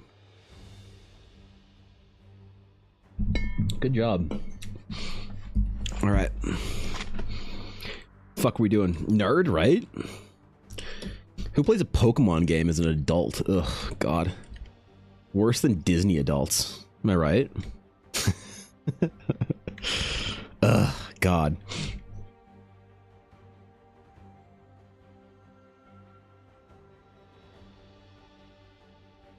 That was a direct dig at Ella Blackwood. Back from ads? We'll go back for ads. Nerd what? Apparently I'm a nerd for collecting my digital Pokemon cards in my digital Pokemon trading card game playing card app. That makes me a nerd. And playing Pocket Monster Go. Dude, Pocket Monster Go helped me lose so much weight in the summer. You know how much more fun it is to go on a walk when you have Pocket Monster Go and you're catching pocket monsters? I was on a walk last summer and I had my head down. I was like catching a pocket monster, and this old man, he's like, "That's the problem with your generation." And I was like, "What? Yeah, yes sir. Me? That's the problem with your generation." And I'm like, "I didn't ask, but sure, what is? You're always looking at your phones." And I was like, "Sir, if my phone wasn't in my hand, I wouldn't be out in this fucking day. So you can take me being out here working on my health, going for a walk while staring at my phone, catching digital monsters, or you can take me sitting at home doing the same thing in my fucking chair." It's kind of true. Might ask for feedback on the Gobbo in work in progress. Pretty much done, but I'd be curious to know what you think. Sure. Studies whip and fb. Let's see. What are people doing? Just a sketch. I'm gonna ink it. Who's nothing, by the way? Which one of you goblins is nothing? Or Nyanmech. Which one of you goblins is Nyanmech? Some studies from the week. Dude, this is so fucking good. The Evan Maru. You're so fucking cool, Thorkin. I like the one where the character goes out of the frame. That's cool. Shading Gobert? Aya's so cool, man.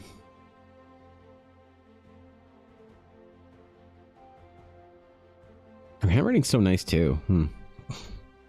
Emotes are so nice, too. Dude, I want to be like Aya when I grow up. Alright, what do we got? Almost done. Need to do a background? Oh, it's the doctor piece. Oh, Pog. Work in progress for an art challenge. This is rad, dude.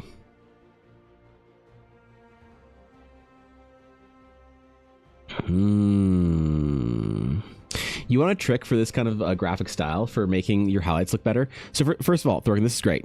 Graphic, it's awesome. I love the levels of details. Your silhouetting, by the way. Your silhouettes, Thorkin, been getting super nice. Like really, really good. I'm really impressed with this shit. The material, the design, it's obviously all really good.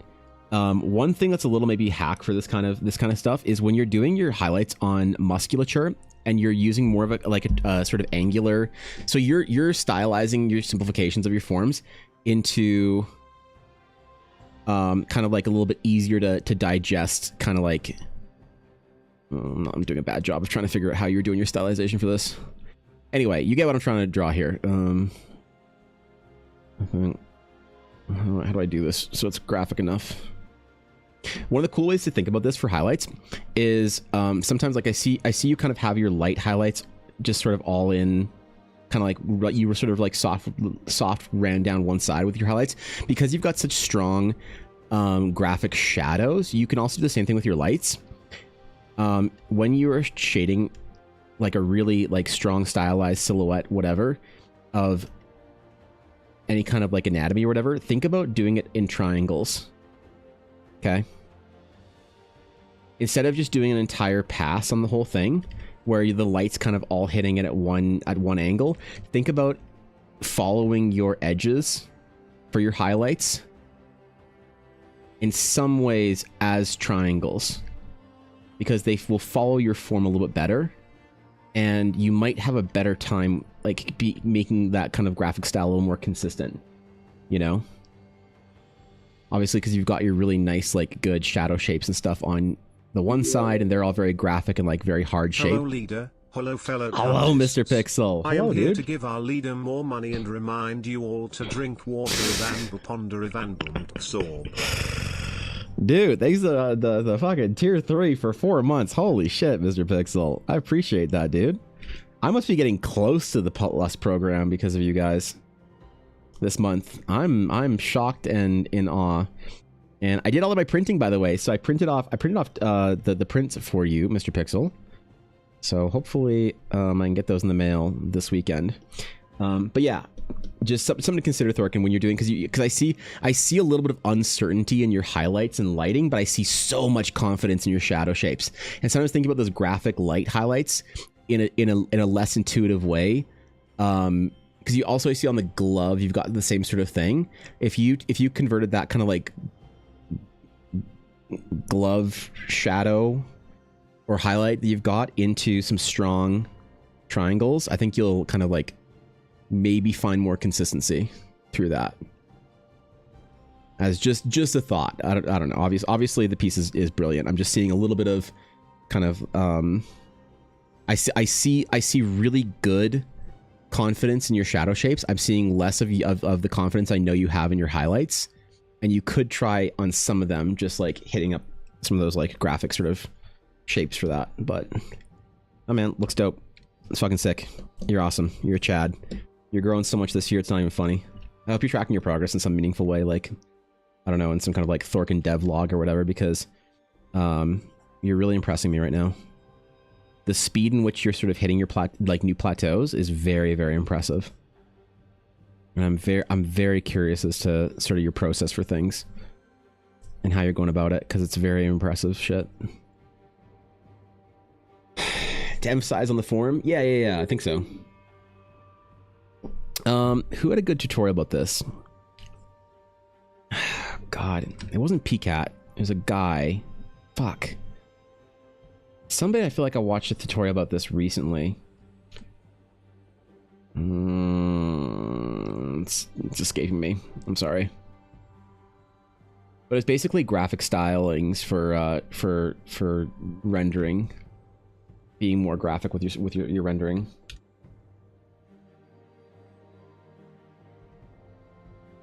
Anyway, looks dope. Like the shirt, by the way, very simple, stylish. Thanks, man.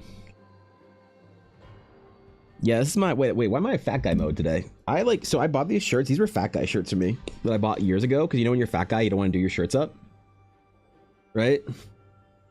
But when I lost weight, this is one of the big moments that I had in my weight loss journey. When I realized my fat guy shirt that I had to wear open, I could actually wear like clothes, and it like fit me. You know, it wasn't like stretched out or too much or whatever. You know, I could actually like do it up, and it wasn't like pulling across my entire body, just, you know, buttons open. That was like a big moment where I had my shirts and I can actually like do a shirt up or whatever from my fat guy shirts. So I typically wear pretty common t-shirts or whatever on when I'm streaming, just because I don't know. I got heat from dressing up, air quote, too much when I get on stream at one point, and just that trauma settled in. So I typically only wear my like fat guy shirts or whatever, because I'm not. This is not a shirt I can wear on stream. This is a workout shirt. It's way too tight on me. It looks like shit. So I put a fat guy shirt on top over it, and I like it. I like wearing these shirts in the summer. I should just wear my Tommy Bahama shirts on stream. Fuck it. Would anybody judge me if I was... Would you be more or less likely to sub to the stream if I had a Hawaiian shirt on? That's the poll, really, I think, for the good people of the Dragon's Claim. New person, never seen me, first time in my stream. More or less likely to follow, and then more or less likely to sub if wearing a Hawaiian shirt. Do it. The problem is, they're all too big on me because I bought them to, like, fit me when I was, like, 300 pounds. So a lot of them, I'm just swimming in them. Contrast really good looking on you? Thanks, man. That means a lot. Thanks, Mr. Pixel. Appreciate that. Live your truth, yeah. I love my Hawaiian shirts, bro. They make me so happy. People tell me it's the L Riz, though. Minus aura. Only old men wear Hawaiian shirts. I am old man. Am I a real boy, Papa? With or without pineapples? I just have some floral ones. I have like 6 Tommy Bahama shirts. All my very fancy silk shirts. You know what? Maybe I'll wear one tomorrow. Fuck it. I used to have it be my Friday tradition. I'd wear one of my Hawaiian shirts on Fridays. Want to get into fashion? But that costs money? It does cost money. That does cost money. Dude, I miss clothing shopping. I actually, dude, so I bought some Gundam shirts this last week. Yesterday. Yeah, yesterday. Because we stopped in at Uniqlo, and I actually got some, like, shirts that are slightly too small for me, but I didn't want to buy shirts that fit me right now. Because I'm like, I'm in between a large and an extra large, depending on where I go. But I think at the end of the summer, I'll finally hit my medium goals. So I bought them in medium at Uniqlo because they're more like a large. So I can't quite wear them just yet, but I'm really excited for them. It's nice to actually be able to buy clothing that I feel like I can actually keep and hold on to and use and enjoy, as opposed to clothing that's just like, ugh. You know? Just like whatever you feel less self-conscious in is like the way I used to buy clothing on for my entire adult life, actually, and so much of my like teen life as well. It's so nice to finally be able to buy clothing that I feel like I like actually enjoy or want to wear, you know? Also fun trend in trans mask guys who have fun button ups because it's all you can wear during top surgery. Oh really? What, the Hawaiian shirts? E-Entropy, thank you for the follow. I appreciate that. Welcome in, my friend. Good to have you. Asking is debating getting the next Patreon tier of this month to get the portrait sketch redeem, and the character I'm kind of waiting is a Dragonborn. Oh, Dragonborn. Yeah, Dragonborn's fine. Dragonborns are fine. Like the problem is though that with a if you want to see how I do Dragonborn, actually I have a couple commissions coming up that are Dragonborn. If you want to just like wait a couple of weeks or whatever for me to actually do those and see if you like the way I handle Dragonborn, that's totally fair.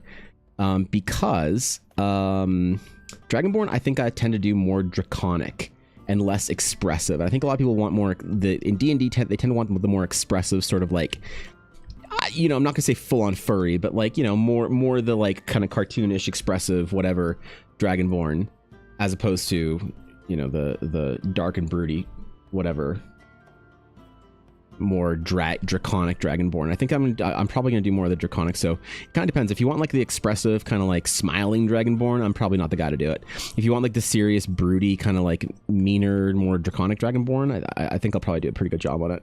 That's the only reason I accepted those 2 commissions, is because they were for like tougher Dragonborn, you know, and they said they wanted a bit more of a brutal, like draconic vibe for it. So that's why I agreed.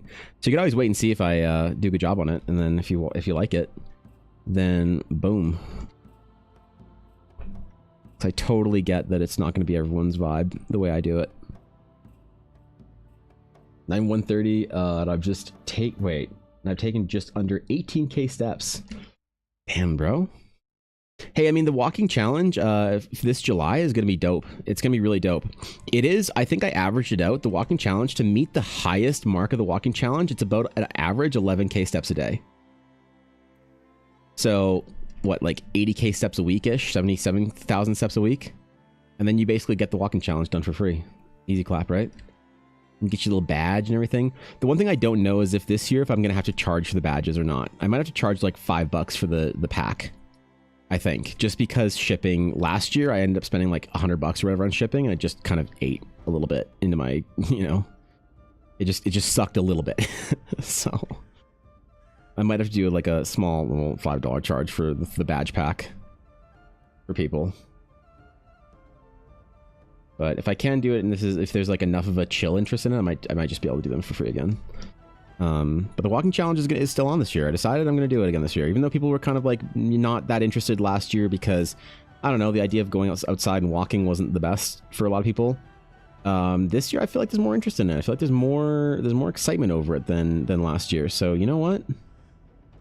The journey across Eldara this year, 2025, is going to be great. I don't know where we're going yet, though. I have an idea of some things I want to do in Stonemark. But I don't know specifically. I don't know if it's going to be... It might be the journey through Southwood, I think, is what I'm going to do. What I don't know is, like, I don't have a good idea of looking at a map and seeing 2 towns on my map and figuring out how far they are apart, you know? That I don't have a great sort of like idea for yet for my map, so I'm kind of just winging it with new places and then just deciding, yeah, it's like 2 days to walk from here to here or something, you know? For the journey across Eldara for the Southwood edition, it might be a little bit off. It'll be representational, I guess. It's not gonna be an exact kind of like calculated out distance for the journey this year.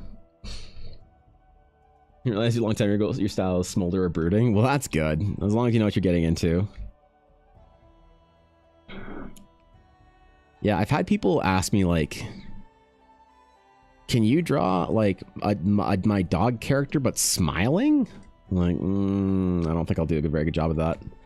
Love to help you out, my guy, but I don't think I'd do. I think I'm the wrong fit for your whatever you want for your adventure or game or art. What's up, yo? Good to see you, dude. Hello. Living for me due to my steps are for work. That's fair. I mean, you still get the challenge done for free, basically. Look, the steps and the journey across Eldara is supposed to be intended for you going out and getting your like additional intentional steps in. And it's also intended that you go on some hikes. So you're supposed to go out into nature and go adventure a little bit with the journey across Eldara. Now, obviously, if you're just going to collect your steps, you know, at work or wherever else, that's fine too. Like, I'm not going to, obviously I'm not tracking any of this for people if they want to track themselves or whatever. That's great. It's all in the honor system. There's no app or whatever that we're using to track everybody's steps. It'd be kind of fun if we did, to be honest. It'd be like kind of neat. There's a way to do that. I know there's like the Nike Run app or whatever. Maybe people have some ideas for like group running challenge apps we could use. That'd be kind of fun, but I don't know. I don't have any specifics in mind. Really. The lore for this one's gonna be cool if it's Stonemark as well. It'd be pretty fun. It'd be more like a classic fantasy journey. Every time you bring up dog smelling, I think of those. The doggy dentures. Oh yeah, I have seen those. They're fucking terrifying. Told myself to work on game dev art today, and I'm struggling to get locked in. What you struggling with, Smut? What's got you? What goblins in the brain? You just having trouble focusing, or what? You feel locked up, like you don't know what to do? We can fix this, my friend. Come from one of the most weird, overstimulating drawing streams I've been on my life. Oh shit. Well, that's the new meta, I guess. Let's go. Hope it was fun. Only expressive request I would ask, would that kind of like confident smirk, little side fang showing. That's tough though. It's still a smile, you know. And I just drawing characters that are smiling. If they're anthros, it's really hard to do it because like animals, for the most part, don't smile. Obviously, there's certain little things that like that they can do, but people often want like a very expressive thing. Confident smirk's probably okay, but I don't know. Probably do a good job with it.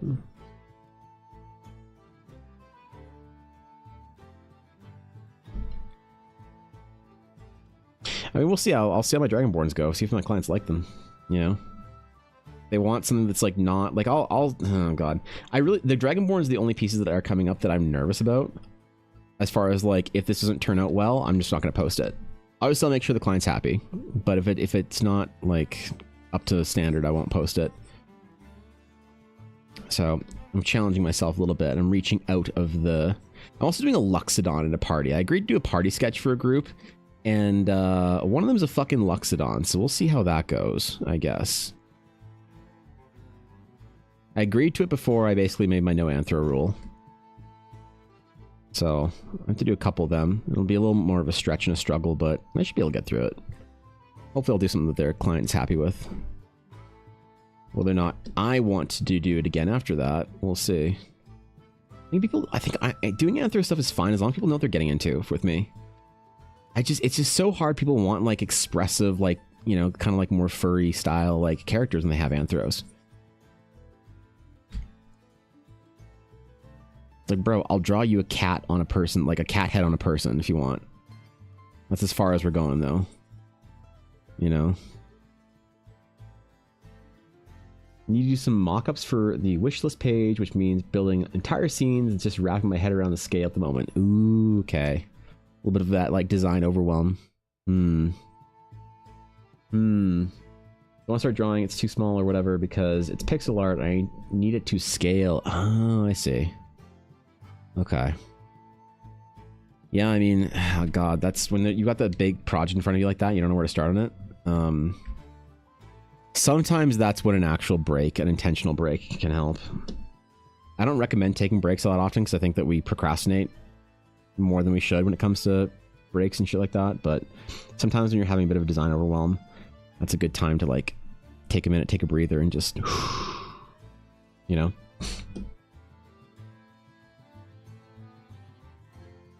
Like Subway Surfers had a baby who was rainbow dash color art, then flash warning type. What? Weird. Okay. All right, well, it's a new trend, I guess. New meta.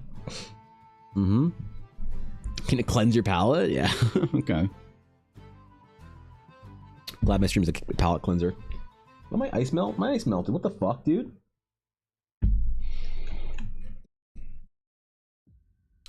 God damn it. It's too hot out, apparently. Ooh, what did I just do?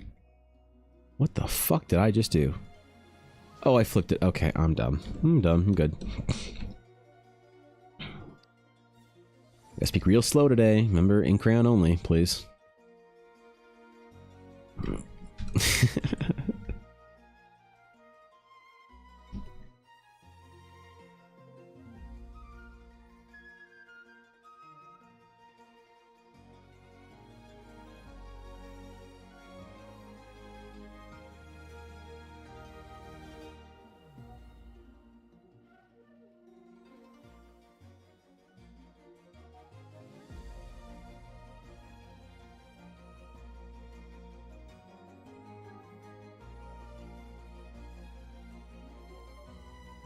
We'll do our bamboo type stock shoot thingies up there in the foreground. Still not sure if I'm going to do them or not. How hot is it? It's like it's 12 degrees out right now.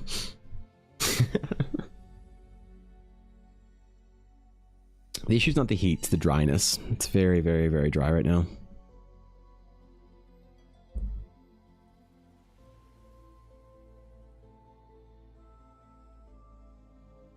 That's the main problem, I think.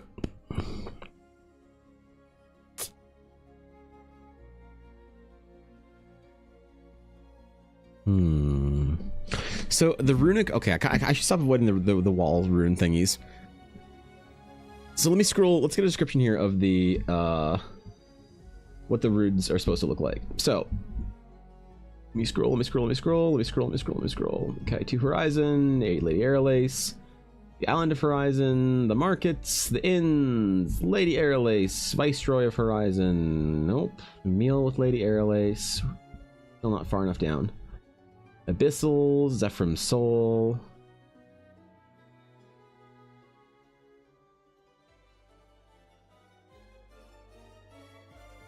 Okay, Zephyr gathers those interested and excitedly points at one of the carvings on the walls. Look here, my friends, the scene is no ordinary carving. The Eldarians were very good storytellers and often depicted events of great importance in their history. Do you see this frame? I've seen it before, only the content of it was always destroyed by what looked suspiciously like modern tools. No matter, we've got here first. Look, these figures above here represent the mage class that ruled over the Eldarian Empire. Okay, so figures above. The people below, though, they don't look as if they're offering thanks to their overlords, do they? They look angry with fire and weapons. Okay, so mage overlords with fire and weapons. People they're beseeching these figures over here, pointing back at the mage lords. What do you see on this figure? A staff. Look at the head of the staff. It's a modern astral sage rune. Well, not quite. It looks a little different, but far beyond what was previously claimed about how astral sages were lowly shamans and navigators. Sages weren't just there in the Old Kingdom. They were the ones the people regarded as heroes. Mages, the ones responsible for the ultimate destruction of the Eldarian people.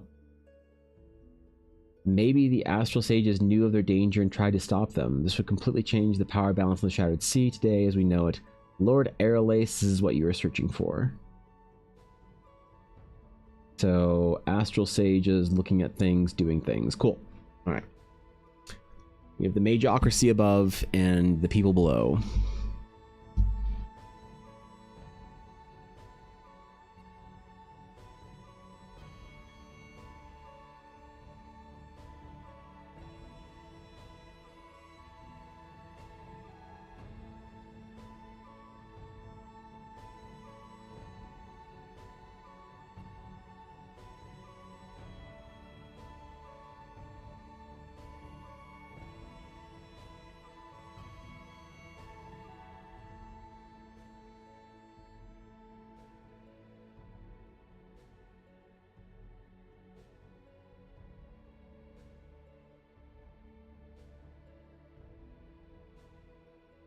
Okay, I'll do some carvings.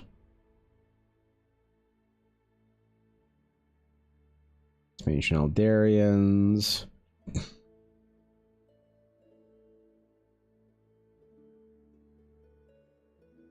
There's an Eldarian script on there.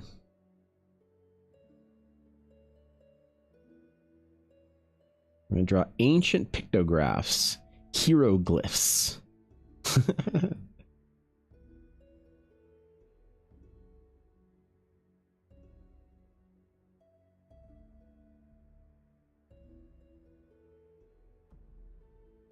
Do some shrubbery covering some of this so we can obscure it for later. And some vinage, okay? Creeping vinage. This is important for a fantasy story, alright? Creeping vinage is always going to be very important.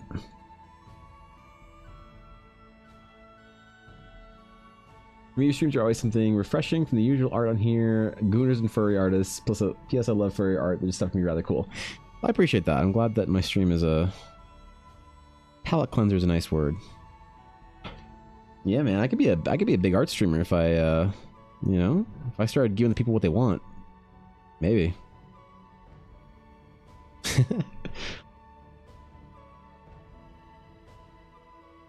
Straw sexy shadow heart all day.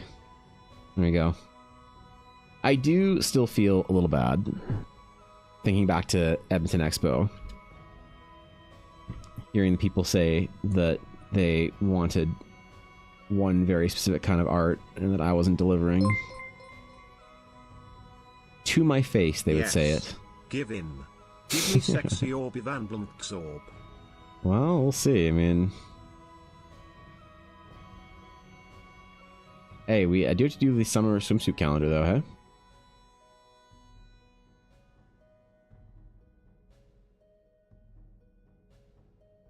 I do have to do that still.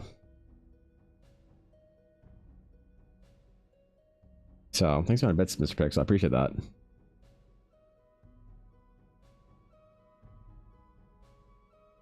Now, the question is...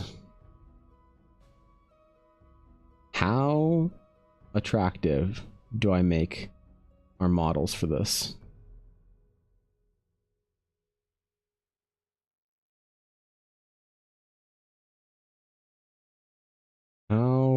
How much do I sell my soul for this meme? You heard it here first, folks. Mm-hmm. We may get sexy orb. Oh no, you guys can't afford sexy orb. No. Like you can have sexy withers, but there's no way. Like you guys can't afford sexy orb. No, like it's no shot. Don't even try. Look, I understand the desire here, but like let's not get the people, you know. Let's not get people excited for something like this, all right? Let's just chill out.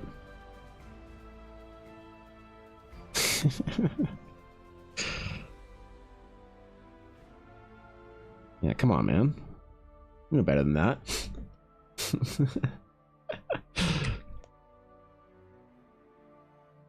Yeah, please, come on. Why must you dash my dreams not like this? Look, man, we tried on the Orbathon to get it, and I tried my best for the Orbathon. I set a very reasonable goal of rank 7, and you guys only made it to rank 6, partially helped by TSM. But still. You know? But still. Didn't quite get there, so. Look, man. I tried my best too, Mr. Pixel. I was thinking about making an alt account for like posting my studies and the work that I can't post on Twitter. That are just age gating everything I do and banning everyone that I think is under the age of 18 from everything that I ever, you know. Probably the safer bet anyway, as an artist. And little art pose, and they can't learn from me, man. That feels bad.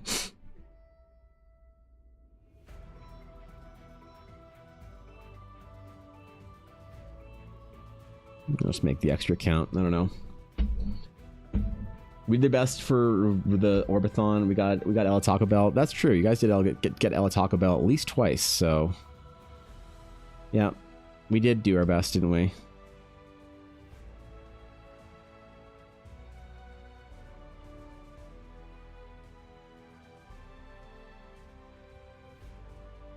Yeah, that is true.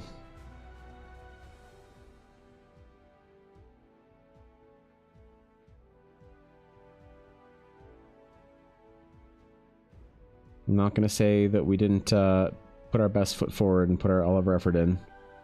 We did, after all, get Ella Taco Bell. It's a collective effort. I'm gonna use we here until someone calls me out on it. The NSFW stuff on Patreon, Lock. I mean, I don't want my Patreon to turn into that, though.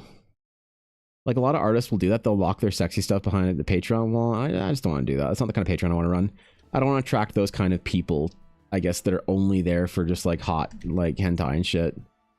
There's just, like, certain stuff that's a bit too spicy that I don't want to, like, post studies and, like, certain pieces of art people have asked me to do.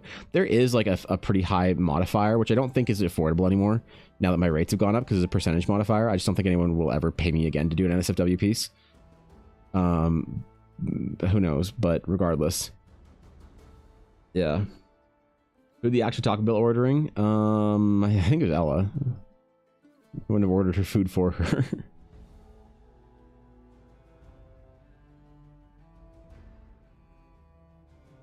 I remember I got that day when we went to the mall together. I think I got A&W or something, I don't know.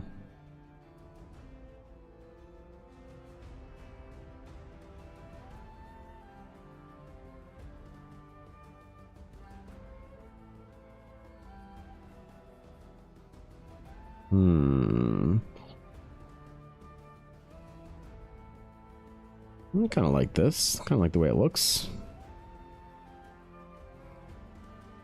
We tried the streamer raffle. Apparently a streamer occasionally does a raffle that only people under 18 are allowed to enter into.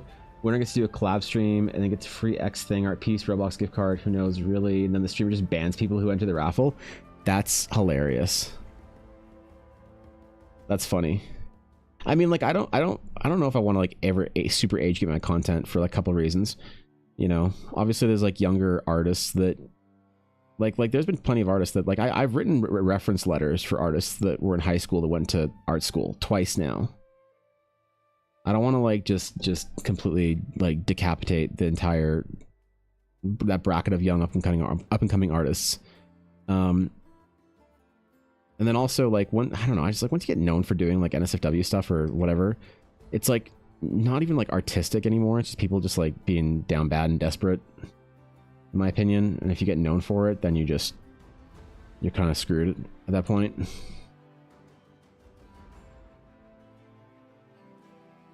So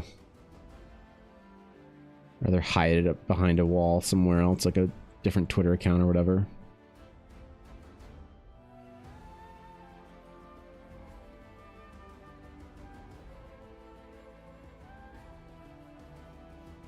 There's nothing wrong with like tasteful figurative nudity and stuff in your artwork. It's just the modern day, I don't know, it's a little weird, you know. All right, be good, Mr. Pixel. Thanks for chilling, bro. Appreciate you. The thing about your art, Evan, is that you don't go constantly looking or throwing thirst traps at people in your art. It's quite a modern story, and you have your own community. You draw on cat girls, nothing weird. It's usually a meme. Me too. Yeah, I think attracting a different, like a specific kind of audience to your art is just like very dangerous. Anytime I think you attract an audience with your art, that's people that aren't like in the periphery of the things that you actually do on the majority of your time spent, I think it's very dangerous. It's very, very dangerous.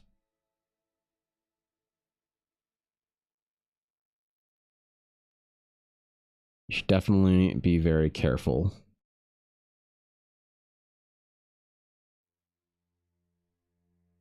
with that.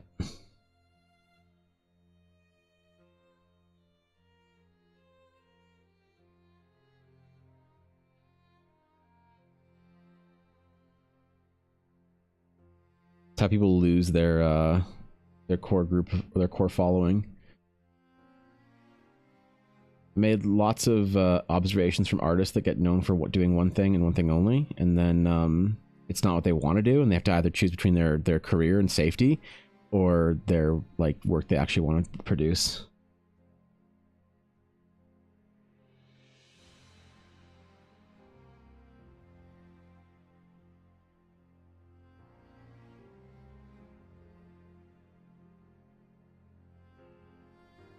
It's definitely a challenge. There's no easy decision. There's no right or wrong answer. First thing I'm doing on my Wacom tablet Saturday is gonna be a cat girl August. Yeah, oh, this is a joke. Cat girl August, man, let's go. The Red Dead community loves that kind of stuff, don't they, Fox? But you can add your own funky species to Eldara. Whereas the Eldara Keldor. I enjoy funky and unique stuff, and I wish there was more of it in the fantasy rather than the elf, dork, orc, goblin. That's going to come a little bit later. Right now, I need to basically prove that I can make a proficient fantasy story and meet expectations people like. The funky stuff is coming later. There's a whole bunch of like different species and races and stuff I have in mind for Eldara that are going to come a little bit later on once people are, I don't know, a little bit more confident in the kind of work that I can produce for them. They feel like I've established myself as like a fantasy artist in their eyes.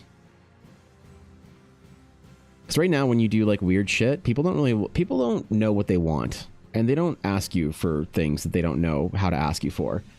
So it's one of those like kind of difficult, challenging things where I think you have to like kind of balance giving people what they say they want and surprising people with what they don't know they want.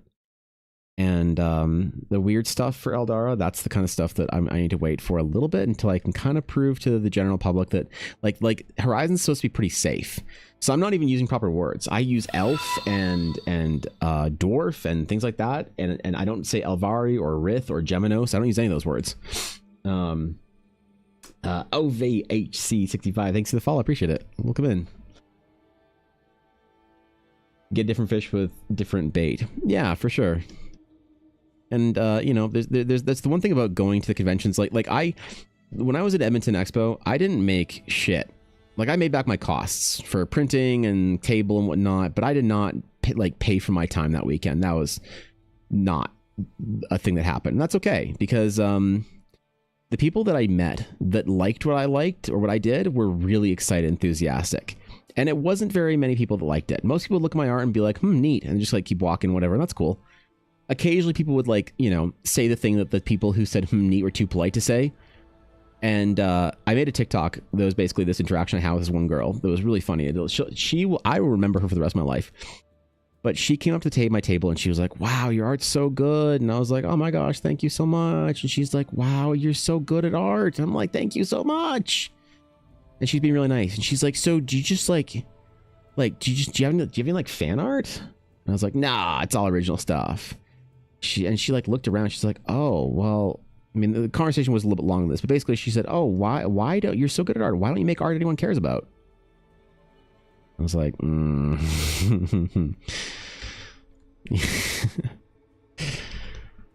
you're not wrong, but I'm trying, I guess. I'm trying. And it was more of an ignorant, just sort of like she meant to say, why don't you make art that will sell or that people will buy?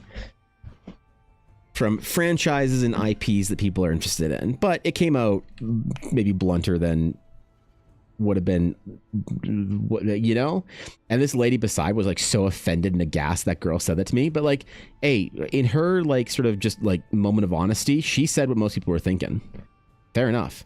Like that weekend I got asked for fan art all the time. It would be like, do you have any free run art? Bro, do you have any Witcher art? Have you drawn Siri? Have you drawn free run? And fair enough, people that's what they want, right? Yeah. Ting, tang, walla walla. What's up, Adario? What's going on, man? Ivan Oh shit, he's showing off. Guys, he's showing off. Holy shit. He just dunked on the entirety of chat with his microtransaction crumbs. Holy shit, Adario. Thanks out of bits, man. Appreciate it. When you do art that everyone cares about, that was ruthless. But it's true, right?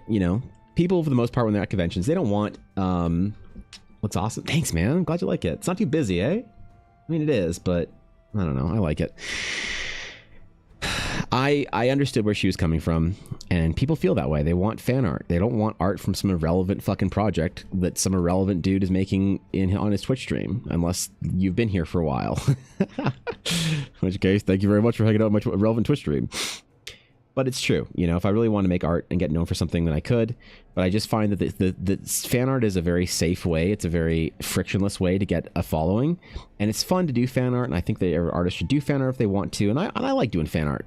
But it is, don't be surprised when you then do your stuff that you really like to do and no one gives a shit, because it's not the art that they sign up for. It's not the stuff that they wanted from you. And like... well, that's what they asked for, and if they don't get that, then,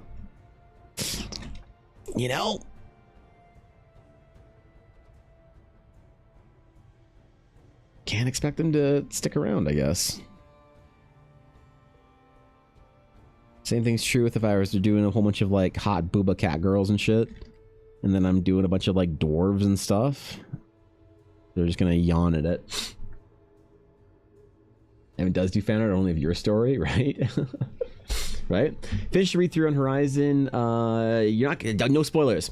Get started drinking and work on my response. Structurally, you have a great adventure. I'll give you feedback on some pieces that could use some clarification. That's great, man.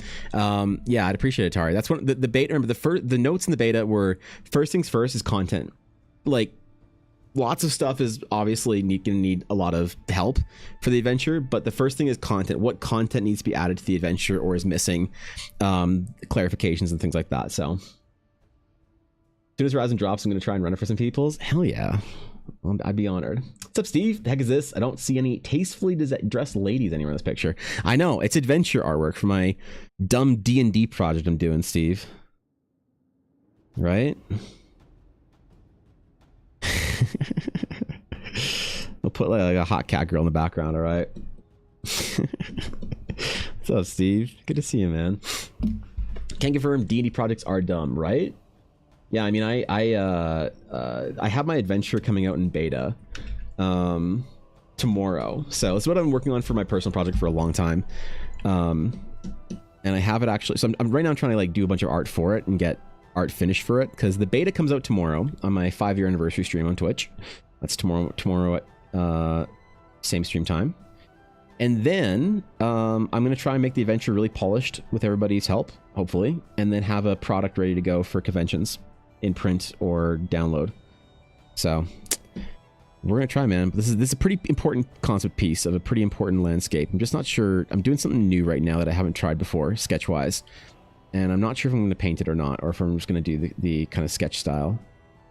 So we're going to keep going, seeing how bad it fails, or what rule set? 5e. Well, 5e, but ultimately it's supposed to be adventure. It's supposed to be system agnostic. I just think that right now, if you don't make a 5e adventure, you're going to get a lot of people asking why bother, you know?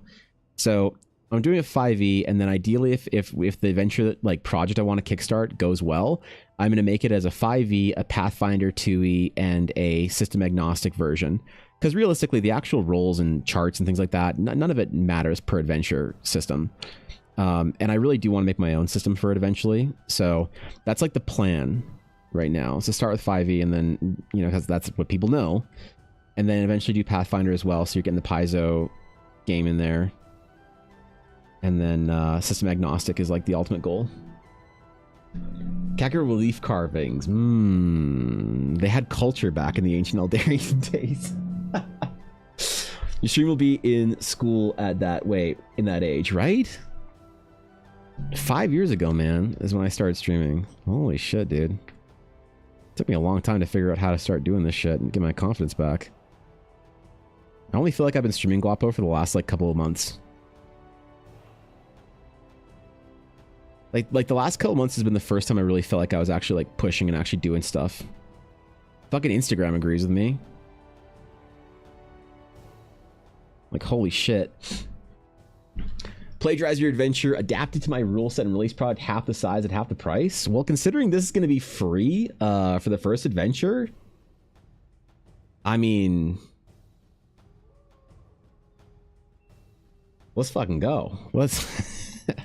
This adventure I'm doing is proof of concept, so I can do an actual Kickstarter later in the year. So I don't really want to like run a Kickstarter without basically showing off that I can make a full adventure, like start to finish, like competently. Show every small little facet of it, from the art to the mechanics to the story. And then when I do actually release a bigger adventure project for Kickstarter later in the year, then it's like, oh, this is what he did, you know, for basically with his own time and whatever passion project. What would he do for fun with funding type thing? So we'll see if it works out. That, or if it's some abomination and I just get told the convention to start drawing Freerun fan art again.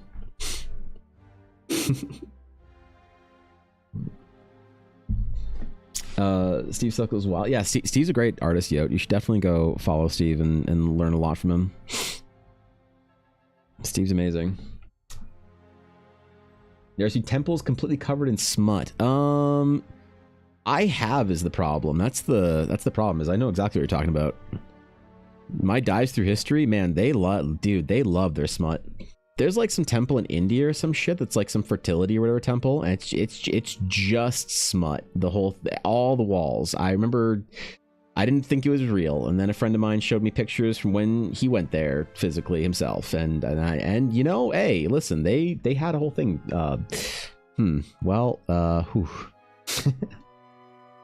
Jairus man, right? Are you collecting a group of RP nerds to run Horizon with this or next weekend? Ooh. Well, we got to make sure Horizon's finished. I think I posted it. I think I posted the release in mod chat, Fox, so you can see it if you want to before it drops in Discord officially tomorrow. You want to tell me how bad you think it is, or how terrible it is? Missing a lot of encounter stuff. It's missing the maps. It's missing. Oh shit, the maps.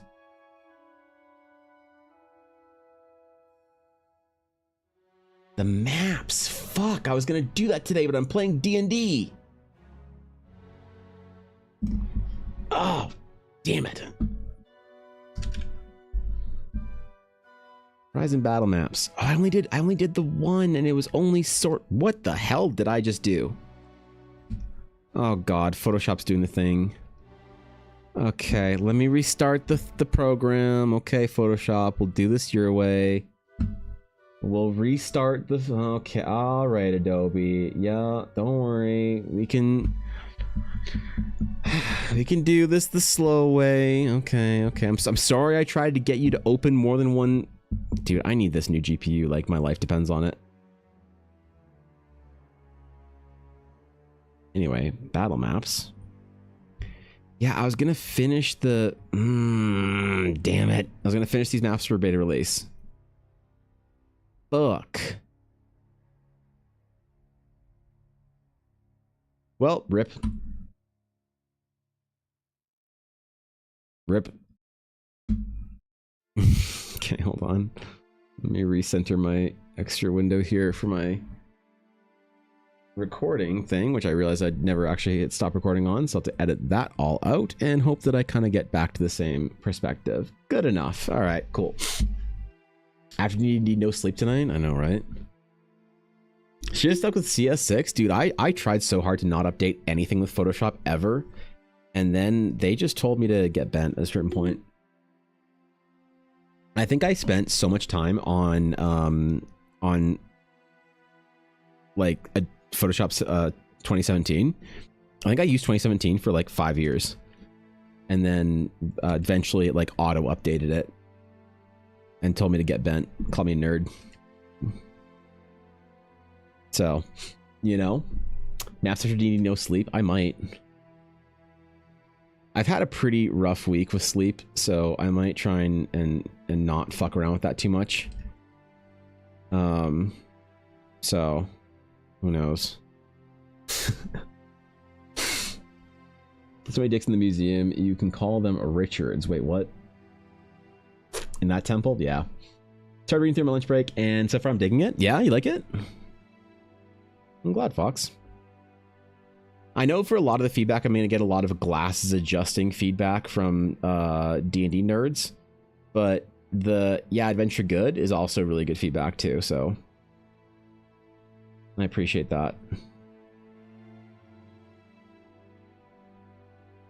Really, Jim, now that work is just finished and I'm getting dragged to Minecraft movie with a high school friend. Why are you going to the Minecraft movie? The fuck's to... What are you going to do the Minecraft movie? You don't have an 8-year-old, do you? What you do in the Minecraft movie? You just can't resist seeing a Jack Black film. I'm kidding. Have fun. As your PS started throwing a fit, so did my work software. And honestly, after I export this log, I'm calling it a day so I don't throw my work laptop out the window. Well, all right. That's probably good. Yeah, that's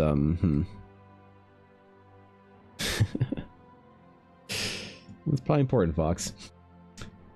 Call me in on it, and I'll push my glasses at you all day. Yeah? All right. All right.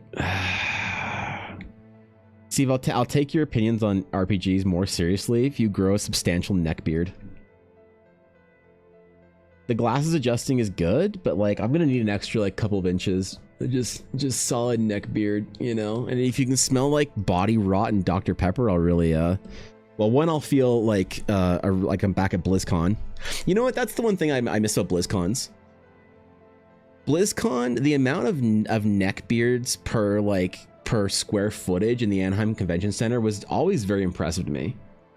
You know, it's like guys would stop shaving their necks in like July to have a substantial neck beard for November every year. It was impressive. I felt like I could actually take advice from people on how to like play World of Warcraft there. You know.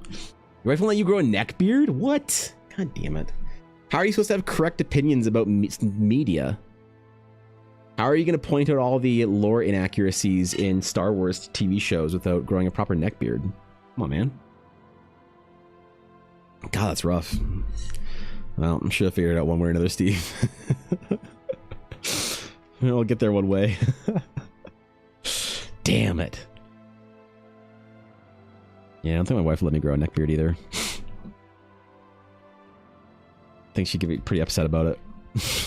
I do it anyway. I don't need credibility to shove my opinions down people's throats. That's true. I guess the less credible you can be about Star Wars, the more you'll probably be right about it. So that's probably a bad example. Yeah, that's probably a bad example. For Star Wars, I think that's probably kind of the alpha. When I went and saw Phantom Menace in theaters again last May when they re-released it, I did see a trench coat wearing fedora sporting neckbeard spouting opinions on Star Wars in line ahead of me, and it was pretty satisfying because like he was definitely like a simulacrum directly from the 90s, from like 1999. Like he saw The Matrix and said, "Yeah, I'm gonna do that when I go to Star Wars movies from now on." It definitely felt like a like an anachronism or something. It was great. My export succeeded with no crashes. I am free. Congratulations, Fox. Congratulations. No more work for you today. You're done everything you need to do for the whole week. You have to take the whole week off. You need to play Red Dead RP and World of Warcraft for 6 days straight until next week starts.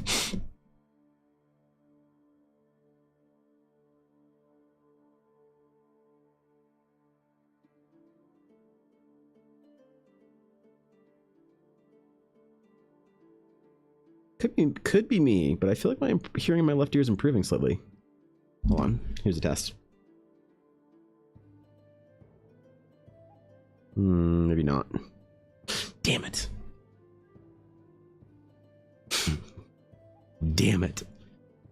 It felt like some of the buzzing in my ear was gone. I was like, I got excited for a minute. Oh well.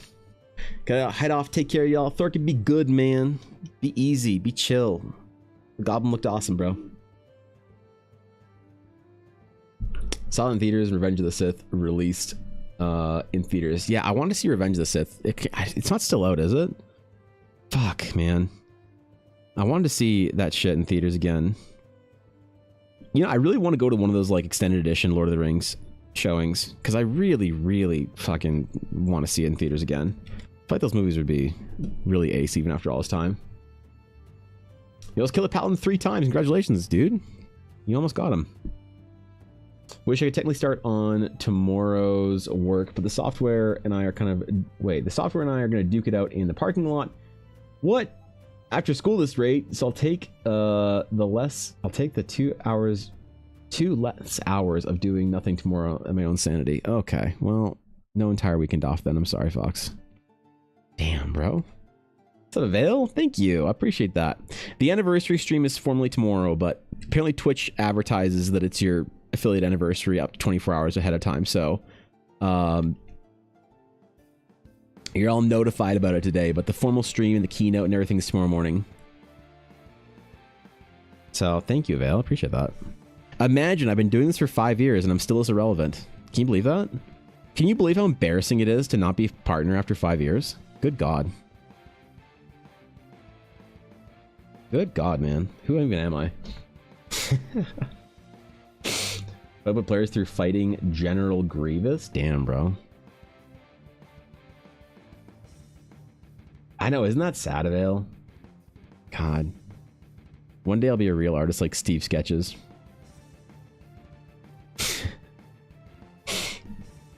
One day. Till that day, I'll just keep LARPing. Don't know if she'll be in partner? Well... I think I wasn't very serious about my stream. I think I was trying to be, but I don't think I actually was for a very long time. I think I only got serious about my stream this year. So I'm very excited to see what kind of cool stuff I can accomplish this year, but partner doesn't really get you anything much on Twitch anymore. Like, not since the sub splits got changed and advertising opportunities are changed. It gives you some cool stuff. More emote slots than you have access to, but like back in the day you only had like 7 emote slots or whatever. You know, now you have like up to whatever. 3 minutes of unskippable unmuting ads. Oh god. Oh, someone rescue Steve. Hold on. Hold on. Let me rescue Steve.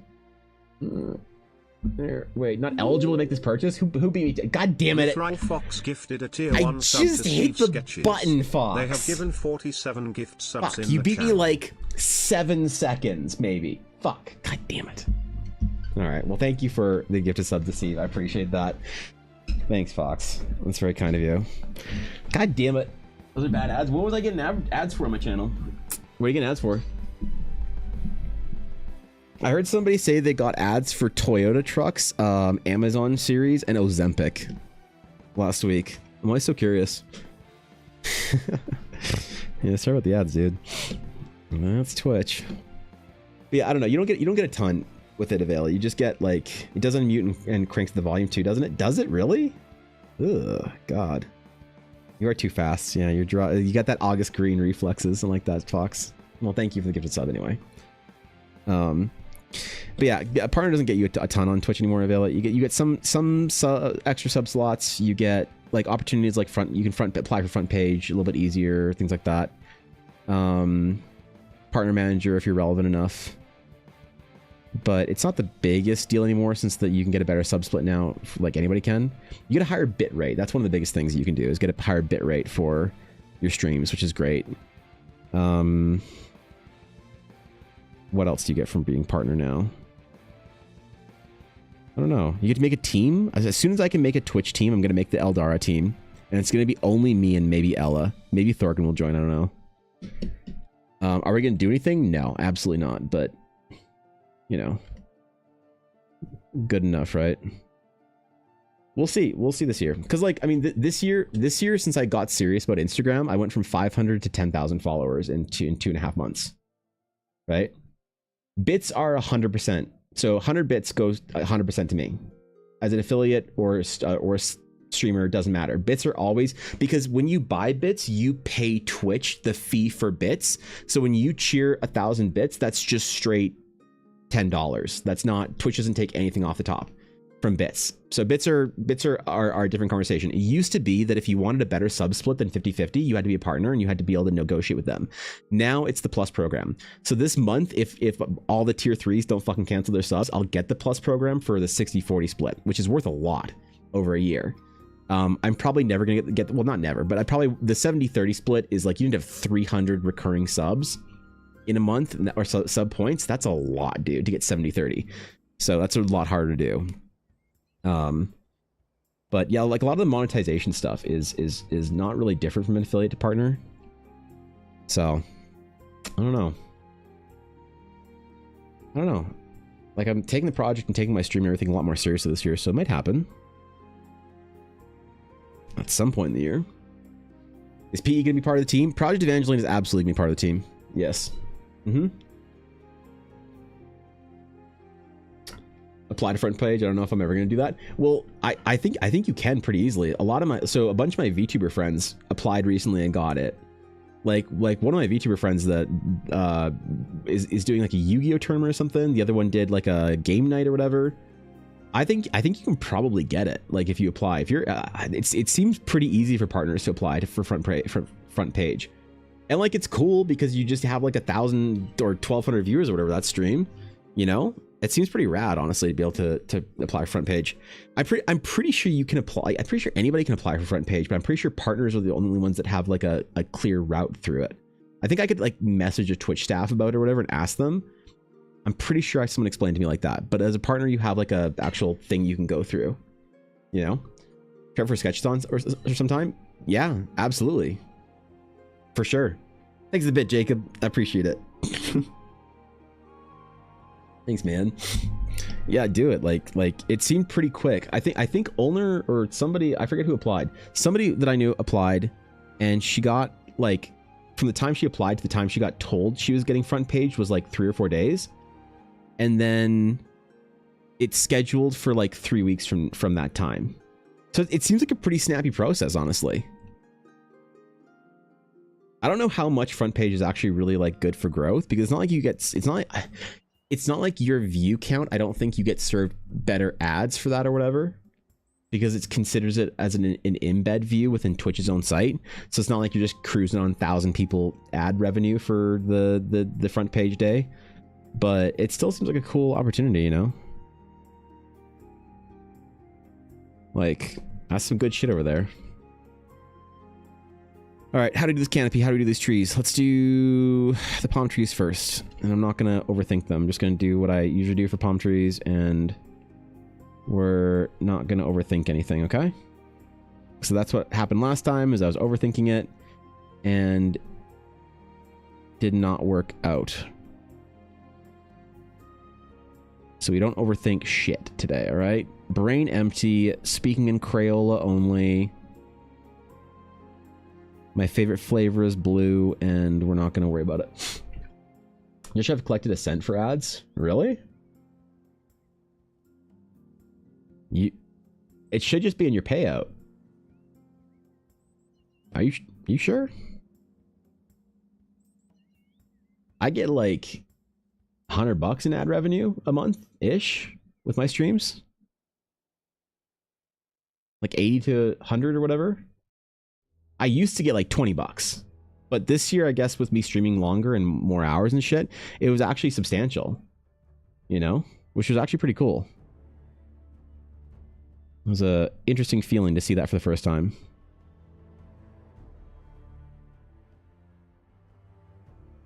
I guess those like big long streams do help, eh?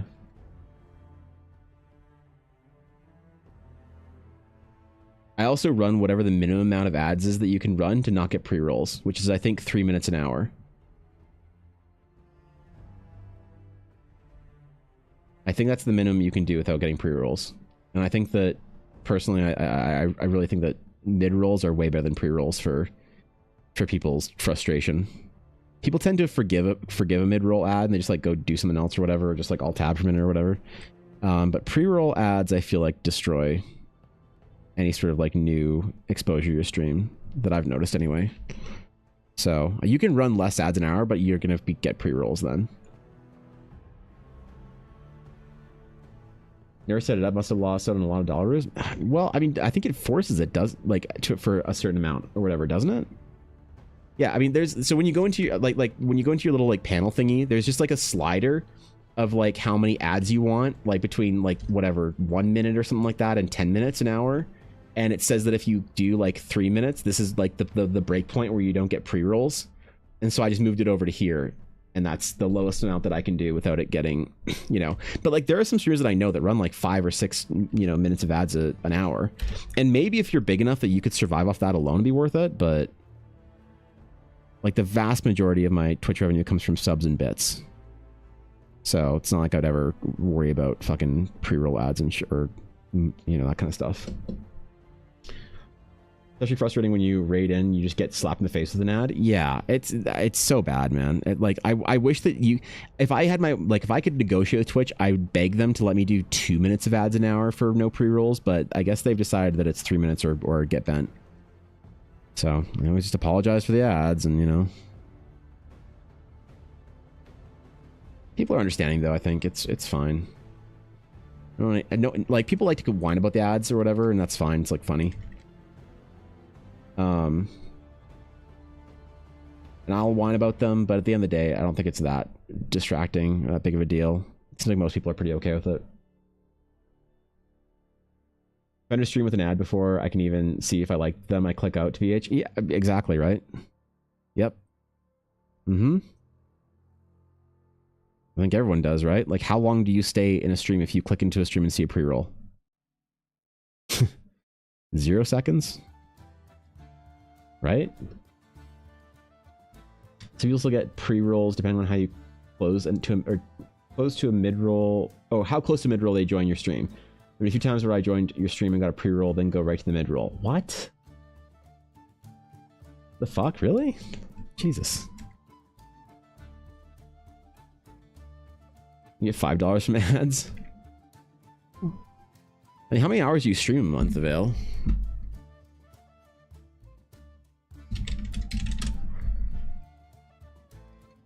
How do you spell your name? Avveill. You stream. What did you stream this last month? 35 hours, 42 hours. Oops. Your highest stream month was 58 hours. Good job. You average somewhere between like 30-ish, around 35, 30 hours. Yeah, I mean like...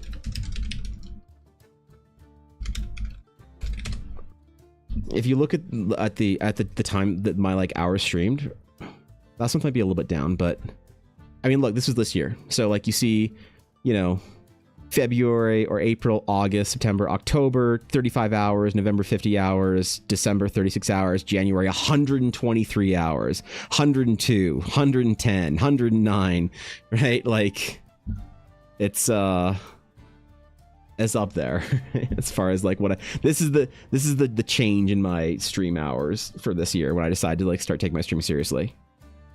So, that might be where some of the other ad revenue comes from. I'm not sure. Really sucks that I had to miss 2 streams this year or this month so far. I'm gonna have to do makeup streams. We'll do long subathons, okay? Let's go.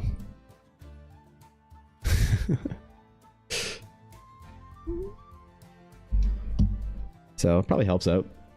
If I ever get laid off from my day job, right? Just go ham on that. Earn about $50 each payout period from ads. Really? Bizarre. Set that shit up, I guess. I don't know. It was averaging when I was streaming. I was streaming 45 hours a day, 3 or 4 days a week, and I was making about 10 from ads. Oh, okay. That's about right then. Your partner anniversary? Really? When's that happening, Steve? Was that like today? Oh, you can change it though, I'm pretty sure. Like my affiliate anniversary isn't today, it was last week. I just wasn't ready for last Friday's to do it last Friday because I was like in the hospital and shit. So I just changed it. I rescheduled it to this Friday. That's why it popped up today, is because it pops up at 24 hours before.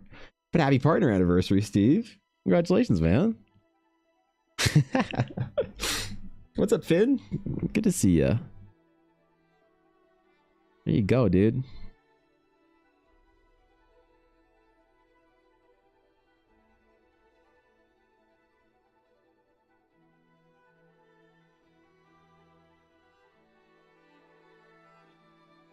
Well, hopefully with more Eldara stuff coming out, there'll be more excitement for the project, you know?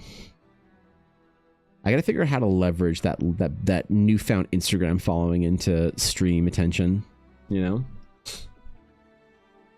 The streamer I tried getting into, but they would play ads specifically when telling a story, so they would chat and then go, oh, I don't know if I told a story, but then, ugh. Yeah. To be fair, I don't schedule my ads. My ads just like, I have a little thing, it says my ads are off for 48 minutes, so I can kind of see, like, there's a chat message when they pop, but I don't really see shit for them, you know? You liking the art so far? Thank you. I appreciate that, Finn. It means a lot. Appreciate that, friendo. Yeah, this is a pretty involved sketch, if I'm being honest.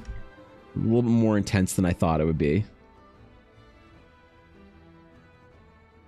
But we're trying something new, right? Expanding out on my horizons. An unknown territory.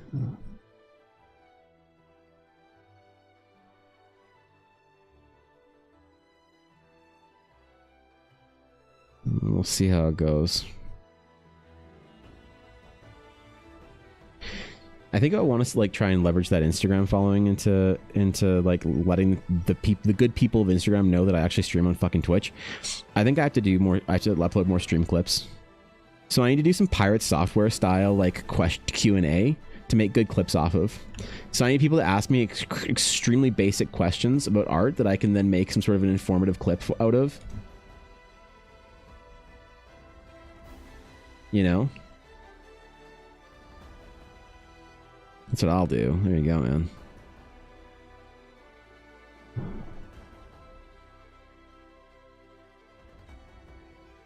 That's fine. It just kind of melds into a texture in the background there, right? Yeah, good enough. Good enough. Basic questions you say, what kind of pencil should you use? B, a 2B or HB? Oh, it has to be TTS. I have to open up TTS one day for like a bit and do an actual formal like Q&A or whatever.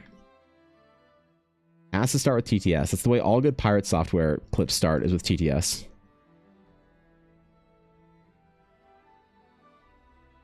Yeah. Unfortunate. Maybe I do like a redeem or something? Like a channel point redeem?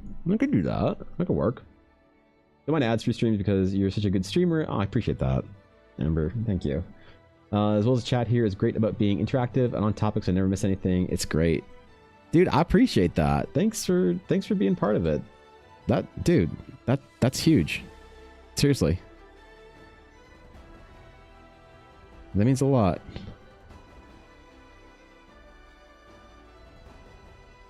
That's a profound compliment for a stream, so you made my day. Okay.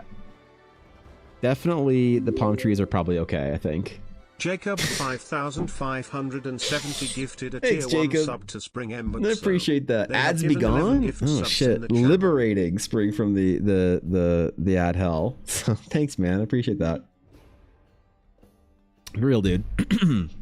That's very kind of you.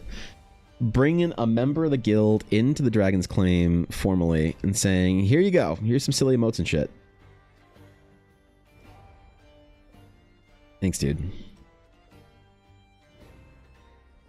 That's very kind of you, Jacob. Welcome to the Org Club. It's not a cult. Damn it. Damn it. Who's in charge of the cult? I mean, the Orb, what is it, club now? It's formerly a club, so you guys don't classify as a cult? Fuck. Damn it. Damn it.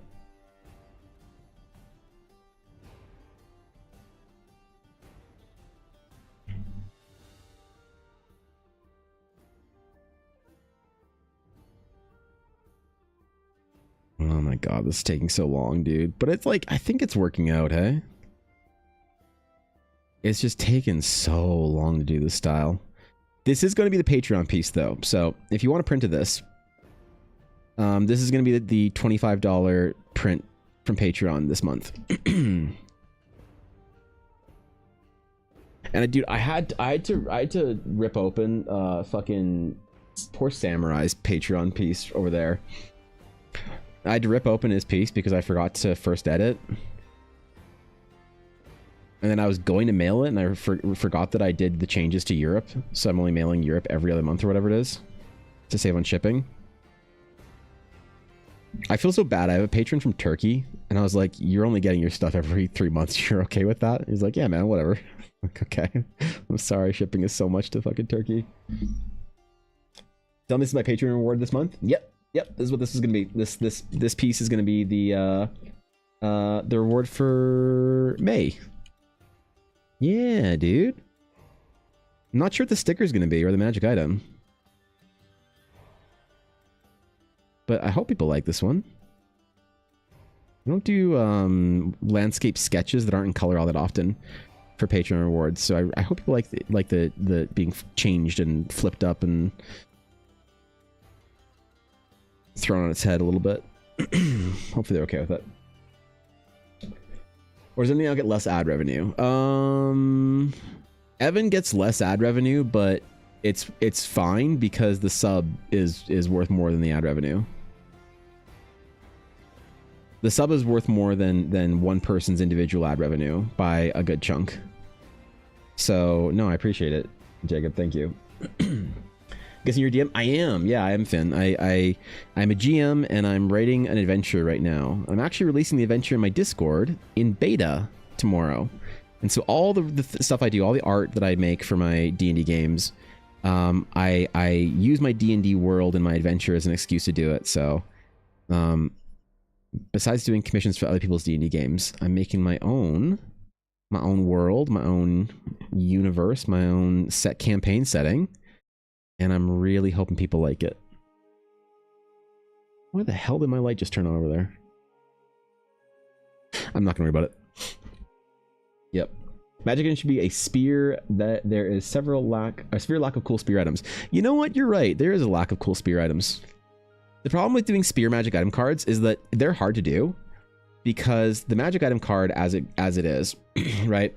If you do a spear on a magic item card, it looks kind of small. So what I do for spears and stuff is I only do like this, or staves, is I only do the spear head or the interesting part of it, you know? And I think I might do that. It's okay with like a fancy like staff that's got like cool like magic shit all over it and whatever, you know. But for a spear that's a little more basic, maybe it's tough. I think it'll be okay. I think people will forgive me for it. Maybe if it's cool enough, I guess. I'm also thinking about changing the way I do magic item cards to, instead of being double-sided, making them single-sided. So it just has, it's a larger card. It won't fit into like a trading card pocket anymore. But I don't know if it's better or not to have the information and stuff on it on like a double-sized card.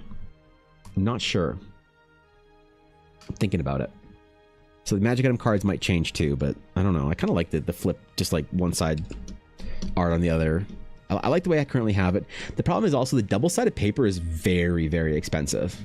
It's not a big deal. Like that's not anyone's problem but me problem. But it does mean that like I can't, the trading cards, I can't do until I figure out a less expensive paper. Like the sheets of paper that I get for my double-sided magic item cards and stuff like that are, it's about $100 Canadian for, what is it, like 20 sheets of paper, I think. What is that, $5 a sheet? I think it's about $5 a sheet. The double-sided paper that I use, that I print magic items on, and I can get 9 magic items on it, right? I get 9 cards to do it double-sided, and then all in all, the printing is probably like $8 because of ink and everything for 9 magic items, and that's tough. If I'm like, it's fine for magic items for Patreon stuff like that. I don't mind it because it's like cool. The issue is when I'm thinking about doing trading cards, I can't do it in this paper because it's just too fucking expensive. It would make booster packs of Eldara trading cards. It would make the booster packs themselves between $15 to $20. It'd be probably $15 US. The Eldara trading cards, and I don't know if the Eldara trading cards at $15 a pack feel good or not. Feels pretty bad if you ask me. But there's no way to get it down. And I can't find a different card stock or whatever that I can print on. Personally, it'd have to be like through a service, and then it's gonna get really expensive to do it through a service. So I don't really know what to do about it.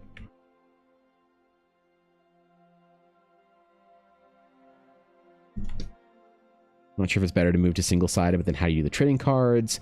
Or the way I could do trading cards, though, is this is a bit of a scuffed way to do it, but I kind of like it, honestly, is I could do the trading cards with my single-sized paper, which is a little bit cheaper. It's like, instead of like $8 a sheet it'd cost, it'd be like maybe $6 a sheet to print, which does add up when you're printing like 300 sheets of paper or whatever, like quite a bit.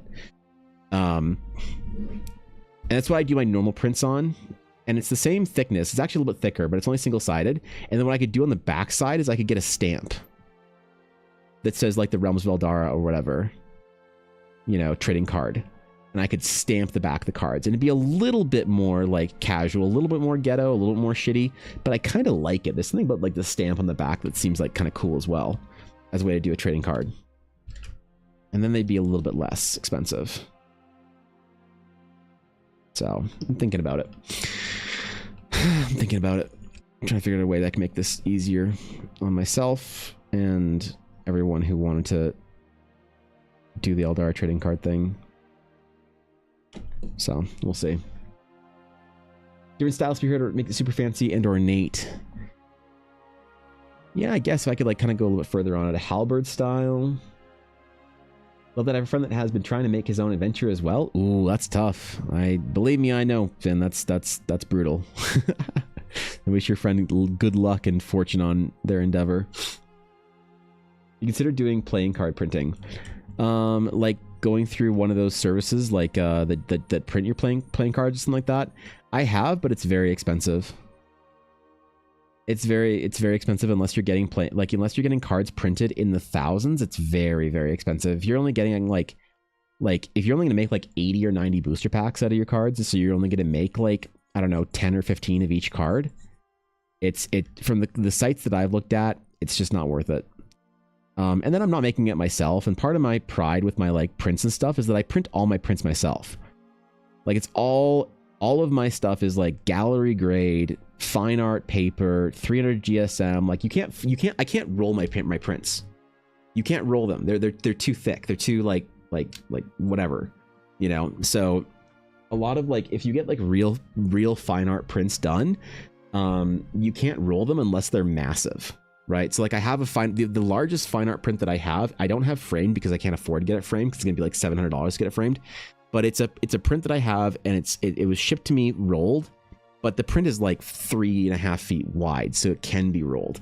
But if I try and roll like that one of these pieces of paper, it would just mess it up. So if I want to maintain that kind of quality standard, I have to, you know, do it myself, and there's a whole bunch of stuff that goes into it that is just like personal pride stuff for my work. You know, and people that are like supporters of the Patreon or whatever, they often say that they're surprised by the quality of the prints. That it's like, I guess you're used to buying like convention prints and whatnot for like $10 or some shit, or $20. It's like you're used to a certain whatever. That's fine. There's nothing wrong with doing like less expensive prints. But I really like, because I don't have any like permanent paintings out there, I liked my fine art prints to be as high end as I can. And the trading cards are like kind of no exception. I really want to do them as like a fine art print trading card thingy. And so I'm not completely against the idea of getting another service to print them, but the problem is it wouldn't be worth it. I'd be paying more in some cases, and it wouldn't really affect anything on the bottom line unless I were to get a lot of, you know, 700. Yeah. If you want, like, dude, if you get real, like getting a real painting or a real print framed is extremely expensive. If you want to get like a 3.5 foot by like 2 foot like fine art print framed properly, it'd be like $700 to $1,000. It's not cheap, dude. This isn't a frame you go buy at the dollar store, and this isn't framing that you get done at like your local Michaels or whatever. This is like you go to a real fine art framing studio, whatever, gallery, and they oh yeah. Warrant frame is free. Yeah, the problem is it's not going to keep your work preserved or safe or whatever. If you're so the print itself was like a $300 print. You know, so this is a very limited edition print from Diablo 4, a piece that I really love by Igor Sidrenko, and I bought it knowing that it would stay in my closet for years, and it's still been in my closet. I'll show you the print. I'll show you what the print is. It's, I think, one of the most important pieces of video game concept art I've ever seen.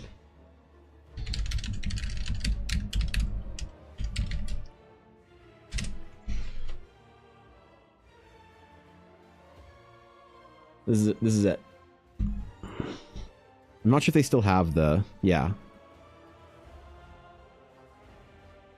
Yeah, so this is the one that I got, the 20 by 47 inch. So it's a big boy, but I think this is one of the most important pieces of concept art in modern like gaming, and I really adore it because it's so classical. It's so unapologetically classical in so much of what like the art direction is for it. It's the exact kind of art that I want to be able to make at some point in time. This is goals for me. Igor Sidrenko's level of painting and style of painting too. Everything from the textures to the type of lighting to the like, just even the way the hand motions. If you study classic art, Inarius and Lilith and our main sort of protagonists here, and then the other woman in front, the two sort of main like subjects from the Nephilim. The hands are just so intentional. The posing and postures of everything is just so intentional to be referentially classical in a really profound and I could talk about this painting for 3 hours. You know, no one wants to hear me talk about a painting for 3 hours, but I could talk about a painting like this painting for 3 hours. So I bought it, and it was a very expensive painting or print, and there's no shot that I was going to get that framed at fucking Walmart or whatever or Michael's or something like that. That's going to a real proper like framer, and it's going to be like 700 Canadian. It's like $500 US, I guess. You know, to get something professionally framed that sounds about okay, right? Yeah.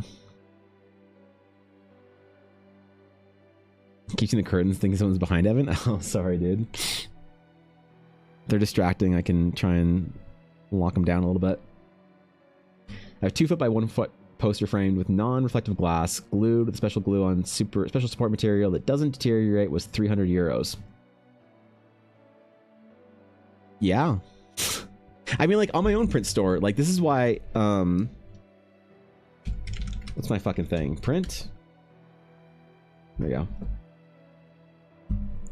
This is why my larger format prints are so much more expensive. Like, if you want a large format print, like 13 by 19 is $40.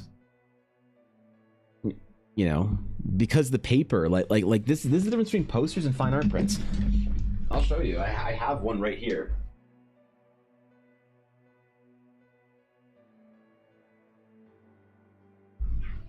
So for Patreon, this is what the size of the prints look like. They're 8.5 by 11 sheets, because they're easier to ship. But like, it's all like a matte high GSM. Like that's the paper, man. That shit doesn't bend, bro. You know, it's actually not even paper. It's a cotton rag. Like it's actually not like wood or whatever or pulp. It's actual cotton fiber. That's what helps you get the matte texture and the proper color. Like even on my computer right now and on the webcam, it doesn't look like proper colors. What you guys are seeing is not like, this is true to color, because of the printer I have, because of the things that I've done with it. But yeah, this is like, so when you think about a 13 by 19 print, which is the largest format that I can print at the highest quality, I could have bought a printer that printed up to 24 by 36 for the same amount of money, but it wouldn't do this quality. So my printer was about $1,500, and it prints up to 24 by 36, or sorry, 13 by 19 in this quality. If I wanted the printer that printed up to 24 by 36 in this quality, it wouldn't have been 1,500, it would have been like $5,000. So that's an eventual like goal for me, is to make proper like big like poster 24 by 36 art prints. But for now, I'm kind of like working with this, right? And I think it's okay, you know, fun, enjoy it. And like, I don't make my living as an artist on prints. When people support the print store, it's the most amazing feeling in the world for me to send out art or Patreon or whatever, because I get to print art, make it, sign it myself, first edition it, and then, you know, get it out there. But realistically, it's not like, it's so specialized because people aren't used like even when I say $700 to frame print, and the first reaction is that's crazy. Even the idea of getting a 13 by 19 print for $40 and then having to pay shipping on top of it and whatnot, that's crazy for a lot of people. Because like, yeah, man, I mean, it's like, shit adds up. Shit's expensive, you know? And, I'm okay, like, not making a lot of prints, like not going through like Redbubble or one of these like print services, because then I can like kind of take pride in the prints that I do and like really LARP as a real artist and shit like that. So I'm happy with what I do. It's just not, it's not like the most insane, you know, insanely profitable way or like best way to do things as an artist. So, tip rate, thanks Mel, appreciate it. How'd you like it? Yeah, that was last month's Patreon. The only reason I have it is because it's not getting sent out with this month's Patreon rewards for that person, because they live in an area of the world that's fucking expensive to ship to, so they get their print every 3 months. So there is that, I guess. Hagrid walks in. You're a real artist, Evan. Ivan Blaha. Thanks, Mel. Yeah, I'll keep LARPing as one, okay? I'll pass maybe one day. I'll pass someday soon, hopefully, as a real artist.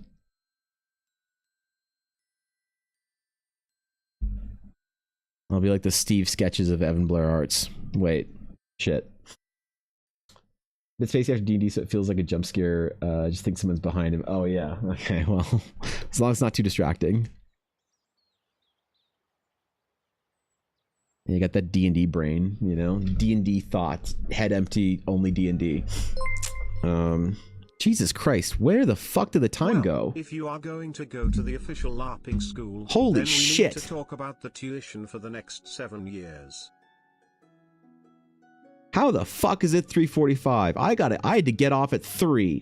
What the fuck, man? Holy shit.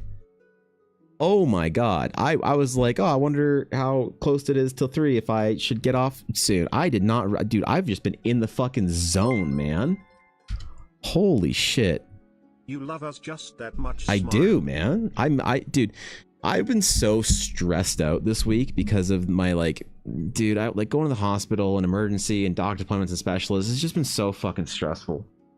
And then missing streams to go to like these appointments and shit. I've been so stressed out. Now that I have like an actual direction and I might save my fucking hearing, I'm still incredibly stressed out, but I'm way more relaxed than I was earlier in the week or even last week.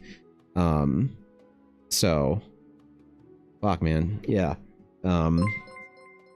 I was just chilling today. I was just having fun. So Who shit, at the man. Hospital do I need to beat up? Yeah. Well, maybe the ENTs or something. I don't know. Anyway, I guess that's fucking stream for today. So tomorrow we're going to be live same time, 9 a.m. PST, and hopefully if everything's ready in time, we'll have the keynote. So if you want to be here for the keynote speech, the keynote presentation on Horizon and the Astral Knight and other cool things is going to be first things first tomorrow morning. Probably do it like maybe 10 or 20 minutes into stream, give people a chance to get here for that. But oh my god, yeah, I have to fucking bounce, dude. I got D&D in like an hour and I was going to do stuff for, oh shit. Okay, stream outro. There we go. Okay, cool. So tomorrow morning it's gonna be awesome. Thanks for chilling today. I appreciate it. I'm sorry again. I'm really sorry I missed streaming yesterday and then, you know, the other week. So congratulations again, Mel, for the awesome opportunity you got. I'm very proud of you. That's really fucking cool. I'm really excited to like actually hear about what it is. So need a ticket, but I'll help as well. Yeah. Okay. So is there anything about the keynote? I don't know. We're gonna do some dice giveaways. Ella has a really cool chonk she's gonna give away and some mini sets and stuff. Do some art prints. I'll bug you next week about it, trading cards maybe. Might do some trading cards for Horizon. Yeah, you know, I'm gonna print off a page of trading cards tonight for Horizon. I'm gonna do that. So I'm gonna have 9. Maybe like 8 because I'm gonna keep one for myself. Anyway, tomorrow we'll do a bunch of giveaways. It's gonna be really fun. I'm really excited. It's gonna be dope. So thank you guys for hanging out today. I appreciate it. I'll see you tomorrow.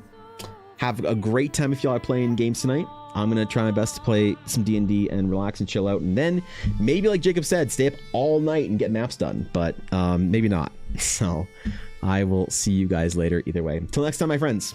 Thanks for chilling. And farewell.